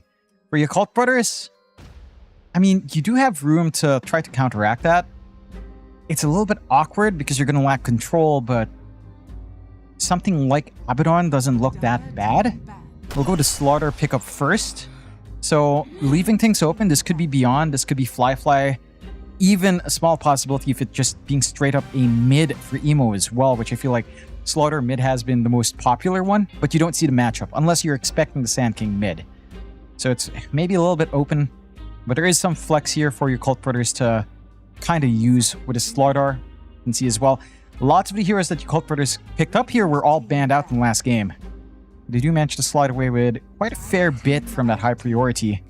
Silencer ET being banned out by Avulus, your Cult Brothers taking care of that Morphling in case, again, there's a weird flex where you run terribly an offlane Sand King mid, taking care of a big scaler as Morphling turning into Slaughter. We've seen that one before. It is painful for the entire enemy team with how fast he hits. So I respect that from you Cult Brothers, just not giving away that cheese. 5 seconds remaining. I can confirm, by the way, Jonathan, in case you hadn't looked at the standings, your Cult Brothers have qualified to top 4 placement in Group B. So based off that one win they just had, they've already made it. It is obviously about placement now against Flipster Talent and Gaiman, but they are qualified, John. Happy day. Very happy days for them so far, and they took it in such strong form, of course. We'll see if they can solidify their position. Maybe just land higher than whoever might be behind them. Whether or not that's Flipster Talent, who knows? As again, there's still potential results that can flip the script here. The Occult Brothers, though, they are taking a lot of time on the last pick. Disruptor. All right, so again, we are looking at probably, again, there's the flexibility, but you could run the Pango or the Slaughter mid, certainly locking in that TA safe. Love seeing the Disruptor come out for the Occult Brothers. Does give them some important AoE hold, allows them to like drag the Sand King away if he does dive forward with a glimpse, giving them some space to try to reset. Of course, the kinetic fence can be nice if that's the facet we're going for here on your Cult Brothers. It could be pretty useful. We've seen some good plays with it, eh? Can be quite strong. I think it's great. I actually think it's better than the original kinetic field. You don't expect it either. That's the thing. I just feel like no matter how many times you play against it, you just never expect the fence to come out. Fabulous. Yeah. 10 seconds reserve time left here, Jonathan. I mean, it's either a Mobe or a Sibe hero, depending on what you'd want to do with Sand King. Viper. Oh, okay. yucky. Full toxicity. Yucky, Which facet does it yucky. go for? Because I think the last time I had fun in the game was playing Viper with the shield. It does look he goes for Poison Burst and wants to be aggressive. And to be fair, there's not a lot of magic damage to kind of block off, so that does make a lot of sense. And he is going to be playing mid against a Slaughter. So you're going to have a great lane lined up here for Mobe. It shouldn't be too rough. You're going to be able to zone out, have a better time than he did in game 1. My issue is your connections with Bane Mirana onto mid aren't amazing. Fly will have to set up every single time. Chances are for Avulus, you might actually be looking to pressure onto Fly a little bit more. Rotate through the gate, down bot, or up top. Try to play there, get those kills onto that pesky TA, and you do have, again, this awesome setup from Avulus to get that done. I'm keen on seeing what Desire can get done with Mirana. It can be so strong. That Starstruck is a nuisance for any right-click core. And you've got 2 big right-clickers in your Cult Brothers, and Fly and Emo. That mischance coming in, if they get hit by the second Starstorm, is going to hurt them. So there's a lot of good things for Avulus here. It's just a matter of executing on it. For your Cult Brothers, we aren't getting the fence from Ollie. He's just sticking to Thunderstorm, so wants the circles, which is a little bit disappointing. But it still does feel like a very strong Disruptor game. Just every time that jump comes in, you have the threat of the glimpse. You're going to buy time, you're going to buy space, and there's a lot of counterplay potential here from the YB draft. Very exciting stuff, Jonathan. We'll get into it. Game number 2. Again, neither side has anything to play for. Your Cult Brothers have already qualified.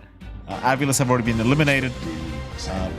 Your Cult Brothers, they have a bit of placement to play for, I guess. Maybe they can place a little bit higher if they pull off this Game 2 victory. I highly doubt they're going to be taking it easy. Anyway, it seems like your Cult Brothers certainly coming into this DreamLeague Season 26 with something to prove. Because I'll tell you what, John, I wasn't expecting this kind of performance from this side, but they have pleasantly surprised me. That they have. They've been, again, day 1 was a little bit more back and forth, but it has stayed steady. And we've just seen increments of improvement over and over again. We heard from our interview last time course, from Emo that, you know, they didn't have high expectations coming in. The roster just formed. They've still been adjusting to each other, but it has looked pretty damn good. If this is just how they start, how much stronger they get does get me pretty excited for what they can show off if they manage to move forward, which, you know, they are locked in for at least group stage 2. And we'll see a little bit of a smoke out from the side of the Occult brothers, but not really panning out too much. I love the nice early block coming out here from Avulus in the sneaky spot, at least preventing that rapid build-up from the offlane with the Coddle on hand. Always a smart move to force the Coddle to have to waste the D-ward on that. Bounty runes to fight over. Looks like it's going to end up in a 3-for-1 trade in the favor of your Colt brothers anyway. So Avulus don't miss out on one. Fly able to at least get something for his time. Go to this mid lane. You've got a Viper against the Slaughter matchup, Jonathan. I can't remember the last time you and I had to cast one of these. Obviously, Emo should be having a pretty bad time, right? And he is. Yeah, I mean, he's not going to be able to out-regen. They did touch up the values on the Seaborn Sentinel. Be a little bit better, but they're still not going to out-regen Poison Tech. Mobe should be fine in just trading hits. Emo is much more focused on trying to harass back, but still respect that. No, there's no way. There's no way! Really? Emo! Okay. All right. You can't do that, Emo. You can't do that. Then he just takes a casual sip out of his juice. He's so like, ballsy, yeah. this guy, I tell you. He's so ballsy. I love it. I love Emo. If he sees it, he goes for it. I mean, to be fair, I think it's a smart move from Emo. He was out of mana, right? He just kept spamming out Slytherin Crush. He knows that's how he has to play the lane. Doesn't have mana, so like, all right, just head back. It's fine. Reset. I'm going to lose this lane anyhow. Desire does manage to find a clean kill onto Ollie, which is a really good snipe. Nice. Again, the power of that Starstorm is just insane with Starstruck. It's a lot of damage. It's a lot of damage. Zipe, not enjoying himself up at top lane either, copying a bit of harassment on the way out, but he's alright. Of course, Fly currently uncontested on the TA, which is something you kind of expect. How's bottom been going as well? I mean, your Smiling Knight's been taking a fair bit of harassment as well, but he's against Pango Coddle, so yeah, it's kind of expected. Fly can only do so much in this lane. Can still be pretty annoying, but I just feel like nobody really beats Coddle at the moment. It's just got this ridiculous base movement speed. It's great range, and here we go. Fly's being chased. He'll be okay. Somehow I've only just realized that we have Fly and Fly in this series. You're right. I guess it's because they don't lane against each other that we never have to point it out. And because, well, the last game was just Fly dying to Emo, that Fly never got to interact with his fellow Fly. Maybe this time around, if it goes better, you know, that could end up happening. Emo again putting pressure onto Mobe. Is he diving again? Yes, he is. And he's got it this time. All right, Emo. I mean, this man, is he just denying himself now? Or nah, he's all right. He's going to wait around. But this is a Viper losing to a Slaughter. Not something you see every day. No, you certainly don't. Emo, I mean, he might even be able to steal something like a bounty away. Although it does look like they've not yet come into position. Fly is going to be walking up, and yeah, no, doesn't quite spawn yet anyhow. But yeah, this is not a good sign for Moby. You picked this to crush this lane. You're not crushing this lane in the Viper. He was finding a ton of value out. What's he doing now, though? So now he's not in the lane. Gets his boots. Well, you can't lane anymore, right? Like, you've got to reset. So what's his idea now? What are you going to do, Emo? You're not playing pos 4, Emo. This isn't support, Emo. You can't do that. Where you going? Well, I've got to see what he's up to. Well, what's he doing? Here comes Fly to cut him off. He's pulling the creep wave, loses the creep wave, in fact, runs the other way. Emo, you're the mid laner, sir. You can't do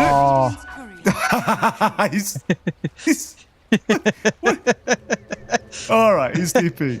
He's good. To the mid lane, by the way. He's not resetting. No, you got water rune though. You got the top up. I thought he was gunning for the bounty, but the fly showing up, not able to gun for it, didn't want to risk it. Only finds the one. He's still, I mean, he's still not too far off from the EXP of Mobe, so I guess that's worthwhile for whatever it achieved for Emo, showing the wave out just a tad bit more. So that's something.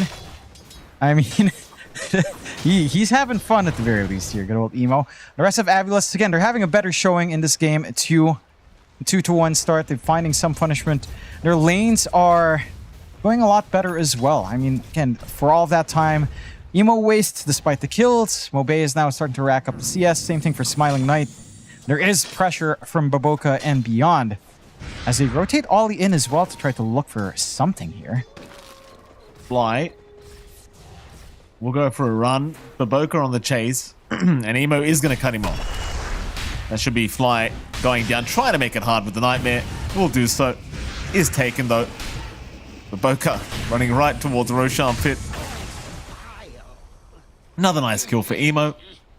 And he's still keeping up on level parity with this Viper. Like, Mobe is going to hit level 6 first, because he's just been sitting in the lane hitting creeps. But Emo is playing this this weird mobile Slaughter mid lane that's actually kind of been working out as top lane. They are currently chasing Zive. Fly has a sentry ward for himself this time. Needs a meld strike to really hope for this kill, but Fly is there with the Nightmare, and now Desire's going to show up as well. They'll try to chase down the TA, and Fly looks like he's gone too far. He will get funny. Meanwhile, mid though, are they going to kill this Viper? It looks like the answer's probably yes, as Mobe can't survive the onslaught that came in. They put all of that pressure after seeing the rotations up top. Bigger trade coming out there for Avulus for sure. Slowing down Fly is massive. But losing Mobe, giving Emo this extra EXP now to play into that 6 does cause some concerns here. As the Slaughter, again, with all of that moving around, Emo did miss out a lot in the creeps. Network is equalizing off of these pickoffs. Slaughter is keeping up in that build-up as well. Power Thread's not too far off. Could be the Echo Saber build-up here as well. If not, maybe an Orchid to help hold. Looks like they'll find Beyond. Beyond unable to get away from Smiling Knight. So very nice setup there from Fly and Smiling Knight. And of course, rush for the Shrine of Wisdom. But top lane, they are also looking at Desire here in this Mirana. And Desire does eventually die. Zibe sticking around to try and fight for the Shrine of Wisdom, as now Mobe's going to show up, going onto the Keeper of the Light, but Baboka's a very fast man on a very fast horse. He will outrun the Viper, and now Zibe, who's stuck around, is going to die. A little bit of a mess. And they did have some interesting angles, a very early committal from the Viper Strike from Mobe. Just not enough output. Doesn't even have the double rate band that we sometimes see on Viper. No Dragon Lancers yet, no Power Treads as well. So Baboka's actually relatively secure. He's been very smart with blinding light usage as well. And that is giving him enough space to just weave in and out. 4-5 start. Again, not a dominating lead here for the Cult Brothers early on, but they are finding some tempo that they'd like. It's still better signs of life from the side of Avulus. Core parity is somewhat equal across the board. Fly and Smiling Knight matching each other. Mobe and Emo on the same page, along with Zibe and beyond. So no one's finding too much just yet.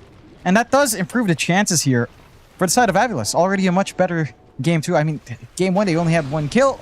They've got 4 to YB's 5. You're doing better. You got the amp damage rune up on Emo, though. He's going to be looking for a play relatively soon.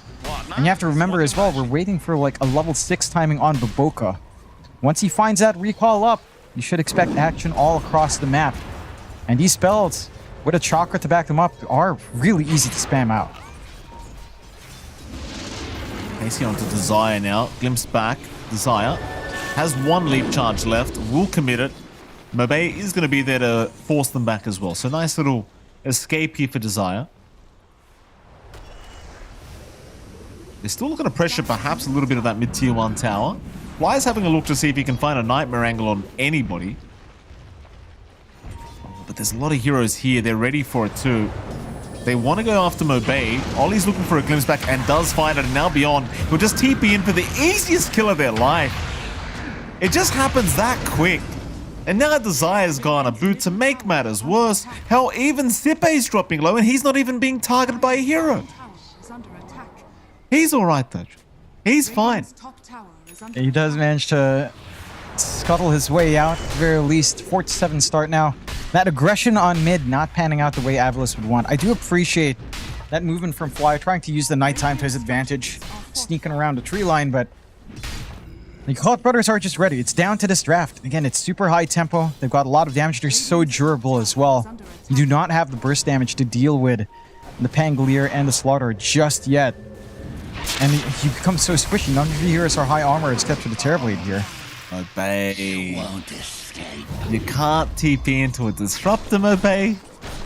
It's alright, we all do it. It happens, we've all done it. I'll probably do it next time too.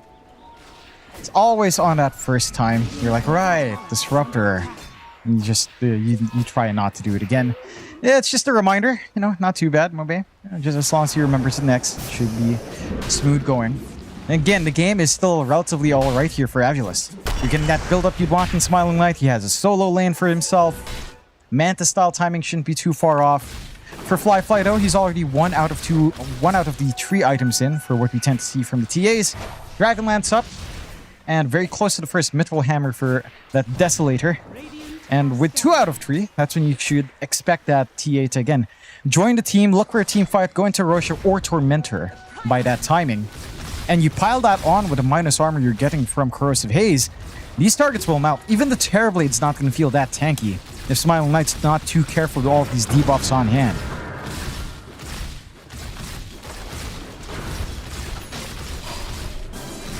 Beyond. Retreat out of here. Smiling Knight looking a little bit too intimidating right now. Flyfly has been very quiet on the map, but of course he's just been free farming on this TA this whole time. Having a great old time as well, just still slightly ahead of this TB. Smiling Knight, of course, keeping up pretty well in terms of the net worth, as they are going to go for a quick Nightmare on to Beyond, and Beyond just gets destroyed here by Smiling Knight and Desire. There is a smoke rotation though coming. Emo's got to blink up now on the Slaughter, so wants to go for a quick reveal. But seeing that Beyond's just died, they might not want to necessarily jump in like this, though it seems like Emo's just going anyway. Jump in, Static Storm dropped, glimpse back even, but nothing holding Smiling Knight in, so he gets the stun drop in time, but Boca the one to die. Emo still gets the kill before he does have to leave, but they're going in fact for Fly now. Fly gets the Moonlight Shadow, but the Corrosive Haze is giving plenty of vision, so Fly gonna die to Fly. And the chase continues as Ollie now looking for a glimpse back onto Desire. Doesn't have the vision on him though. Meanwhile, Emo getting Viper striked here by Mobay. Desire will jump back in. Emo though proving to be pretty tanky. Will somewhat walk out, but does finally go down. But now Mobay's gone. A triple kill for Fly, and now they want more. Zippe, Burrow Strike, it's going to be channeled. He'll jump in onto Ollie of all people, but Ollie has the electromagnetic repulsion. So Zippe doesn't actually get the kill onto him either. Here comes Smiling Knight now, trying for Beyond, but everyone's ignoring Fly. Even the Croaker's getting involved now. You gotta watch out for these guys. They're pretty scary. Smiling Knight probably regretting his choice to come here. Oh, he missed the stun. He missed the stun. What is happening? Oh, not much right now for Avilis John as Smiling Knight. Glimpse back right into the loving arms of, I don't know who. Mobay's here now again. They're just still going for this fight. Mobay. Oh my God. Emo not going to go for the man fight. Looking to run off, and Emo will die. Well, what the hell happened, John? Ollie's yeah, you know what it is? It's 30 minutes in, Ollie. Ollie? Okay. He's dead. What it is that we're 13 minutes in. They're fighting behind the tier 1 in this forward jungle. And a good spot to TP back into the fight for Avilis. And respawns are short enough, Mikey. Everyone just wants to go back in. And the relentless aggression. And you know what? That works out for Avilis. It does give them a little bit of an edge. They managed to find some good core kills. Sure, they sacrificed Smiling Knight. They sacrificed a couple of their own cores. Mobay as well took a hit. But they put a stop to that aggression. If that was an outright win for Yakult Brothers, you would be in dire straits now for Avilis. They keep things even. They get that scaling, and the timing was slightly off for Yakult Brothers. The Desolator wasn't done on Fly yet at that point, so he doesn't get the bonus charges. He doesn't have that additional minus armor with the Corrosive Haze. Would have been a very different fight if they waited the 1 or 2 minutes to take that with this full Deso up. So you can count your lucky stars on Avulus. The Yakult Brothers were getting a little bit impatient there with Fly. Still, it gets dangerous now. If Fly finds the angle in with his fresh Deso, with the Corrosive Haze up, that's where the pain really comes in. With the Melt Strike on top, the Terrorblade's just not going to have any armor for someone who's built around his armor, conceptually built around his armor. Even a TB is going to start to take some really bad hits. You still do have some timings lining up here for the side of Yakult Brothers. Blink up on Sibe earlier on, as we've seen. Mobe as well with his own blink. And very smartly going for the Ghost Scepter early on to save him from this physical output. As they'll try for the smoke. They do have Moonlight Shadow ready to further this movement in, but might not need it. Dump in. They're going to find Emo here on the Slaughter. Emo is going to die very quickly. A nice pickup here for Avulus. Avulus now looking to perhaps go for the mid-tier 1. In fact, never mind. Pings are coming towards the south, and it seems like they want to try for that Tormentor. They'll wrap through the Dyad Triangle. Nothing to come out of this, though. Maybe some pressure onto the bottom tier 1 from Smiling Knight. So even with the Emo kill, it doesn't really feel like they're overly confident in trying to force anything else. It seems like they'll just accept what they get for now. I think that's fair. And they managed to get some good forward vision anyhow, so they can spot for stacks, maybe force the fight into that triangle after taking tier 1. And with a tier 1 clear, it does simplify the process of taking Tormentor. No need to worry about a really forward TP point here from the side of Yakult Brothers. They are going for a smoke out here in YB though. Trying to look for an angle, and they should know it's going to be time for Tormentor. They do have the high ground positioning though on the side of Avulus, so this could be a tricky one. Mind you, they do have recall on hand to start to bring in more. They could just easily drag in Fly. Dump in Emo. He's only found Desire with that. He might get bursted down if he's not careful, but no, he's out. Fly, the one to go down first, is now Smiling Knight taking down Ollie. Mobe in the middle of nowhere, but beyond, he's even deeper. Arrow? Oh, that's a nice arrow. That's a really nice arrow. Desire lining that one up perfectly. Is Fly still around and forced to fight perhaps, but no, he blinks out. Blinks directly north and gets back towards his own side of the map. And suddenly Avulus looking like a bit of a scarier team. Yeah, that they are. They're working together a lot better as a unit. YB is looks a little bit impatient. They're not connecting all the moving pieces together in the way you'd want them to. Emo again, a little bit alone here. Not spotted out in night vision.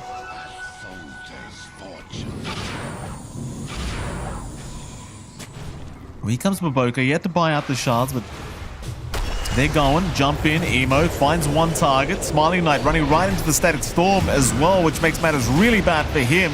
He needs a stun to target. He's not going to have one yet, but eventually still looking. Does find one onto Emo. Glimpse back now onto Smiling Knight as Fly's here with a big meld strike. Smiling Knight. Oh, they still got him. He stuck around for that cheeky Sunder, and it does cost him his life. He managed to find some compensation here on the side of Yakult Brothers. And it's such an even game. It's surprising to see this, but it's very good news, of course, for the side of Avulus to have something more even as they get that pick off onto Baboka top. And it's down to just how active this draft can be. Right, the Viper doesn't require too much farm. You've got the stun combinations. You can get the pick off. If you can look for that initial control with this really far-reaching arrow, plus the Nightmare combo that can come in. So you have some good answers from Avulus in comparison to that first game. And for the Yakult Brothers, I mean, you should still be feeling confident. You've got the blink on Fly with his shard. So there's some shenanigans that start to come in. The trap vision can start to be an issue here for the side of Avulus if you're not too careful. But they have that same ace in the hole here. The Moonlight Shadow, the Smoke Ganks have felt a lot more effective for the side of Avulus overall. And the side of Yakult Brothers, well, they are still getting built up. I think at this point you might want to be a tad bit patient. A little bit of a poke out from Fly. At the very least, no arrow follow through to try to catch out Baboka this time. Not quite.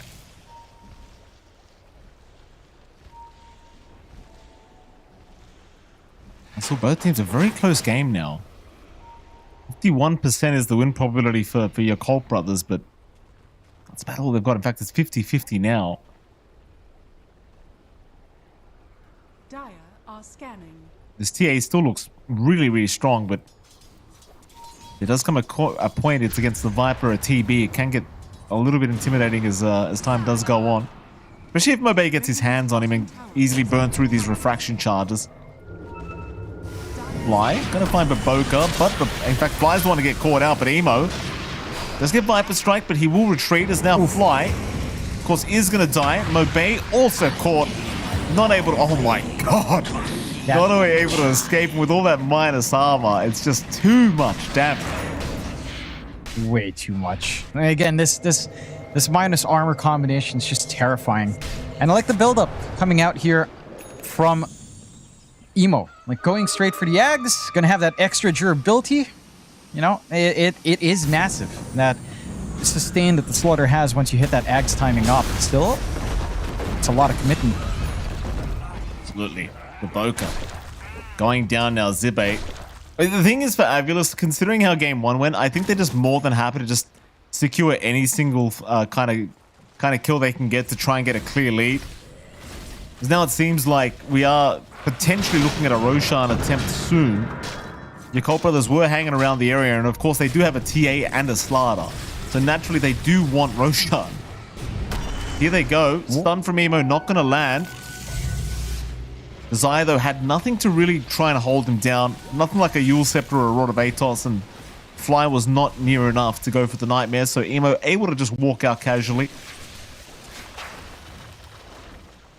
It's kind of scary for your Colt brothers as well, because if Fly dies a couple times, suddenly that net worth advantage he's found just plummets, and things can get pretty dire pretty quick. If they can.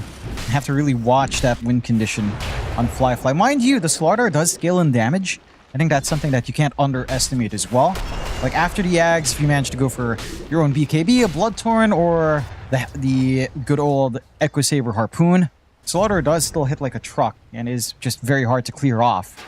You just have to be careful about getting picked off like this. I think going back to your point here for Avulus, just trying to do what they can to get these pickoffs, there has to be a point of resource management as well. Like how much are you committing? Like, was it necessary to get Epicenter? At the least there wasn't a follow-up fight while Epicenter's on cooldown, so you could count that as a little bit of a, yeah, it didn't matter too much. But if you do get careless at some point, YB can punish. They'll try for a smoke on the side of Avulus. They've got the full Ags up here in Sibe. Yep, they're going to find Ollie very quickly here. Ollie down extremely fast. Zaya picking up another kill from himself in this Marana. T1 tower as well. Going to be focused here by Smile Knight, just with the illusions. Just abusing that Demon Zeal a little bit.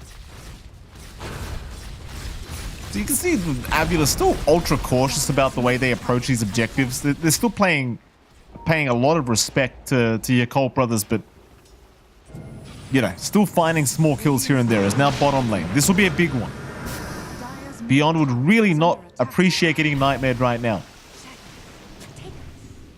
Fly, though, not going to see the opening for a Nightmare or a Fiend's Grip. Going to have to leave that one be. They'll pop the Moonlight Shadow, but they've already kind of missed their opening for the Pango, so they'll have to find somebody else. Problem is, nobody else is really nearby. Ooh. In fact, now a 5-man smoke. This is scary timing from YB. Ags fully done on Baboka. Ags fully done on Emo. This is a big team fight if they find the angle. Jump in, Emo. Missing out on pretty much everything for now. They'll see Desire. Desire can still leap away, but the Meld Strike going to follow him down. The nice Nightmare going to avoid the damages. Now they just move in. Static Storm being dropped as well. And Emo dropping really low, though, is going to go down on the Slaughter. The Will-O-Wisp holding them all down, but it's not going to matter as now the Fiend's Grip comes out onto Beyond. Oh, boy. Some big losses for your Colt brothers. And now Roshan, probably the biggest loss they could watch happen as Avulus taking it away.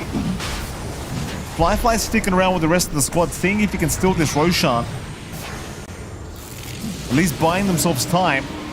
Smiling Knight does have the Sunder ready whenever. Fly, he's going to jump in, but this is a very risky jump in from Fly. Ooh. Very That risky indeed, Jonathan. Yeah, I did expect him to just walk up. He was doing the right thing, just playing with the traps. He's trying to poke, maybe taking the Will-O-Wisp as a time to try to go in, but gets a little bit baited. Nice take by the side of Atlas, and they're in control of this game now. That Burrow Strike not connect. The Boca gets out of there. Here we go. It was a messy engagement. They committed so much onto Desire, who... It wasn't even a nightmare dodge, by the way. It was an evade. For the Mirana, as Emo just getting annihilated so quickly. And you don't want to see Emo going down that quick. He's got so much net worth on himself. And of course, he's your mid laner. And here you go. Fly jumping in for what? I don't know. I don't know. I think he thought that the Will-O-Wisp would do a little bit more, perhaps. Give him an angle in, try to kill Roche, take Aegis, and hope for the follow-up. Now they lose that tempo on the side of YB. Avilas in control of this game. They've got the 3k lead. Yeah, Fly's still number 1 in net worth, but he's not going for anything defensive, this man. He's going for the full nullifier first, before anything like a BKB. Most TA players anyway play on the edge. It's just such a massive risk into what you have here from the side of Avilas. At least with the BKB, you force a choice out, right? Then Fly has to kind of choose, do I try to grip beyond? Do I have to grip Fly instead? Like, how do we deal with his TA and the Pangolier at the same time with their debuff immunity? It does provide a conundrum to Avilas. We'll see if the Nullifier will allow easier kills for Fly though. That could just simplify the process of finding these pickoffs that he desperately wants. Still having that advantage on Avilas. Another Moonlight Shadow pop. Again, they've got so much time with that Aegis.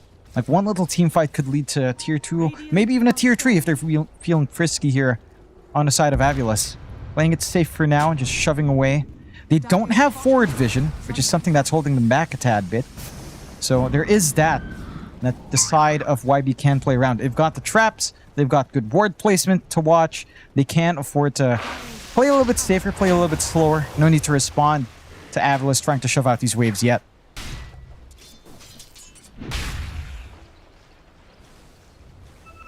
Poplar is really sitting back now.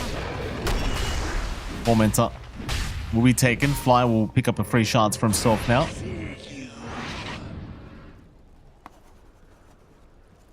Spotlight starting to work onto a butterfly, whereas Fly about to, pretty close to having the full nullifier available on the TA.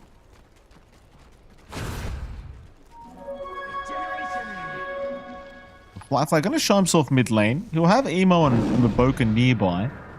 Like, they're heading towards that Radiant Triangle now. They could think about going after Sibe. There is vision here from the Radiant side, though. Emo is being watched as we speak. Whereas your Cult Brothers, they were only relying on the vision of the traps that they had. And now counter smoke Avilas. They want to make the move. You can tell that your Cult Brothers are not feeling too comfortable at the moment. They want to see if they can crack this game open completely. Down towards the bottom lane. If they found Fly, it's a big kill. Fly really does not want to die like this, but he will look to just meld. He knows something's wrong. They see the courier and the ward again. Not the courier. Don't do it. Not the courier. Do they see it? Dust. It does connect. Arrow those towards the courier. Unlucky. Close call. Oh, would have been the one pick off the ball. Smiling just walks up. At least there's no corrosive haste to try to kill him off. He's still fine, but he's all by himself there. He's got Sunder and Aegis up. He's actually going to move in. Dust does connect though, so now he's been spotted. This is interesting. What's he up to here? Shenanigans? Fly's also intercepting from the west. Smoke is there from your Cult Brothers, so they're going to see Fly first. The Bane is going to die this time. With the Nullifier up on Fly, these Ghost Scepters not going to be quite as effective. Emo immediately rushing towards the triangle, but does end up backing off anyway, so they get a Fly kill, that's about it. Your Cult Brothers not really coming for anything else. I like that they're respecting the power of Avilas. They're not looking to play too hard into that Aegis. Just find freebies, stall out the Aegis. I mean, look, they haven't gotten a tier 2 on Avilas with its Aegis. It's purely been for farming. which is fair enough, but they haven't taken more of the map away yet. Boca. Gonna find the Boca. Just another freebie. The Boca even dropping the Will-O-Wisp just to give a bit more gold over to the side of Avulus for the looks of it. In fact, never mind. Desire just leaves. 4k net worth now for Avulus. The TA net worth, it's just 1k ahead of Smiling Knight. So really nothing to write home about. Fly working towards the MKB. Smiling Knight about to finish up the butterfly completely. Yeah, you're in a solid game state again for Avulus. The side of YB at this point, it does feel like you need a couple of small things to come out. Like Emo is going for the full SNY, that stat res is going to be massive. But a bigger thing I think he needs is really just a shard. Oh, Fly! Ooh. They just left him. They just TP top, and now Emo, he's going to try for Fly, but Fly, he's got teammates. Ollie will get a TP away, he'll be fine. None of this really concerns me more than the fact that Fly's died another time alone down bottom. Yeah, it's slipping up a little bit here in YB. They're so disciplined just a moment ago, and one little slip up with how mobile and how far reaching your control is on Avulus. Very easy to punish anyone that's out of position. Have to show a lot of respect here from the side. Although they snipe a courier, they got the recalls going, but no one's down bot any longer. And again, the side of Avulus just cleaning up. They're getting to that point where they're scaling up. You're going to get a Sight of Vice on Mobe sooner rather than later. More control to come in for the side of Avulus. You're going to get the protection of a BKB for Smiling Knight, as he does have that full butterfly going. So his damage is almost at its zenith, right? It's almost at its peak point at this point in the game. And for the side of YB, I mean, they have a really good team fight. They just need to latch onto a bigger target. Like the last big engagement saw was all fully on Desire. You can't go for that Mirana first. If you have to, kill Fly. Fly is a major target that you have to take care of. And then you can consider the chorus, but the Mirana it's a secondary target. You don't care too much. The Storm is annoying, but you have other pressing concerns here on the side of YB.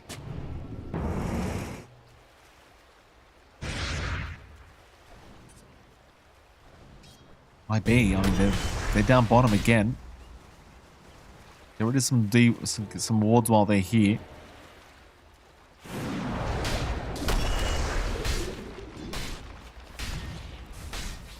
Seems like there is a bit of a group up now from Avulus.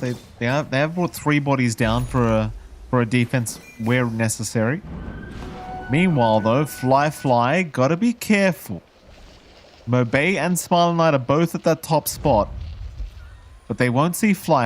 In fact, Emo's gonna rotate now with Ollie towards that top lane, and it seems like Avulus are pretty well aware that this rotation's happened. They will retreat. Is there a smoke to come? I don't think anyone's holding one here for... In fact, they are holding one. You've got one on Desire. 2, in fact. Radiant are scanning. Good gun for it. Their vision has faded away, the one right in front of that tier 2 tower. So the map is a little bit dark right now for the side of Avulus. They're not really under pressure to play this one fast, though. They can't afford to sit back. They can't afford to count in their scaling, because even the Mirana can become a secondary core. Desire is going into that Dragonlance, maybe a Hurricane Pike for a little bit more utility. Also just some nice range to get some damage off. Sebe still has ways to go as well. The damage coming out from the Ags isn't quite high yet. You know, you're not getting the biggest Stinger usages in the world, but he's going to get more durable once that full Lotus is up. There's that BKB we were mentioning on Smiling Knight, fully done. The MKB for Emo is flying out now, but he's lacking that debuff immunity in comparison, so it's always going to be a risk. MKB picked up the perfect time for Fly just before this fight, but if he dies, there's no buyback. So Fly, oh, not Fly. He's the first one caught.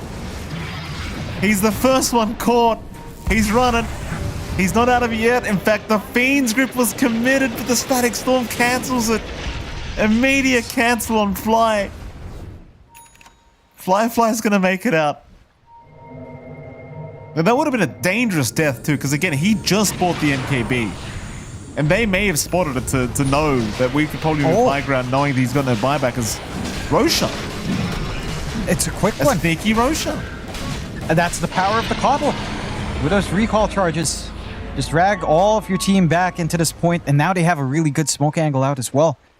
They're showing on mid. Not quite on the side of Avilis, but... Oh. Smiling Knight gonna turn around happily, but it's a lot of damage incoming from Fly. The Nightmare will save a little bit. Smiling Knight trying to BKB and just run away. Zippe jumped in, but the Will-O-Wisp making it very hard to actually move. He'll pop his own BKB and TP out as Fly is just gonna be left behind. Horrible team fight this time for Avilis, but thankfully for them, they only really end up losing Fly. So not too much really was lost. But it seems as though we have Yakult brothers now feeling like they're in control once again with this Aegis. That they should be. And they've got that leeway on Fly to take some risks. They're utilizing the recall quite nicely now as well, working the map quite fast, just taking their own Shrines of Wisdom and getting some map space going for themselves. They still have quite a fair bit of room to grow. I think beyond going for the Shivas is going to be massive. A little bit of that Spell Amp's going to be great. You've got the Ag's timing still lining up here for Ollie. And that mute on the Static Storm is going to make this tremendously difficult for Avilis. So you want to bank in this timing for Ollie. You want to depend on this Disruptor to not get caught out. He also has the Greedy on Ninja Gear. So he is getting that gold relatively quick for the Disruptor. The timing shouldn't be too bad, but there's some bigger timings lined up. There's that full side of Vice from Obey. Fly. He's very far forward. Keep in mind, he has that Aegis up. They're going to see Ollie first. They'll take Ollie's life away. And Fly, he was pretty much alone apart from Ollie, but he will be able to escape. TP once again back towards his team. Really hard to know at this stage who's actually winning this game. In fact, Dota Plus agrees because we're at 49 to 51% again. Nobody at this point in the game, I would say the Terrorblade is certainly a better hero, but they're taking these fights well. They are taking these fights well. Zippe, though, he's in. He's onto the TA. Maybe they can find that first life, and they can. Fly loses the Aegis. Meanwhile, Fly holding down the Fiend's Grip on the Rolling Thunder of Beyond. So Beyond looks like he might just get left behind, though he does try to swashbuckle away, but a nice Nightmare from Fly gonna lock him down. Beyond not gonna escape. And that was your Aegis. Not really panning out the way that your Yakult brothers would have liked. In fact, they jump in again. Desire now being targeted. That's a lot of damage though. Fly's gonna find the kill. Meanwhile, Stipe gonna try for the TP out with the Ghost Scepter, is probably gonna make it. Meanwhile, Emo though does get caught with the Nightmare, but he still manages to run his way out. Viper Strike does land onto the Coddle. Mobay now a bit of a sitting duck here to Fly, but Fly lost vision. He used the Hurricane Pike, but he doesn't have a vision. Doesn't really matter though. They're still going. Fly gonna go down now to Fly. Meanwhile, Smiling Knight trying to fight Emo. Here comes another Burrow Strike in from Zippe. Ending up killing off Ollie now as Fly's not feeling quite as safe, trying to retreat a little bit. In goes Emo once again. Fly wants to keep the fight going another time as he will move in and does just blow up the Sankey. What's happening? That was just insane. They do some good weaving. I think for the side of YB, they break up that fight in probably the best way you could ask for. Like, Beyond cops off that tension. You have time to regroup as a team. You have time to look for the flank back. And yeah, you lose Aegis early, but the Aegis only had like, what, maybe half a minute left on duration. So you do get some value out there for the side of YB, as it's close to expiry anyway. And they had to blow a lot just for that kill onto Beyond. That's a key thing. That's something we were talking about early. Resource management is still important for Avilis. Like, are you overcommitting all of these spells? Are you getting enough value from your team fight? Like, if you hold up the Pangolier, if he dies, has he done his job? Beyond did stall enough for the safe respawn of Fly. And that was key to it. He was dragged, he was held in that grip very far away from where the Aegis popped. And that just gave the opportunity for Fly to get back in and regroup with Emo quite nicely. They take a nice melee Rax. They back off as you were seeing the damage from the Demon Zeal illusions of Smiling Light actually do quite a fair bit of work. But they've swung the game back their way. On the side of YB for Avilis, again, you're still at the point where this Terrorblade feels like a very scary hero, right? And there's still some room to go, although you are out of item slots for it. Have to maybe start thinking about tossing these power treads away to keep that scaling going. For the side of YB, I mean, you still have slots available. Fly, he's not even opting for his own BKB at this point. Does look like he's just going straight for the butterfly, which I can respect. Just wants to keep that damage going on. Emo does finish up the full Sanch and Yasha after a bit of a long wait. And the stat res is going to be great. And you have even more minus armor with Beyond, having that Assault Cuirass up. So all of these things are stacking up. You don't have any additional armor aura on the side of Avulus, as they are looking for the smoke. A little bit of a dark smoke coming out from them. Have to hope to get lucky into running into a bigger target. Here we go.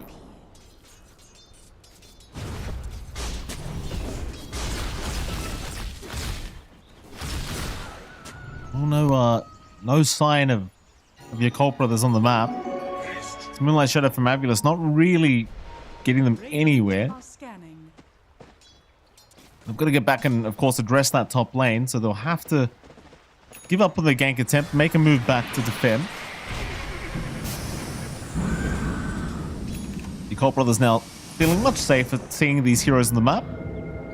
Swift Blink brought out by Fly, so his damage output just keeps getting worse and worse for, at least for if you're Avulus.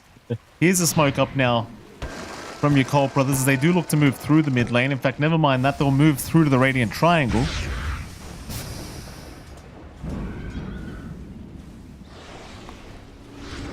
Do they see Smiling Knight? They know his illusions are up there. So they know the real hero must be somewhere there, but he is going to TP out at the right moment and does completely avoid any gank that was incoming as well. Yep. Nice little read. Not seeing anyone on the map. He's recognized that perhaps a move's coming in. So they miss an opportunity. We are stalling long enough that Roshan is going to be up, and you've got the TA on your side here for YB. They've got the innate third eye to see the exact timer once this initial timer fades away. So you might be able to stall this one on the side of YB just to wait for that safety net. Mind you, Avulus will not let you get it for free, of course. They still have control of their bot jungle. They have good wards watching the pit, at least the bottom pit for now. And again, they do have that scaling. It's becoming a little bit of an issue with how many Ghost Scepters there are on hand. We've been seeing Fly try to counteract that with some Trap Denials, getting some Psyblades going. Just not enough when everyone has one up. Emo? Oh, big jump in. Emo, he does get his BKB off. He's going to try and survive till his team gets here. He has made it up and out back Smiling Knight. He gets caught in the Static Storm. This could be rather dangerous for him because they have the Aghanim Scepter. The Nightmare, though, buying him time. Smiling Knight, he can get away just barely with the BKB. Does get his way out. Meanwhile, Zibe jumping in, missing a Burrow Strike on literally everybody else, but he's just doing so much damage with the Epicenter. They will finally take down Beyond and Ollie. That was such a horrific start for Avulus because they had the Ags Static Storm, so the BKB could never come out from the Smiling Knight. But Fly with the Clutch Nightmare, with the Sleepwalk, allowing him to get out of the Static Storm. That's one way. Yeah. It was that, and the bounces from Beyond just pushed him out. Pushed him way out of that combination coming in from Ollie. Does cost them quite a fair bit. Now without that teamfight potential for the defense, YB, it's still a little bit of a risk for Avulus. They drew everything out here. Fly is okay. They don't quite get a Rax. They'll walk away with the tier 3 tower. They do need to address that top lane again. Like, Baboka's actually TPing over to make sure it just keeps getting worse. Meanwhile, Avulus, they ignore the top lane. They'll go after Roshan instead. Take it while you can. Of course, they are well and truly aware that Roshan is up and probably happening right now, so they are rushing towards the pit, but it's already too late. Roshan is down. Emo's going to try and force the fight anyway, taking down Fly to start. Who else can they find? Emo, going to be somewhat cautious now as the Viper Strike does land, but a nice Static Storm going to ensure they do find Mobay. And Avulus, they just seem to want to retreat. They don't want the fight now as it's a 4v5. Emo, he's going to jump in on Smiling Knight. He's found the main target, but Zippei's going to jump in with a big epicenter. Ollie's in big trouble. Ollie should be falling here, and he does. Mobay does fall as well, though, and that's a dieback on the Viper. That's a dieback on our Viper as Fly's still going. Smiling Knight, he gets Nightmare up by who? Oh boy, a complete mess of a fight. As they do continue trying to run here, Smiling Knight might be forced to just try and fight. Fly's moving back in. Here comes Emo. They've jumped the TB once again. He still has an Aegis up though, Smiling Knight. He'll die once. They've got Zippei moving back in to try and help out. Smiling Knight still has a Sunder and a Satanic. A beautiful Burrow Strike here at the Fly. Refraction Charge is burning, but Zippei, he can't handle the damage here from our TA. As they've lost it, Smiling Knight's going down a boot. That's got to be it. No buybacks. No, but they committed everything that fight, John. Oh, that was just unfortunate. I believe Smiling Knight just accidentally hit a Nightmare target. Fly died. I think it was actually on Boboka, if I recall right from what I was seeing. GG's called.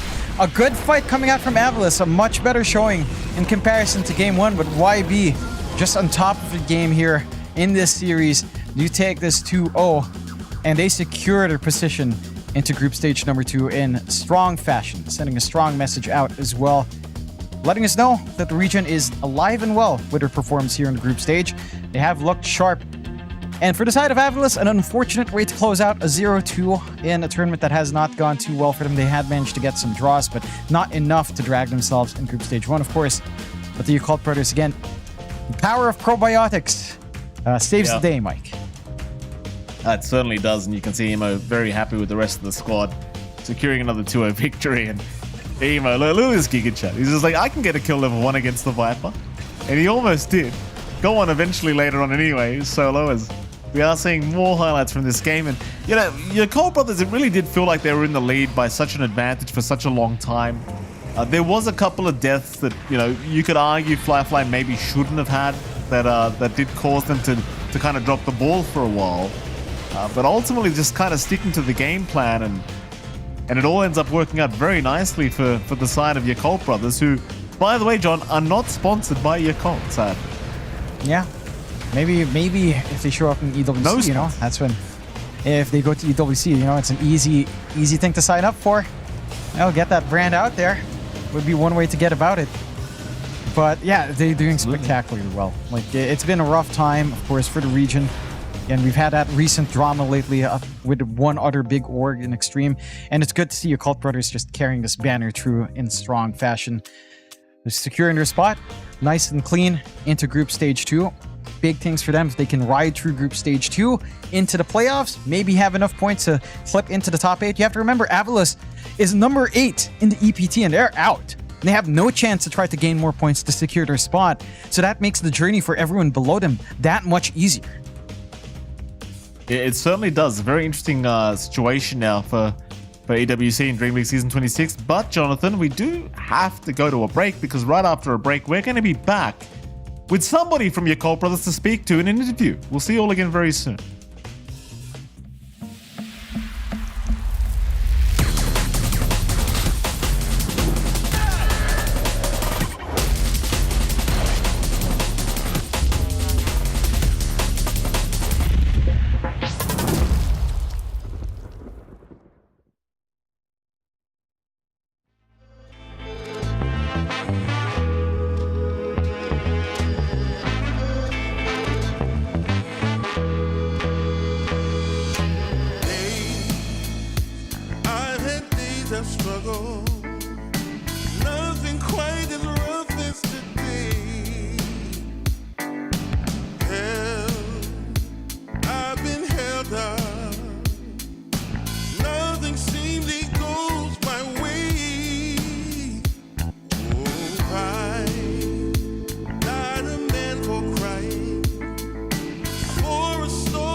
Way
much more do I have to pray? Foolish of me to think that you might say I make my way out of this here my way. All reservations I have come to bear. It's clear that I'm not going anywhere. Foolish of me to think that you might say I make my way out of this here my way. All reservations I have come to bear. It's clear that I'm not going anywhere.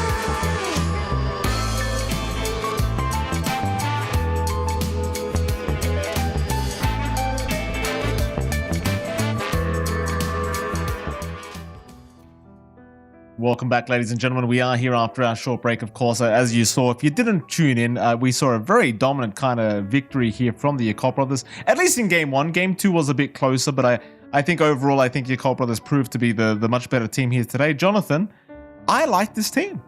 I like this team a lot. I feel like there's going to be some interesting interesting things happening throughout DreamLeague Season 26, at least in the next stage. Yeah, I love that they're keeping that banner of Chinese Dota alive. Again, there's been drama outside. It's not related to them whatsoever, but the region's not been in the best spot.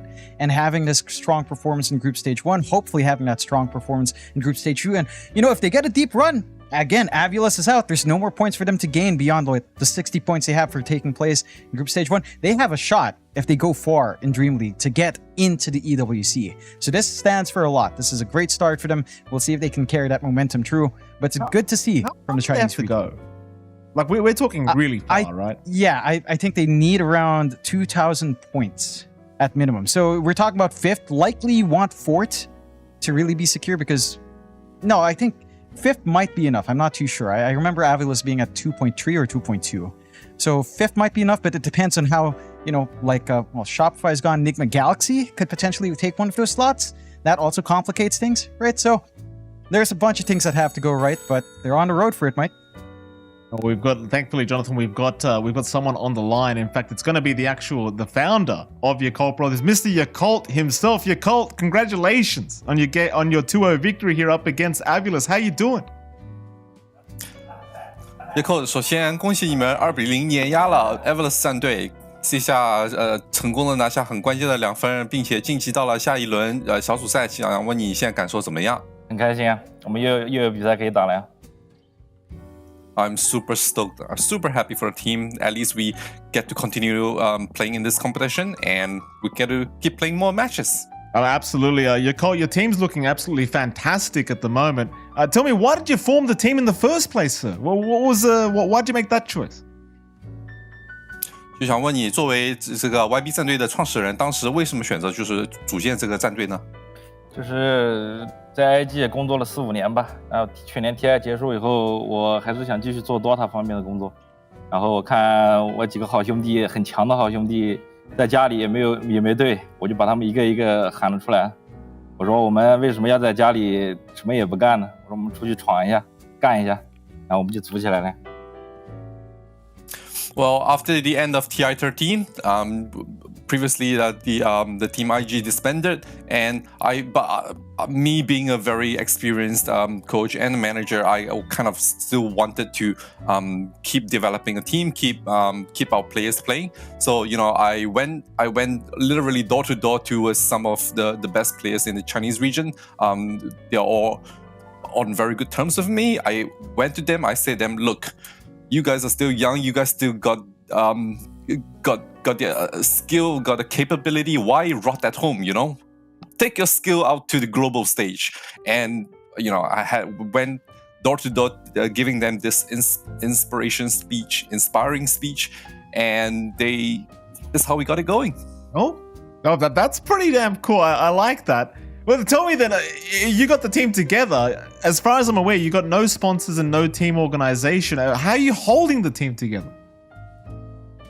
就想，因为我们也了解到 YB 战队是没有什么赞助商或者其他的一个战队的一种组织来这种组织框架，就想问你是怎么把这个团队继续一直就是凝聚在一起呢？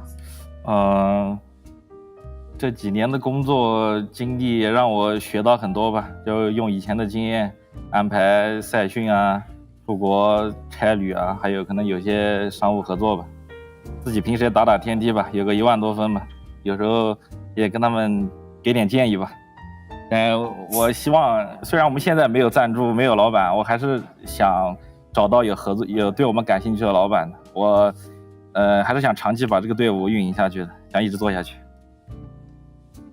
Well, I'm a very experienced manager. I've been working in this field for a very long time, so naturally, with I'm already very familiar with a lot of the operation side of things, like the business and the visas and everything. So it comes very naturally to me. And then for the coaching side, I'm personally like 11k points or something. Oh. So I can also contribute with some suggestions, with some merit, you know.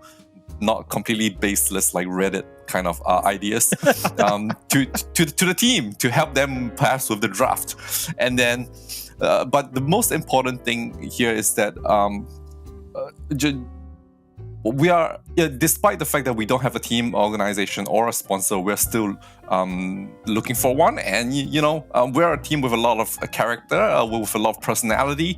If there's anyone out there who wants to adopt us, feel free to come to me. Well, I think you guys deserve it. I think someone should come real quick. John, go on. All right. I'm curious. We heard a little bit from Emo last time. The roster has changed quite a few times here for your Cult Brothers. How has that affected the performance here for the team? 我们也了解到你们战队就是近一段时间经历了很多这种人员的变动，就想问你有没有影响到你们的表现和发挥呢？首先，很感谢每一个来我们这边一起战斗的兄弟吧。然后人员变来变去肯定是有影响的，但是我们其他人也能理解，我们也表示尊重。但是我们还是希望就是能有一些能互相信任、更志同道合的兄弟，我们一起稳定长期的去打下去，克服困难吧。Unfortunately, the reality is sometimes this roster changes is bound to happen, especially with a team like us that's more grassroots kind of nature. But the key thing is that we also respect every single player that joins us or leaves us. Everyone that has played with us is like a brother to me. So which is why we're called Yakult Brothers in the first place, and I completely understand and respect their choices. So, everyone that has played with us, including our current roster, are all very like-minded brothers. We all trust each other a lot, and this is how we kind of overcome all these difficulties. We have had a few hiccups, a bit of volatility, but I'm sure that we can push. Yeah, it's great to hear that brotherhood is there for the team. Now I'm curious, the team's doing really damn well. What have you been feeding the guys? Because they've looked better every day. Are you guys just chugging down some Yakult? 就是你们现在战队表现的那么好，最近到底是给他们喂了点什么？是给他们点了什么外卖，还是天天就是狂喝这个养乐多呢？这个问题有点意思啊。因为我们没有赞助嘛，所以我们日常开销要自己负责嘛。我们出国几乎都是自己坐地铁或者公交车去吃饭。也挺有意思的，可以出门呼吸一下新鲜空气。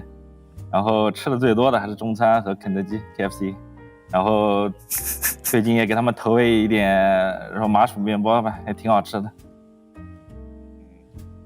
Well, because we don't have a sponsorship or something like that, so the thing is that we are also being like really thrifty and really kind of penny pinching with our expenses. So what happens is wherever we're overseas, like the takeaway, the delivery service over there tends to be like super expensive. Mm-hmm. So we would just go out as a team together and we'll dine outside.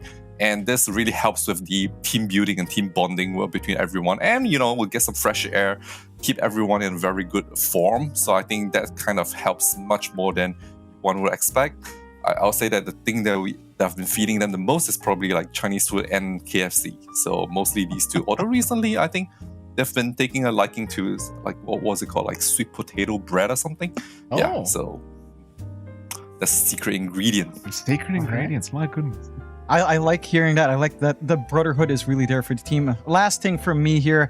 Did you expect the team to do as well as they did? And what's the new goal now going into Group Stage 2?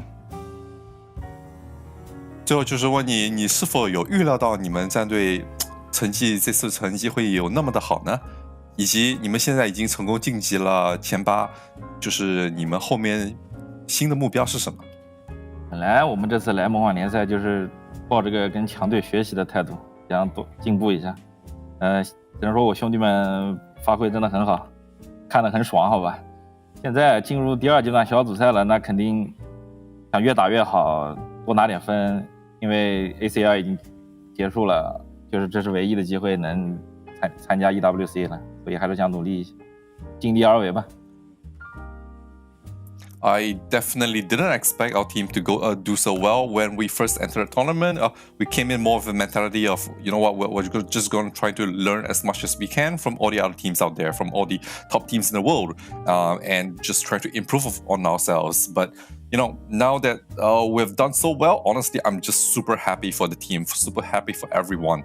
I am like, it's been great just watching all the wins roll in, you know, on the screen, and I've been enjoying myself. So massive kudos to everyone on the team. Right now, I mean, we're in the second round of the group stages. We are also trying to keep this momentum. We're trying to get as high of a placement as we can going to the elimination stage. And I mean, the Chinese qualifiers for the Esports World Cup is already over. So this is our final shot to qualify, and we're going to try and make the best out of it. All right. We keep well, with that, wins. Yeah, we hope we see those wins. Nicole, thank you so much for joining us, and we really hope we see you guys at EWC. Best of luck to you, sir. Thank you. Thank you. What a nice guy. I mean, well-spoken. I mean, obviously, I don't speak Mandarin, Jonathan. I can tell he's well-spoken. He knows what he's talking about. Get these guys a sponsor. Jesus, get these guys a sponsor. I mean, how many? KFC. Surely KFC's listening. Yeah, surely they are. I mean, look, Shadow Shaman's in the game right now. He has chicken fingers. He has cluster clock. It's prime time.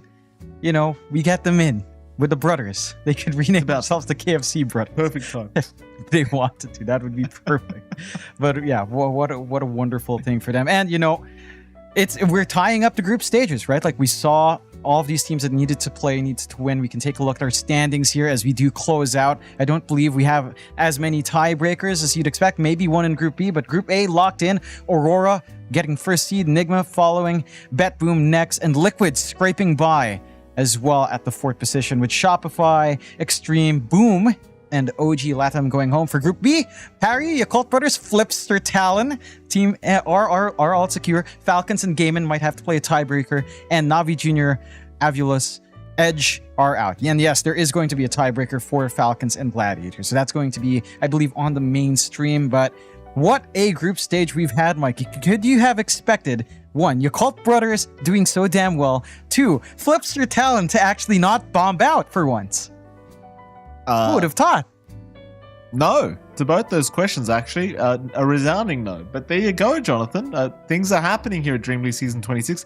It's nice because it looks a little bit different to what we're used to seeing after these first group stages. So I'm very happy to see the teams are performing. And of course, like you said, John, one more series between Team Falcons and Gaming Gladiators on the main stream for tiebreaker. So do go ahead and tune into that. As for us, though, Jonathan, I believe that is it for today. And no, it's not, because there's EBT leaderboard that I was reminded to bring up, of course. We do still have 3 spots for top 8. Tundra Esports, Nigma Galaxy, and Virtus Pro. Kind of close by. Obviously, Virtus Pro not here, Jonathan. Nigma Galaxy in a nice position, though, to kind of sneak their way up. And as you can see as well, you've still got, you know, Flips to Talon.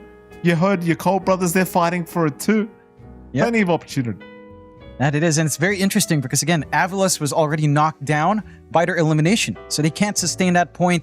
There is going to be a lot of fighting between all the teams that goes into the group stage 2, right? Like, you're looking at Aurora, you're looking at maybe Flipster Talon, maybe your Cult Brothers. Any of those teams get like 5th, and if Nigma Galaxy don't get to go to the playoffs, try to get that 5th place, it could be all over as well. So very wide open now for the chase on these last few spots. Gonna be interesting to see the road to the EWC here, Mike. Yeah, absolutely. Well, it has been a pleasure as always, John X5. We've got to head off. Of course, that is it for the Ember stream. Do go ahead and tune into the Storm and mainstream, which I believe is still active as we speak. And of course, tiebreak games on the mainstream. ESO_Dota2 on Twitch. Apart from that, it is MLP Dota and it is John X5. It's been a pleasure on the Ember stream. We'll catch you all again next time. Bye-bye.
DreamLeague Season 26 is brought to you in part by DHL, 1xBet, and Anthros.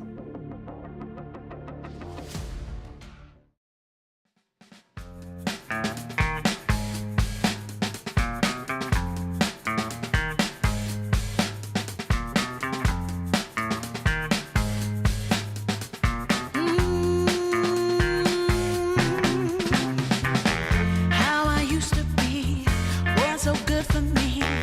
In my mind all the time, no one I could turn to. Now that I can see your love has set me free. You came along, made me strong. I've waited such a long time, and I just can't believe in this new love I have found. Yeah, don't want it to stop when you know you got a good thing that makes me feel fine. Ooh, wherever it leads me, you know it's all fine. I never thought that this could sweep me off the ground. Oh, I don't want it to stop when it's feeling this good.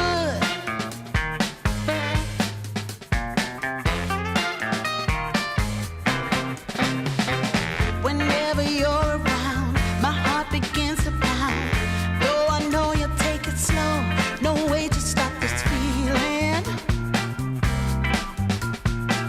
For every single day, whenever you're away, in this place there's a space where I'll be waiting for you.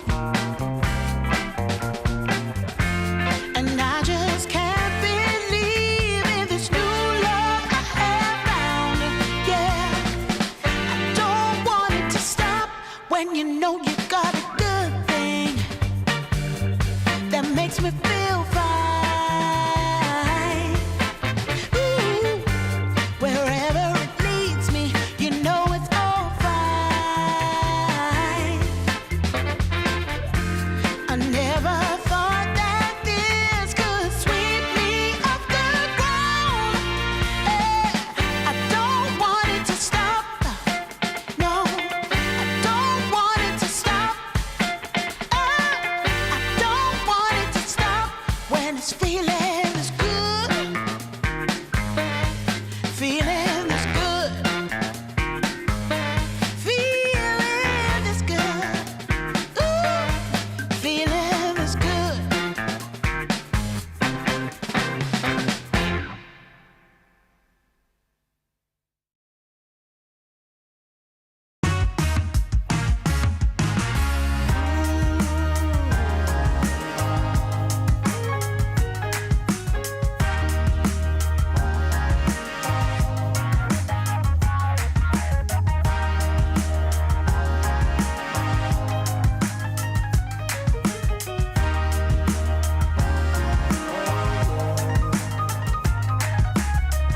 Turned on the dime when I saw you walking by.